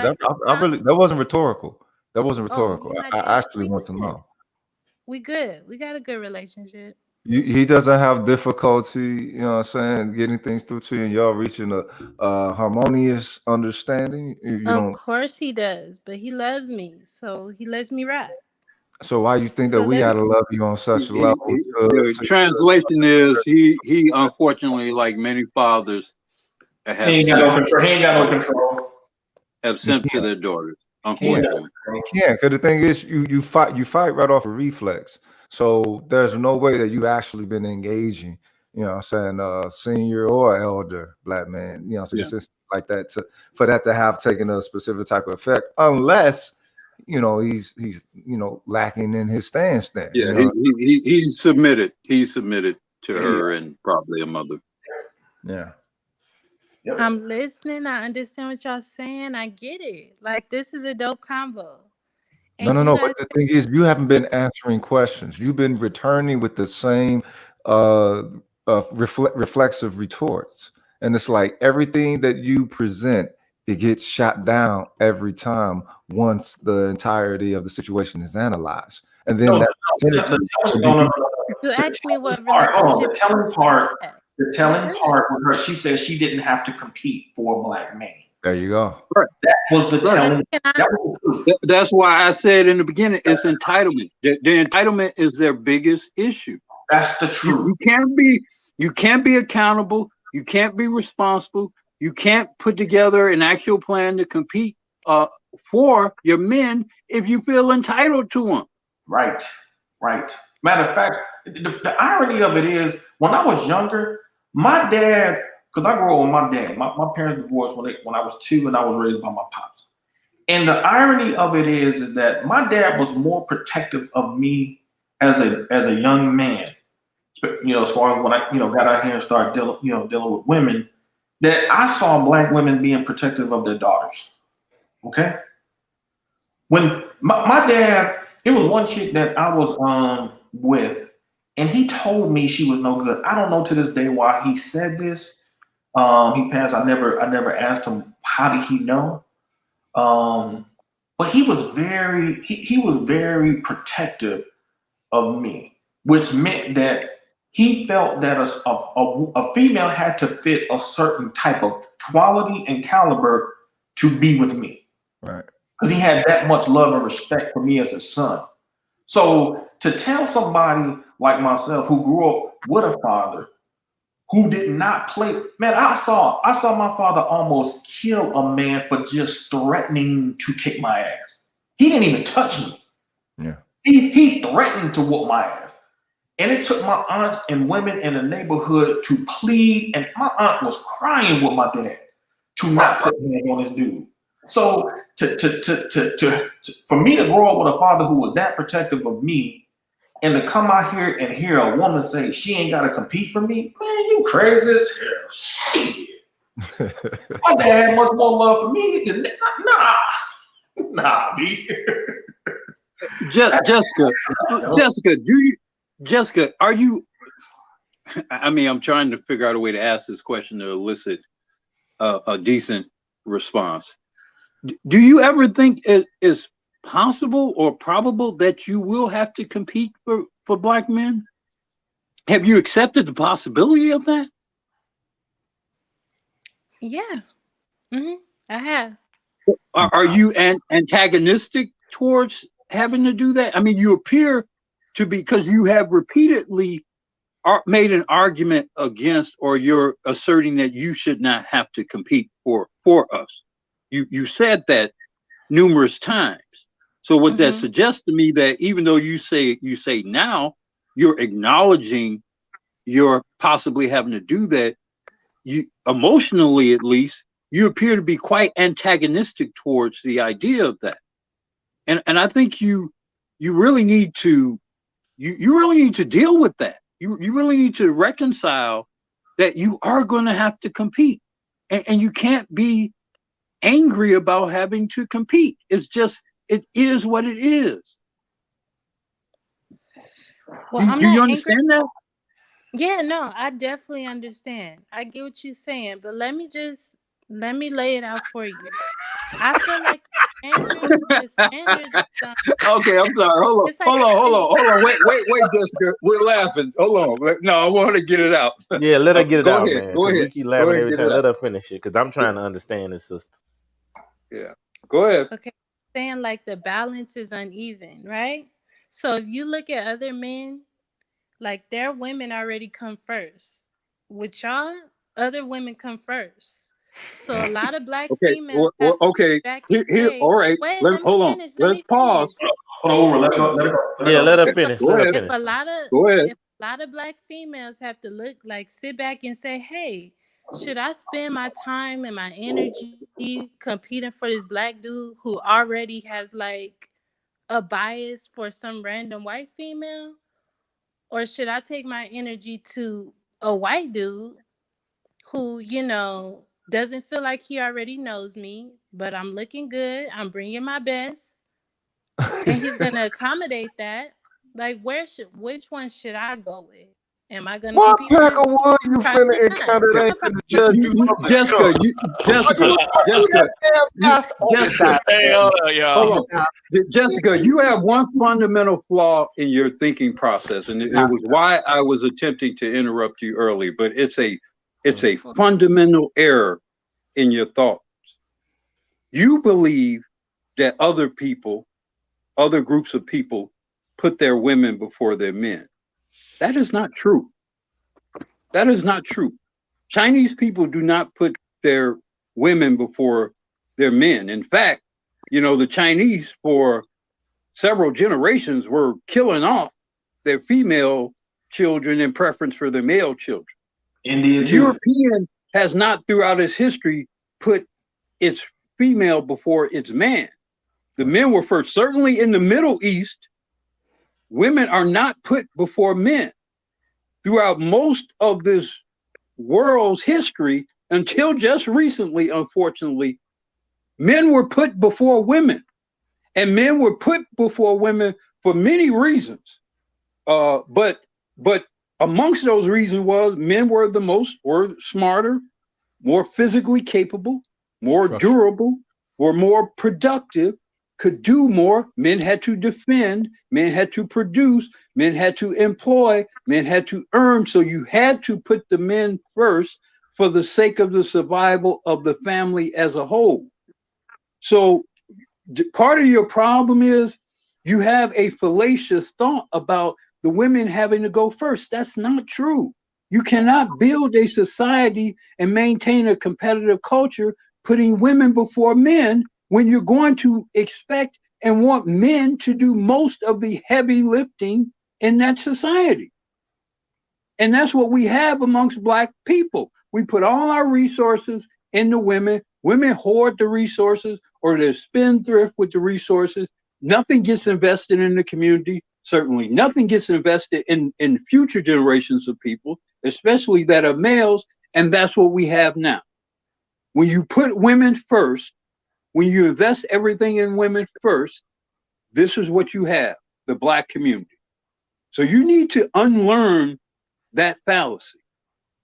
If you want to be competitive with these white women, these Asian women, certainly these Latino women, you need to unlearn that women go first deal. It is so not true. It is so not true. Not even close. Matter of fact, if you look in, I was just looking at an article the other day in Kenya. Well, the article was centered around Kenya, but it was talking about how in Kenya there are men who are prostituting not only their wives, but their daughters too. Damn. For money. So you're and see, this is why. See, you women really need. If y'all are so educated, then y'all really need to become curious about how the world works. And the way that you do that is by actually reading. Not Madame Noir, not all that goofy shit, but real, tangible things. Because y'all think buildings just fall out the sky. You think pipes get laid in the ground because somebody wishes it so. That's not true. Men did that hard work to make it comfortable for you. And if you know the history of the world, you know the history of the world is very brutal to human beings. Like being in America, first of all, being born in America, you're one of the luckiest people on the planet. So who have ever lived. Yeah, so the reality, many of you need to understand how things work. You need to understand how biology works. You need to understand historically what has been the way that people form groups, using things like marriage and the marriage construct to bring about what they view as an orderly society and things like that. Because y'all have this idea in your mind that this shit is just magical. This ain't Disney. Like, this shit is work. For real. Like this is work. Like we have seen in the last basically almost year how a pathogen could wreak so much havoc on the world, not just America, but the world. And y'all better get out of this Candyland bullshit thinking that you're going to get some shit just because you want it. That's not how it works. It has never worked like that. I know the welfare state has taken away the thought of competing for men away from Black women, but that's an artificial construct. If the white man ended welfare tomorrow, y'all motherfuckers would be out here competing like a motherfucker. Right. You know what I'm saying? That's some false shit y'all chose to believe in. They ain't give us no free shit. They ain't give us no free shit. All right. Let me read this super chat. All right, Nolan Batiste, thank you. I talk to white women, and they've always said they don't see Black women as competition when it comes to getting men. Well, they're not, and she herself have basically disclaimed the responsibility for competing. She doesn't think she have to compete, but all those other women know they have to compete, and that's why Black women lose. So Jessica, I got a question for you. Let's. All right, this might be hypothetical, might be an issue, but I need you to think objectively about this.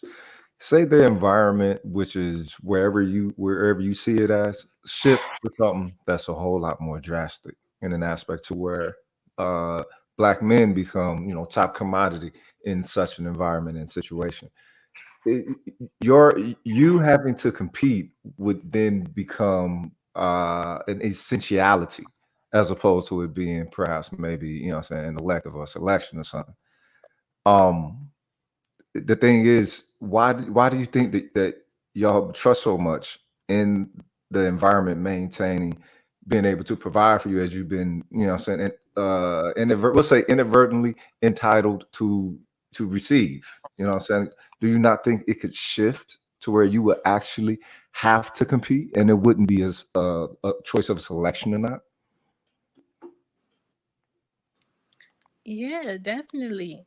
And I don't mind competing. Like, I don't mind. A feminine female, she's gonna want to compete. She doesn't mind competing. But I feel like young black females, they just gotta look at the situation with black men. Like, okay, our men is not thinking how other men think. So am I gonna waste my energy?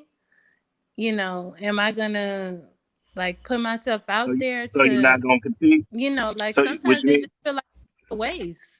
Yeah, so well, you're not gonna compete. let's welcome Roger, man. The Roger Report live. Hey, Roger. Long live What's the happening, y'all? habitual line steppers. Indeed. What's happening, y'all? Yeah. So basically, Jessica said that we need to compete, but then she said we're not gonna compete.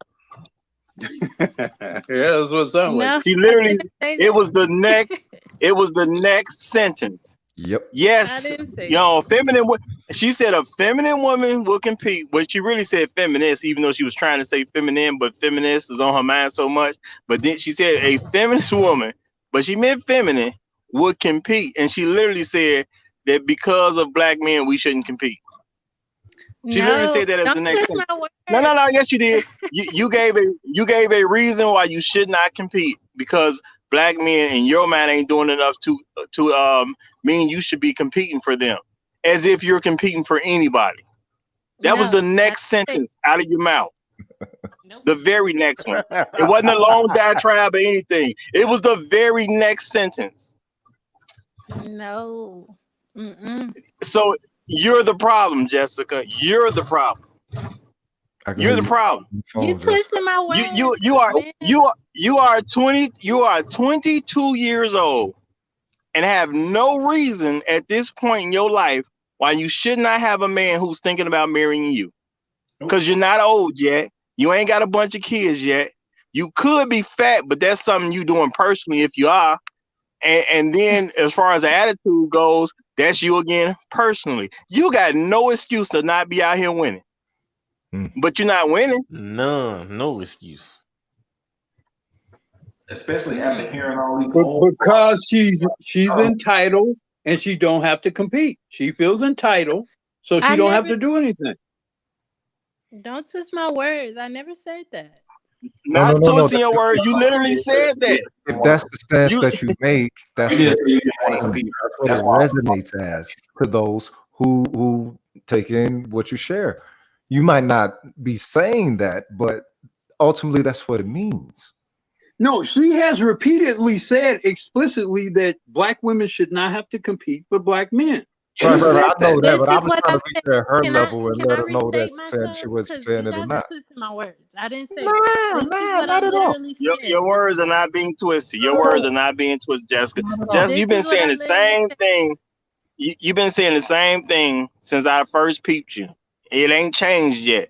You said that you claimed that you came into this space to learn what's going on with men and try to get yourself together so you can get a good outcome. And all you have done since you've been in these spaces is fight against reality. You're not here to learn. You think you're better than everybody else because everybody else is a black man. You don't want to improve. All you do is make excuses for you being a loser. That's all you do. You don't deal with nothing about yourself. Jessica, you're a 22-year-old girl. Unless you done had a birthday and you're 23, you're young, and there is no reason at this point in your life, because you do not have kids, you do not have a whole lot of stress going on in your life. You said you said you had parents that raised you and they tried to do right by you. You literally have no reason to be losing in life. You have none. None. No kid. I'm not 22-year-old black losing. woman with no kids. Who told you I was Man. losing? Like Do you have a twist my fiance? words, and you can't be doing Do you have a fiance? No, black men don't marry Okay. nobody. So if you don't have a fiance, no. Jessica, if you don't have a fiance, you are currently losing. Okay, No, you're currently losing. You know, no black like man. to First hit me thing with came some out of our mouth. statistics. No Let's black pull man. up some statistics. You can't put that on. No, Jessica, I don't need statistics. What white man? What white man are you? Is your fiance a white man, a Mexican man, an Arab man, an Egyptian man? Do you have any fiance from any area of life? No.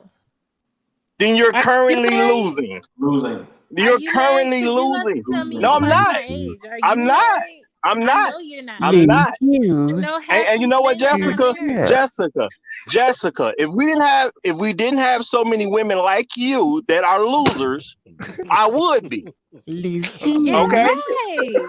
Oh my God. Okay, Jessica, I got In a my question for you. I got a ears. question for you. You came to the space to learn, right?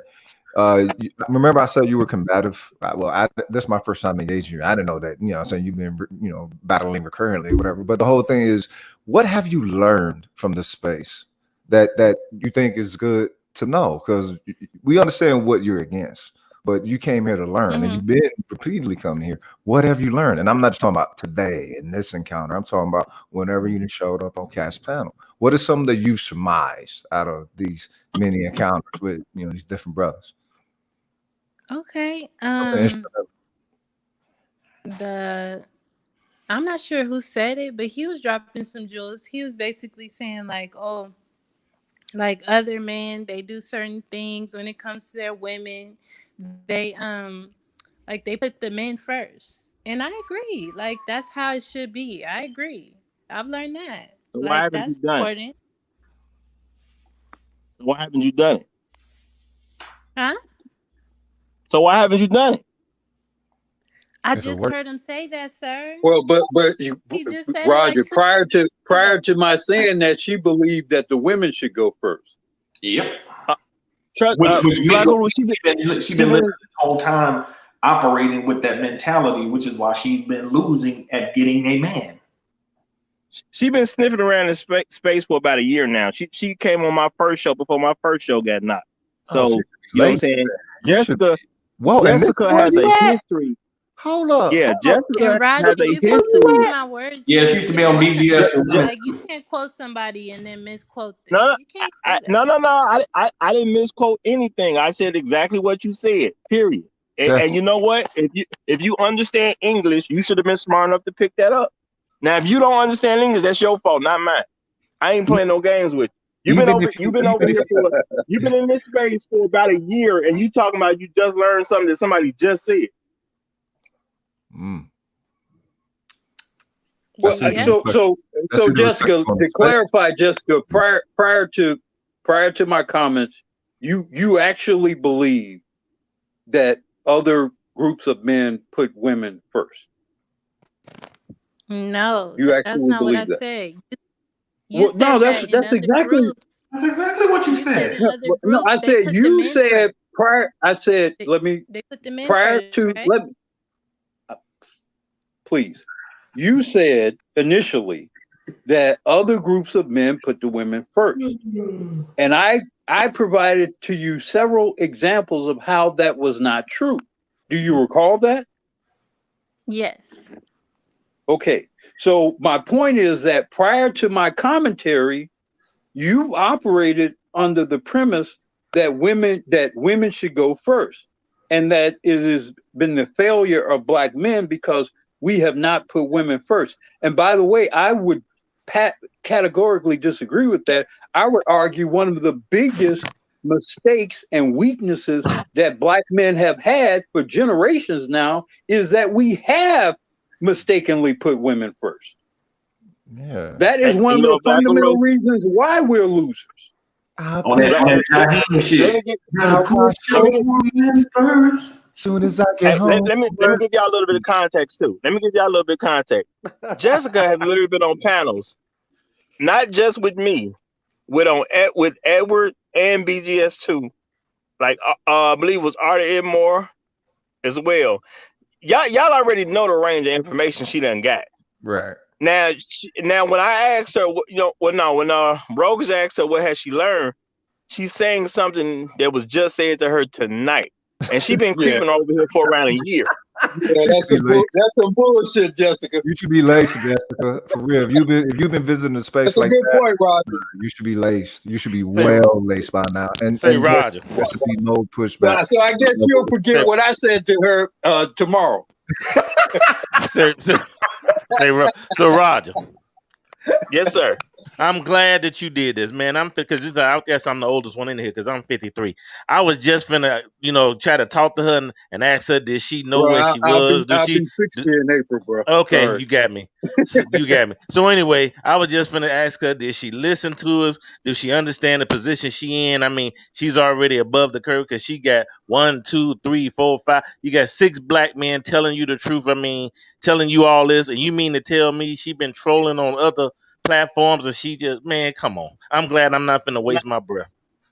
Matter of fact, now that I recall, she was talking. She's also talked to Charles Faulkner for sure, who gave her a whole plan about how to get herself together because she was hanging around these boys or these young guys because she's been in college, and he was giving her the scoop on how to get one of them attracted to her or whatever the case is because she was basically scary on saying something to them. So yeah, she been getting information. She just don't want the information. It don't count. And I would. And I'm gonna tell you how we know it don't count. This how we know for sure it don't count. Because he just said, what I have learned is what Black Guru just said tonight. So all those conversations she had with everybody else, none of them count. Wow. So Jessica, can I ask you something? What are you doing? She writing a book. What?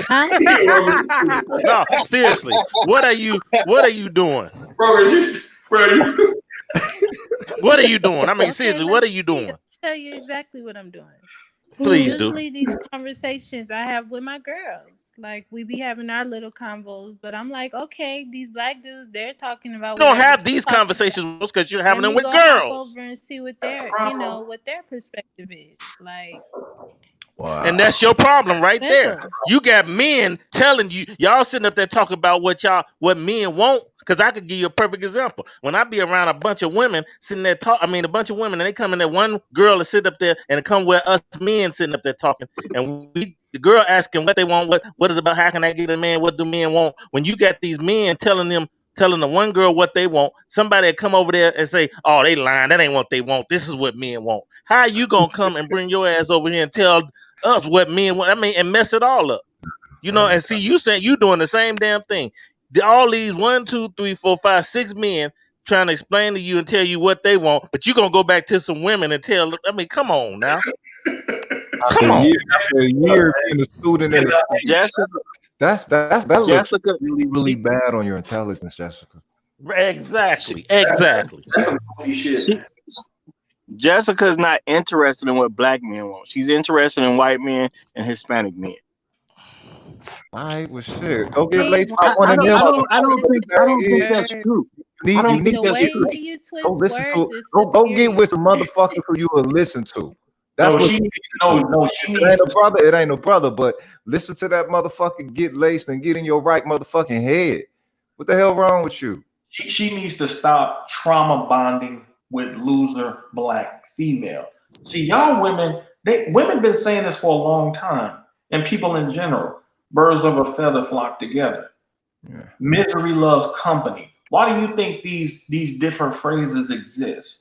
Because it's really trauma bonding. Because y'all want to sell a narrative, and here's your narrative. A lot of it's been fed to you by the media. Oh, woe is me. The black woman has it so hard. She has it so hard. But if you had it so hard, why during some of the most racist times in this country, black women were married at an 80 to 90% clip to black men? Is it more difficult for you now as a black woman to get with black men than it was during times where black men were getting lynched? No, not even close.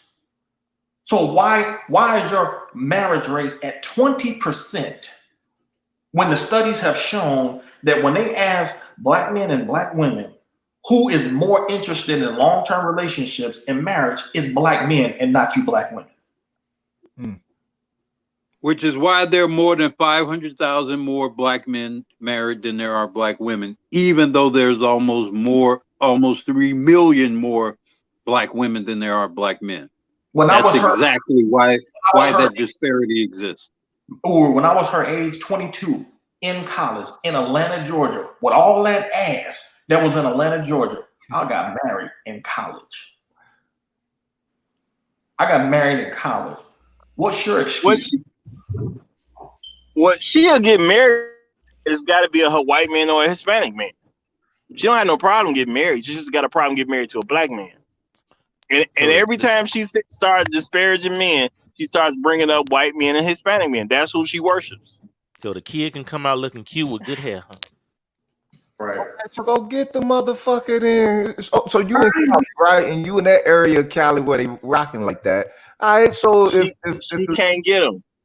She can't get them. That's why she's mad at black men. She's doing the same thing a bunch of other black women do. She can't get what she wants, so she mad at the black man. Ain't got nothing to do with what she wants. no, but wait a minute. Describe yourself. So I get it, Roger. She's here to make us feel bad that she's not getting what she Good luck wants. with that. That's why she's here. She wants us to feel guilty because she can't get Jack or Julio. Exactly. She wants to blame black men for black women's reputation. Right. Ain't that a bitch? Oh, and I was giving her the benefit of the doubt. No. Damn. No. Jessica, let me put you in on a little secret. You don't date women. You don't have sex with women, but we do. And we presumably. And we know the real black women. You want to know why? Because after we smash, we lay in the bed with y'all and we talk. And we have deep conversations sometimes where many times, y'all will let us in. But when y'all come to each other, y'all put up this facade like you so tough and you so powerful. We know it's not true. We done seen your tears. We done heard about your hurts and the talks about how people made fun of you. And guess what happens most of the time when we're in those intimate settings with y'all? We encourage y'all. We let y'all know it's going to be all right. We hug y'all. Don't worry about it. You're beautiful. Don't let people make you feel bad. That's what we do. But see, when y'all get around each other, y'all don't have true friendship because y'all lie to each other all the damn time. Facts. Y'all don't tell each other the truth. You put up this facade because the media made you think that you're supposed to be strong. The thing that attracts us men, true masculine men, to women is the vulnerability, is the emotional vulnerability that lets us know that we can let our guard down. Mm-hmm. See, but we have to tell you this as men when it should have been women telling you this as wise women. Your mama was supposed to tell you this. Your grandmama was supposed to tell you this. We shouldn't have had to tell you this. Nope. The fact that you have to get the information from men means the women in your family failed you. And you're competing against other women who are being taught these things. And so they know how to communicate in the proper way to young black men, to your young black peers. They know how to exhibit a certain type of supple energy. Right. I see it with my younger relatives who have non-black female partners and wives and even just the body language between them. The way the women kind of you can see the deference, you can see the submission in just the way they position their bodies with them is very different than what you typically see between young black men and black women. Much more adversarial, much more competitive. Mm-hmm. I tell you what, the biggest repellent of a young black man toward black women is a single black mother. If you have a boy being raised by a woman and ain't no father there, it's a very good chance he ain't gonna like black women. Mm-hmm. Now, I don't know if anybody really noticed that and said it like that, but just think about it. You got all these guys who want to date out now, and most of them are coming from single mother homes. So where did they pick up their orientation of what a black woman is or represents? They mama. And because they got a single black mother, they want to do anything but be around a single black woman. Yeah. Well, and let's not leave out the grandmother and the aunties and the sisters and mostly female in many communities, black female teachers, man, they're tired of being bossed around by bitches all the time. Yeah. Facts. And here goes Jessica, who claims she come from a 2-parent home, and her parents did all this great stuff for her to make sure she was gonna be in the best position, and she can't even give enough femininity in today's climate to get a black dude. Come on, y'all. When she should be winning. If you feminine, if you say you feminine and you in shape and you look good, and you say you got to be an 8. Because in Black America, shit, it don't take all that. You got there's such a less amount of competition. If you got all that working for you, man, you should be winning like a motherfucker out here. Yeah. Yeah. Like I don't believe Jessica is attracted to black men. She not. Seriously. Not. So y'all doing all because notice she get quiet and don't say nothing. We doing all this talking and stuff. I believe she's not attracted to black men. That's bullshit. I told you. I don't know if she's not attracted. I think she's angry with black men. Well, I mean, and that's I the think a cause lot of of times her not being attracted to him. That's what I'm saying. Well, but I don't know if she spends as much time in this environment if she's not attracted to black men. You can have women who are angry with black men or spiteful towards black men. They want black men to hurt because they feel they've been somehow hurted or slighted in some way. And I think that's probably more her. That's exactly what she attempts to do. Jessica problem is she come over to these spaces. She want to be mad at black men because she can't get the white man she want or the Hispanic man she want. So she wants to take it out on black men. The problem is she keep running into intellect that she cannot surpass. Right. You see what I'm saying? Right. The first time I ran into her and she had to deal with me, and like I said, I caught her talking to BGS and Edward on the same panel. I done caught on Art Immo stuff. I think I might have seen on Game Changer stuff. She don't have the mental capacity to give the message she want men to get across without the pushback that she can't handle. That's why she gets quiet. She's not savvy enough. She's not. I ain't gonna say she ain't smart enough. She don't have no facts and figures to help her win the battle she wants to win. But she's been an obstinate black woman who gonna keep trying anyway. Because she feels she's supposed to be superior to black men, yet she can't win. That's what it is. Who do you listen to in the space, Jessica? Roger, you just sat up there and came up with all that, and I haven't even spoken to you. How do you come up with all Jessica, that? You haven't even heard me speak? Jessica, do you understand? Do you understand? Jessica. No, Jessica. Jessica, I didn't send you. Jessica, I didn't send you. I've been seeing you. I've been seeing you. I don't need to ask a question something I already know. You act like it's my first time seeing you. For an answer. You can't ever. No. I didn't ask you. I didn't ask you. I didn't ask you. No. I've already seen you. I don't need to ask you about what I know. You see how you see how you're being combative right now. That's you. Jessica, the problem is you've been observed, and when you've been observed in various circumstances over a period of time, you saying something now is not going to counteract what you said many other times before to different people across different periods of time. You can't undo tonight all of what you've done the last year or so you've been in this environment. That's what Roger is telling you. So yeah, you can say whatever you want to say now, but that's not going to change anyone's impression of you who have observed you over time. Do you understand that? Do you understand that? You can definitely observe somebody, but the moment you feel like you're speaking for them, you're overstepping boundaries. I can't speak for nobody on this panel, and nobody could speak for me. Hold on, Jessica. Nobody you just said you can't speak for me, you just said what I've learned in this space is something that was just said tonight. You literally canceled out everything you've been listening to for like the last year. You've already proven at least 3. Exactly. You've already proven who you are just when you made that statement. And everybody on the panel is smart enough to pick up on that fact. They was treating you one way because they didn't know you was around in space. As soon as they found out how long you've been around and who you've already been on panels with, the attitude changed because they know you know better at this point.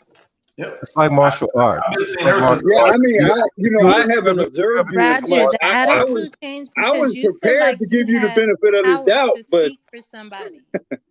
You Jessica, can't if speak you for if me, you and if that's you ever what take you've a always martial done. art, you understand Who are you styles. to speak You have for a me? style that we can read through. You can. We can read through your style. I mean, maybe Jessica, it's bigger than you. You're an avatar. You're a prototype of the type of female that we have seen in these spaces. 12 years. Hold on. You're 22. Okay. If we go back 10 years, nothing new coming. if you go back 10 years, okay, you were what? 12? You were what? 8th grade? We've been out here longer than you, dear. We know your type. We're not dumb. We're far from that. You have men hey, on here. Rael, You have men on here Rael, who research. We read constantly. We know a type. It's not you. You think we're making it personal against you. You're just the avatar that we're using as a metaphor for a mindset that exists across Black America as far as the women. You're just an avatar. You're taking it personal, but he's not really coming at you from the personal standpoint. He's basically saying he knows your type because we all do. can we read the ribbon? Can we read the ribbon here? Because I think you it's very don't, though. Like that doesn't her make no problem sense at all. The SE Dusty said her problem and other Black women is that Black men are really listening when she speaks. Right. That's her problem. Hey, but you know what though? I get that statement. I get that statement because a large majority of Black women say that Black men don't listen. It's not that we don't listen because we hear exactly what you're saying and it's being processed properly. Is that we're not processing it the way you want us to process it. Well, and it doesn't help that they don't even remember everything that they're saying. That's part of the problem too. So Jessica, you've been in the space as long as you can. I want to know, who have you listened to that you agree with? Because something has to keep drawing you back. And you know, the fact that the space is charged as is, who you listen to that you agree with? I'm listening to you. I'm listening to Rock. No. I'm talking channels. I'm talking channels. Who you go to? Content creators. Content creators. Who do you like? I like Bernard's channel. He's solid. Okay. I like The Honest Truth. He's solid. Wait a minute. You know, who do you agree with? Not whose channel do you like. Who do you agree with? I agree with Bernard. I agree with The Honest Truth. I agree with Okay, him. What about Bernard do you agree with? It's certain things. He's talked about certain things. He's talked about a lot of Such different as? things. You got to stay specific about what you No. I'm specifically asking you about whatever it is that you've heard from Bernard that you agree with. That's a specific question. I didn't say tell me everything Bernard you ever heard Bernard say. I said tell me about stuff you agree with. Now you either have an answer for that question or you don't. You have an answer or you're lying. He's talked about financial things that I agree with. He's talking about relationships that I agree with. He's talked about a lot of different things that I agree with. Okay. Did that Okay, answer your tell us question? something. Tell us something that's not vague. That's not what? That's not vague. That is not vague. Ambiguous, unclear. Basically, give us a bullet point. I did. No, Financial no. No, relationships. I It's a can't what sub. just financial go off the what top of my financial head and quote that's Bernard. And broad, that's why I Jessica. get irritated when Roger tries to do that to me. No, You Uh, sister. can't What speak for other avenue? What people. All avenues you of can do is finance? listen. yeah, What get on. Yeah, avenue? what avenues of finance? Get off Roger. Forget about Roger. What Finance is very finance do you broad. agree with? Finance is broad. He's I'm trying. talked about passive income. He's talked about stable income. I agree with all of that. And that's why I go to his channel to listen. But I Okay. can't speak for Bernard. I'm going to have to go back to his channel if I want to hear some more of his content. But What Roger about came into passive income? this What? No, space no. saying What about Jessica passive thinks this, income? Jessica thinks that. What? You What can't tell me what about I passive think. You're not income? No, Jessica. no, no. You give me what he talked Question. about when it comes to passive income that you agree with. I'm going to have to go back to his channel, sir. I can't tell you right off the So top. you don't have an answer. You don't have an answer. No, not I at just all. gave you one. Okay, give us Do you another have a content. Give us specific another answer? creator. Did you Give us watch another his content creator, financial videos? please. No. Here's a question. Have you what piece of data? It doesn't matter where it came from. Preferably, it should have came from DGS because he pretty much gives out. He's a walking library, so he pretty much gives out a lot of data along with other people too. But what piece of data have you? Exactly. What piece of data have you used from these particular sources in the manosphere? Because we know women ain't giving you data that you have used, that you have taken, and you have read, and you reflected and use it to implement in your life so you could do better. Just one. What book? Okay, so you said that I've read and implemented in my mind to do better. Yes. Okay, if he has it already posted up on his video, article, I'm just gonna read it there. But he has posted an article about Black women being obese and Black women being overweight, and that's something that I definitely always have worked on. Fitness is important, health is important. You know, living a natural lifestyle, Okay. that's Something important. that you haven't That's not an already. answer. That's not an answer, Jessica. When Jessica first came into the space, she already Roger, said she was how are going you to gonna it. tell me what time? If you have Jessica, an answer to I'm his talking. question, then you I'm go ahead and talking, answer it. Jessica. Jessica, stop being afraid. When she came into this space, she was already talking about working out. So if she says something right now about working out in any kind of shape, way, or form, then she has learned nothing. She was doing that. She claimed she was doing that before she showed up. So he asked you, what information have you gotten from this space that you've been able to apply? You haven't answered that question. I've already answered the question. I'm not gonna keep No, answering you it have again. not If answered you the have an question. answer, go ahead and answer. You have not answered that question. Well, I just want to know what continues to draw you to the space if you primarily have Hold on, hold on. Let her answer that question because there's a What lot of continues data to draw that's me been to given this in these space spaces. is because this space speaks about Black women more than any other space. So me being a Black woman, I'm gonna go into that space. Y'all don't talk about, Wait a a minute. lot of Hold things up. beyond Wait a Black minute. women. Hold on. Wait So a a second. question will So come. hold on. Wait 1 moment. Now, of all of the venues, the many, probably millions of venues and subsets in social media and including YouTube, this is the environment that speaks the most about Black women? Really? Really, Jessica? This is very telling. Really? Telling. Men giving their That's a good point, experiences but about Black women? that's a good Definitely. point, but don't let her off the hook. Let her answer the question about Definitely. what she has learned and You said applied. Do not men. let her off the hook. No, do not let her off that hook. You said men speaking about their experiences with Black women in the Black manosphere. Definitely. You guys talk about Black women constantly. So I feel like Black Jessica, women should come to what our have you space and learned give and their applied? perspective. Okay, what have you learned and applied in your life?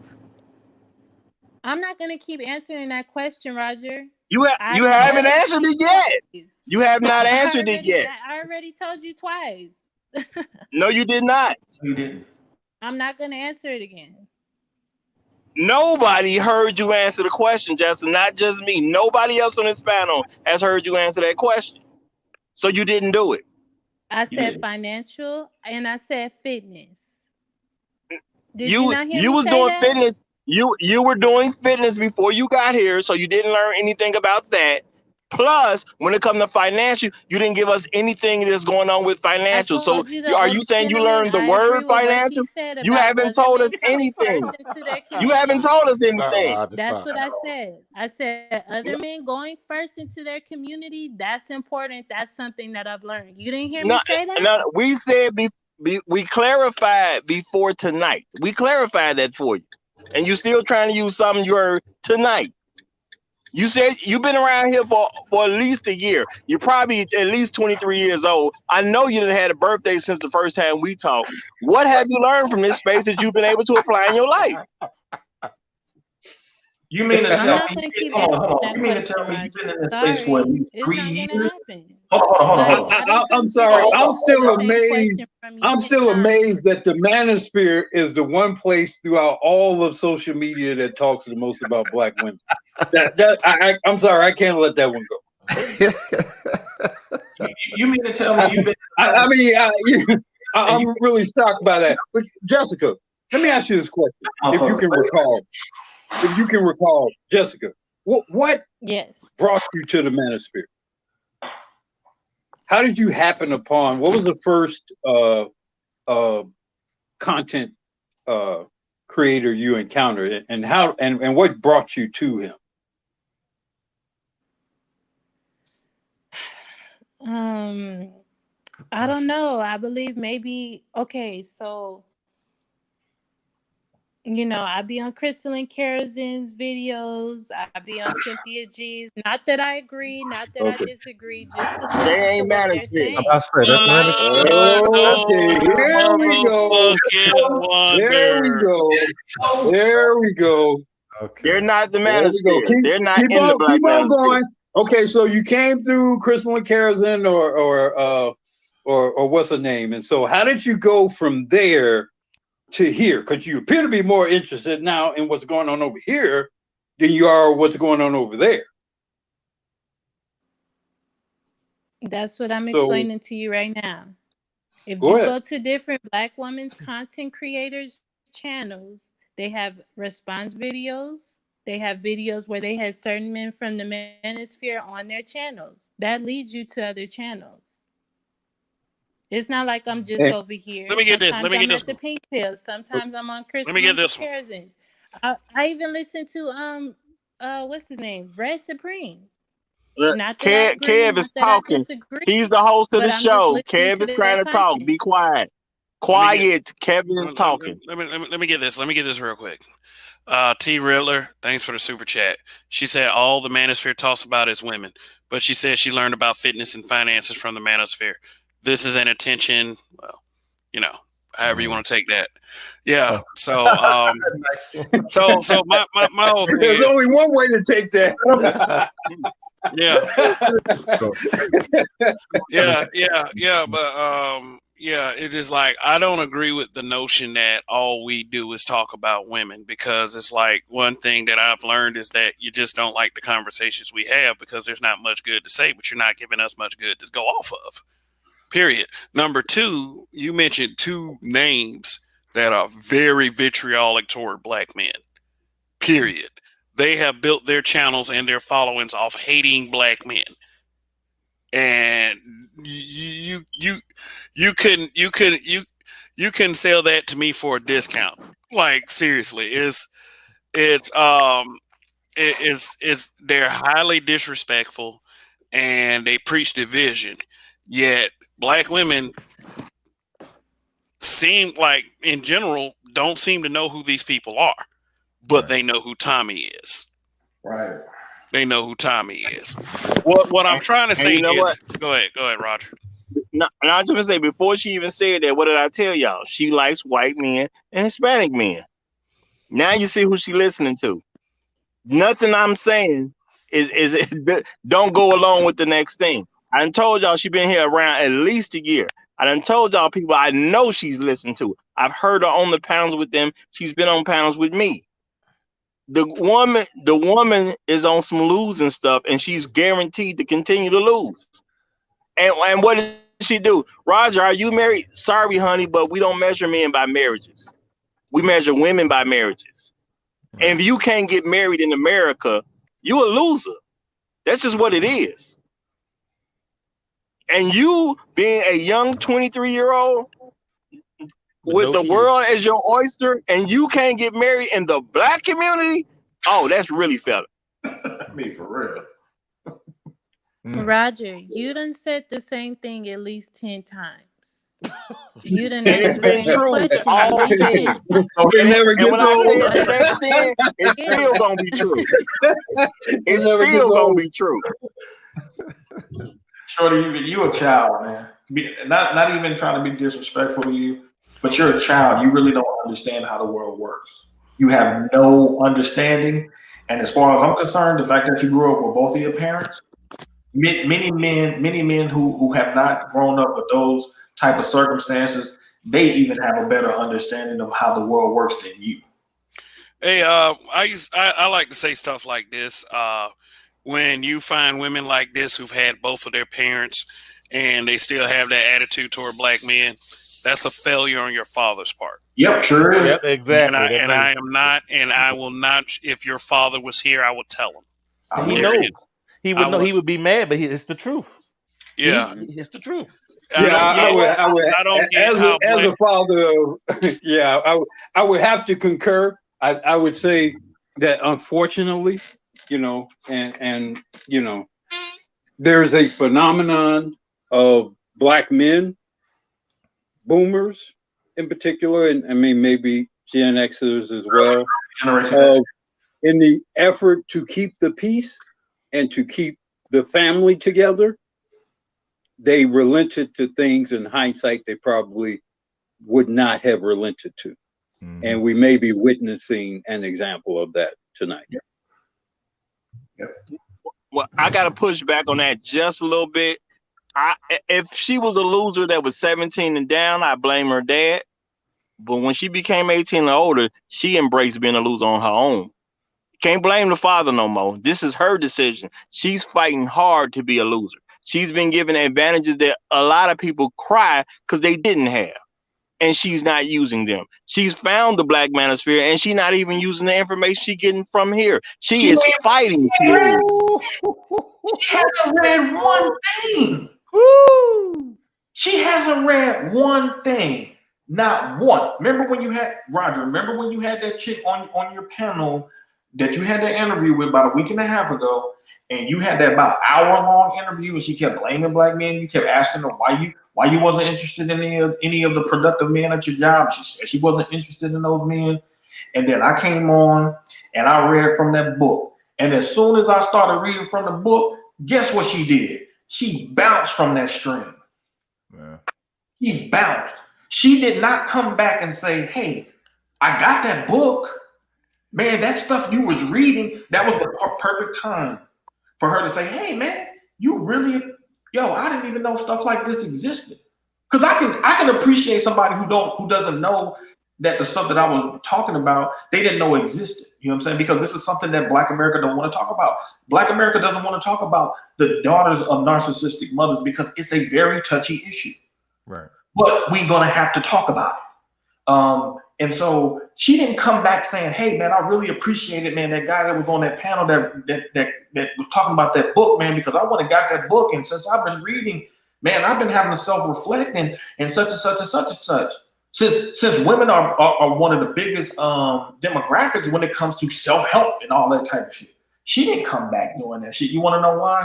Because she had no desire to change, because if she really wanted to change, she would do the work herself. It's something that Kevin keeps talking about. Rael, this girl has I think of a man and I remove all reason and accountability.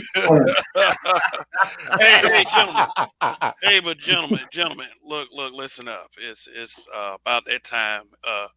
I was going to do it a little earlier, but conversation got interesting. But we're 7 minutes from 5 hours, actually 6 minutes from 5 hours. So it is time to shut it down. And if we want to come back and have, continue this great, well, not actually continue this topic, but if you want to come back for another great, decent conversation, that come back for any given Sunday, which would be, since it's Sunday morning, early Sunday morning, it'll be tonight. So let's get some final statements in.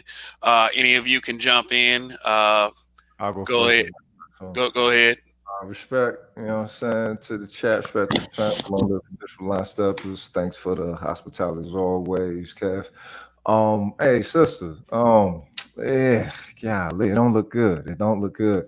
And the thing is, your influences that you're going through with them, it's like, the fact that you can still visit the manosphere and all those different pages and not really take anything away with it, as combative as you are, shows that the question that I asked you, if your father is, just this combativeness, when you interact with him, and I'm pretty sure he does, and that's also why you're in the space, because you could get a little bit of that daddy energy, you know what I'm saying, that you ain't getting from daddy or whatever. But yo, you a trooper for standing your ground. I give you that. You know what I'm saying? Yeah, she is. All that. So you ain't too bad. You got some discipline in there somewhere.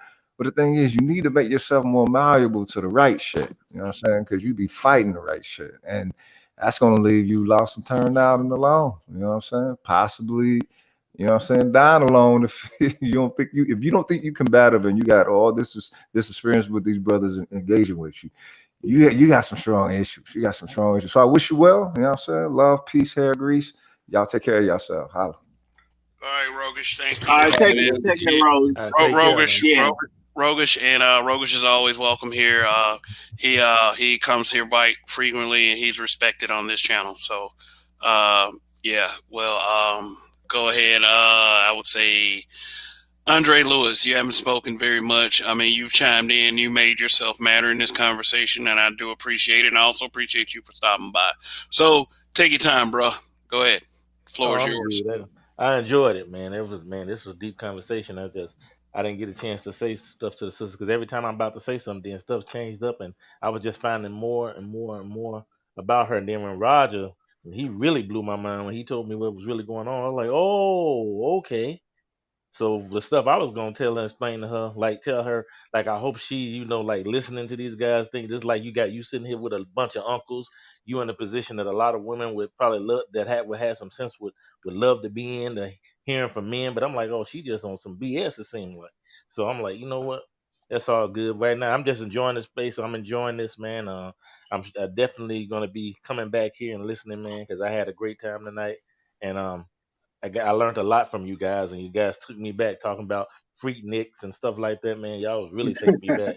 I mean, man, but I learned a lot from you guys, and thanks for that. I appreciate it, and God bless you all. And I guess I'll see y'all tomorrow. God bless you too, bro. All right, man. Take care, brother. Take care. I'll go next. As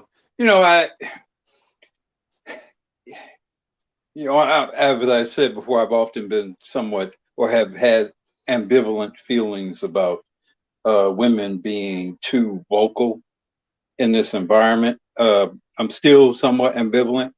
However, I think, the sort of bittersweet aspect of Jessica's presence here is that I'm very sad for what she represents, for not just herself, but for her cohort, her generation, and for the collective of Black women overall. I think, unfortunately, she is an embodiment of just how badly things have gone. And she's a culmination of just how difficult, if not almost impossible, it will be to turn around the collective of the Black community as a whole. The sweet part is she also serves as a very clear and present example to the men who observe this stream of what you're dealing with, what you need to look out for.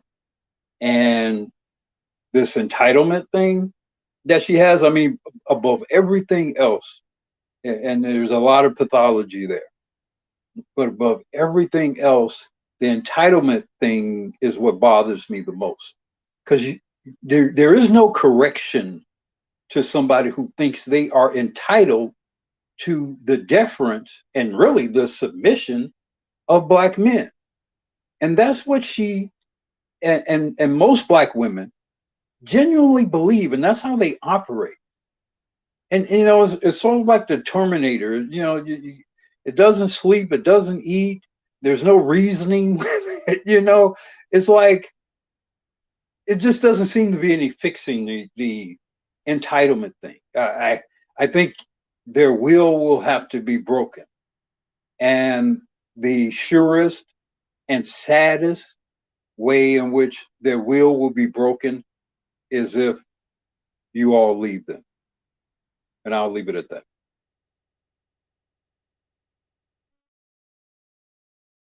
All right, thank you, Black Uru.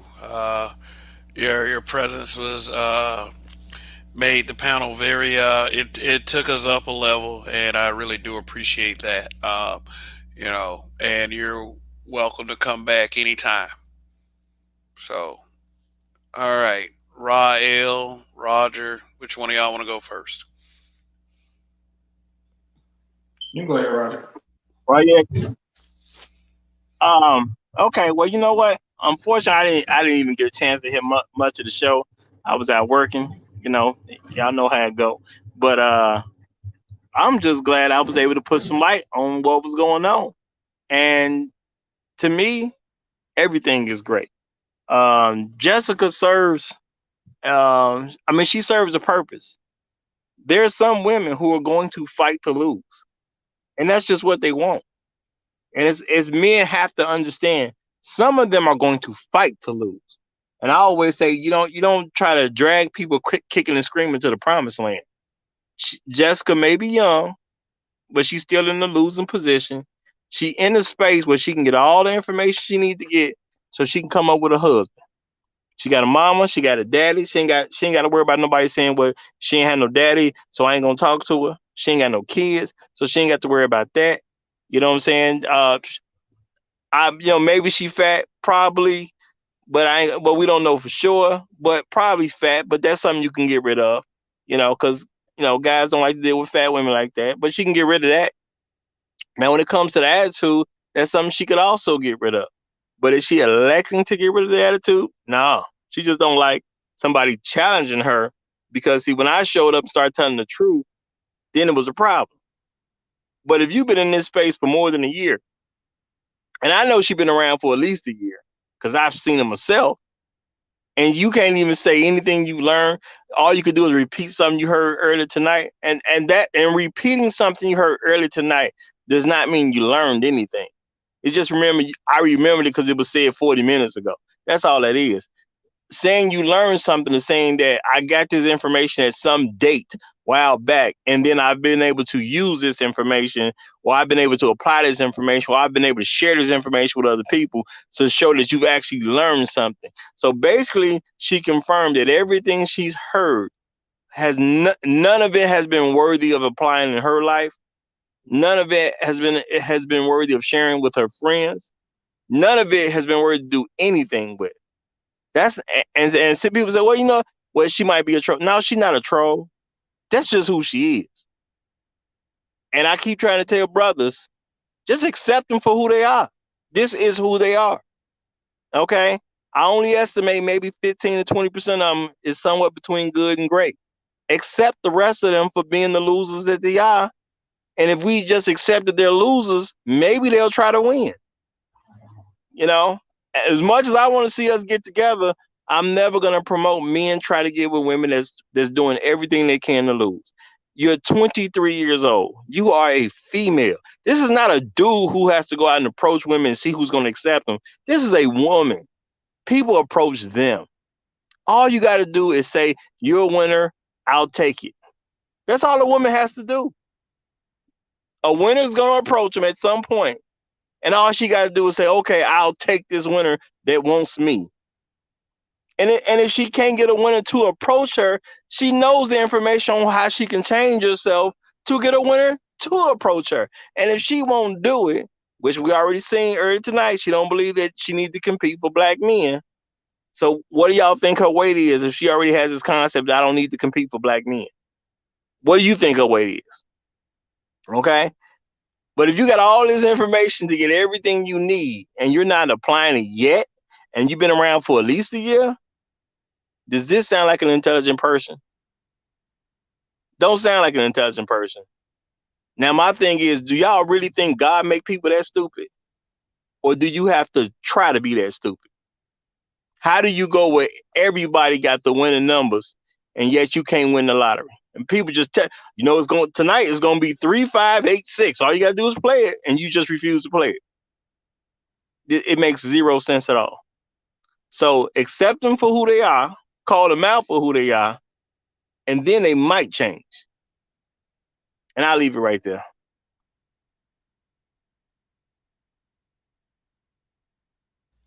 Okay, Rael, you're up.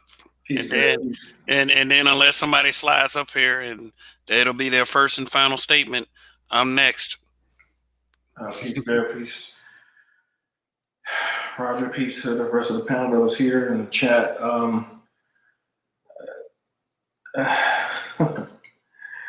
I remember this chick came to me some years ago asking me what was the best business structure to set up a business. So we talked, and I basically went through, depending on what she was interested in doing, and then I gave her 2 resources to read so she could fully understand what I was talking about.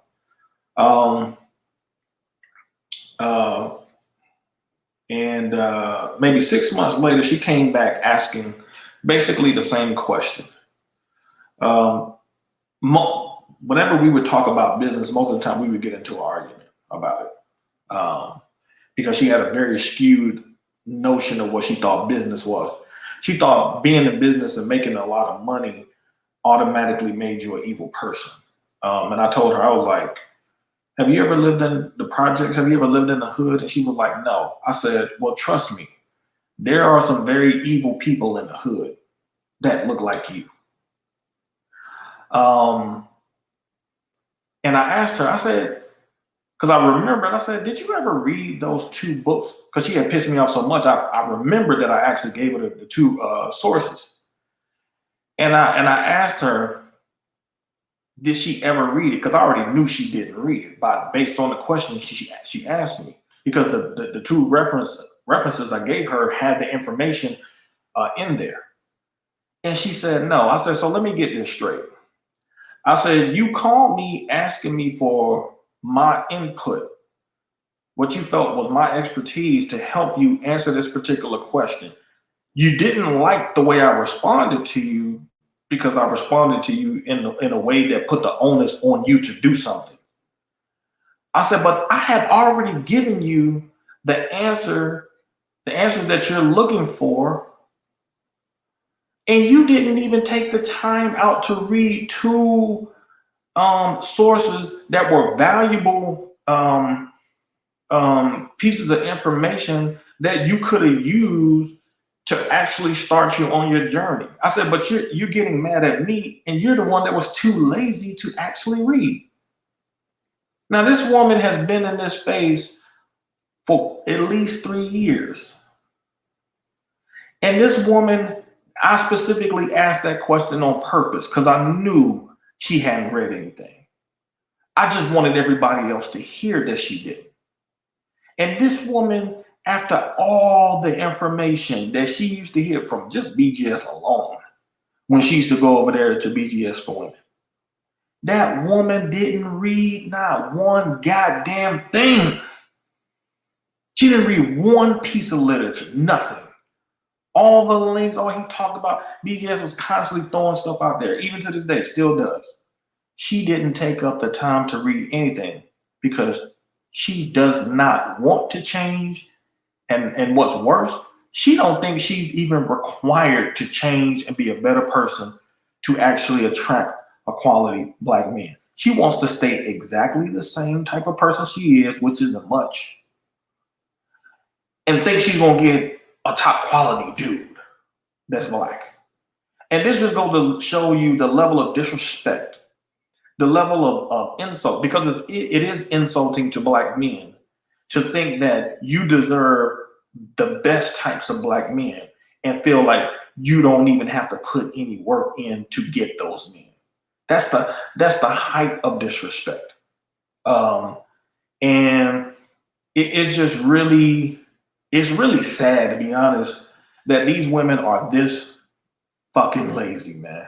That is not hard. When somebody gives you a resource to use, a lot of these resources, man, you can go online, you can Google it, and you can find them for free.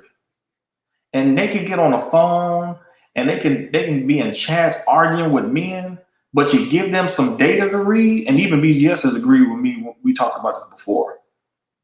You give people something to read, now you put the onus on them to do the work. Because now they're not just listening to your words, they're going to see what your reference point is.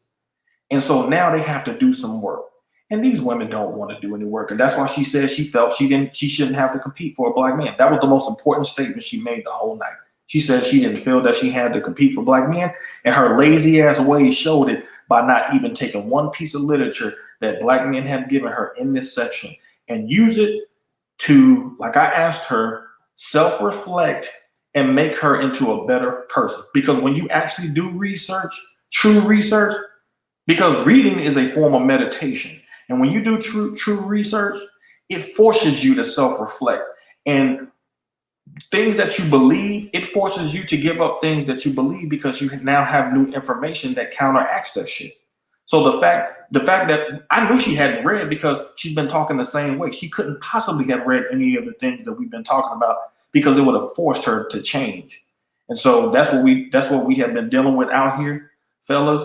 And she just gave y'all a prime example of that in real time. And I'll just leave it at that.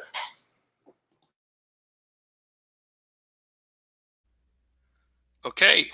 All right. Thank you, Rael, for that. Yeah, like we had some panelists dropping some great stuff tonight, and it's not just this show; it's every show. So let me start off by this.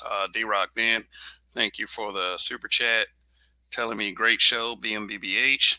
Yes, that's my intention every show, and every show is not my best. It's not. I don't feel like every show is that great, but see, the thing is though, it's not really what. It doesn't really matter what I think. It matters what the viewing audience thinks. And, you guys, even though, I had issues growing up where I wasn't able to validate myself, you guys have validated me. And, you did it in a positive way. So I do appreciate that. But on to the topic itself. People don't understand that people like Jessica are a gift because she really confirms exactly what a lot of these brothers are talking about. And, and she did it to herself the entire time. But, hopefully when she does come to these spaces that she'll try to learn something instead of, just giving the usual shaming tactics because to tell you the honest truth, she didn't say anything that I haven't heard before 1 million times. And I've said this before on the broadcast. It's funny to me how they have the most to say about who black men want. And they say that black men don't want black women. But the host and the creator of this channel is married to a black woman. And that's why, even though I let the panelists kind of do it for me, I laugh on the inside so hard listening to the thought processes of some of these women and some of these dudes too. I mean, it's it's interesting to say the least. We had a very big amount of, we had a dynamic amount of diverse opinions in the chat, and I always appreciate the chat, no matter what. You guys are the GOAT. You make things great around here, and I honestly do appreciate that. But in general, the whole Zaddy worship, Zaddy loving thing.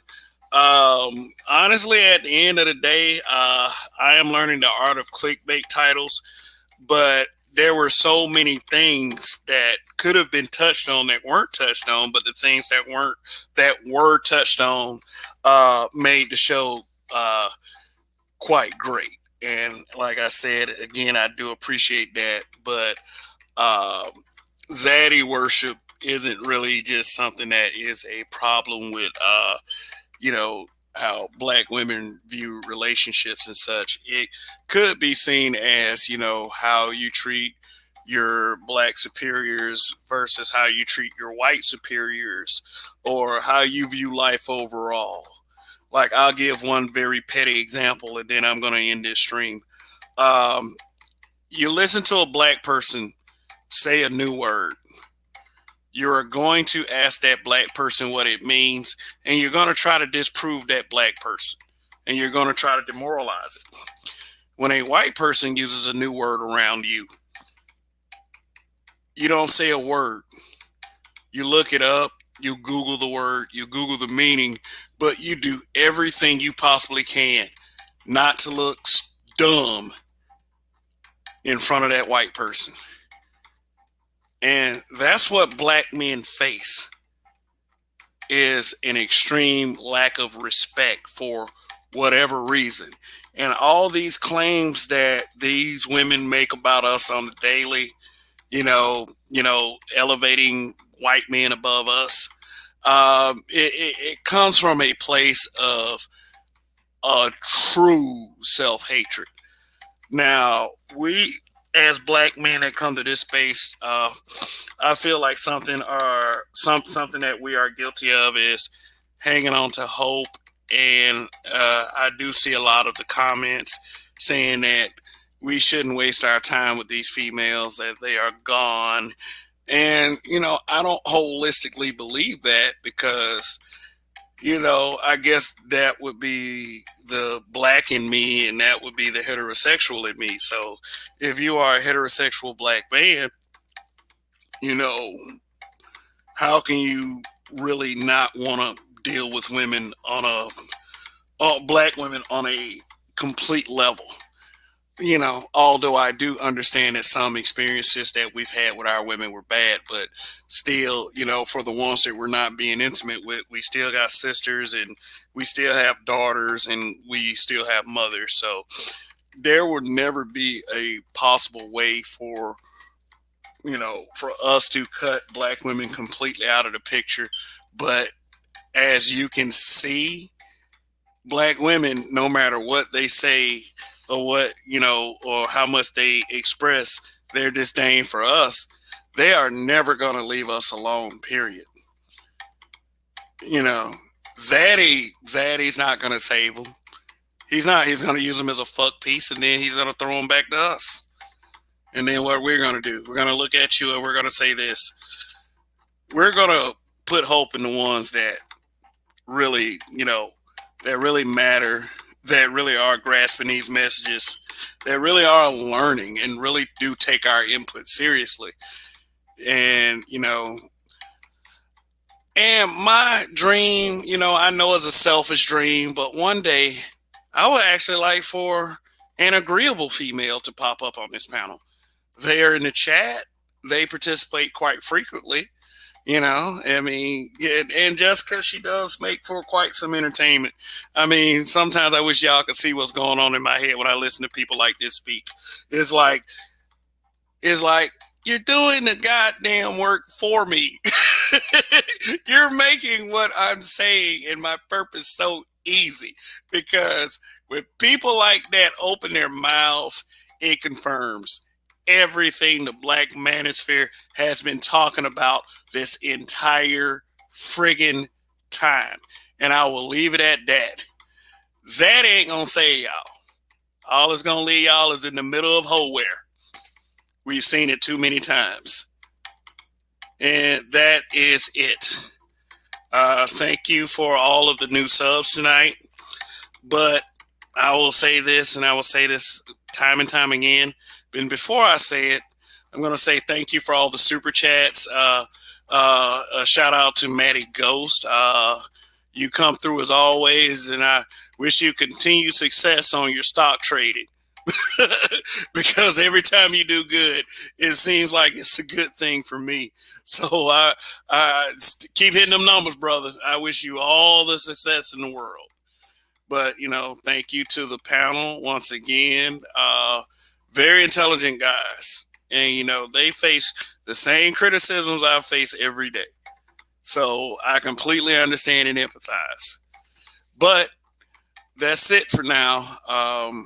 Join me tonight for Any Given Sunday and every Friday, Saturday, and Sunday. I am Kev, your weekend warrior. Like, share, subscribe. Long live the habitual line steppers. In Kev, we trust.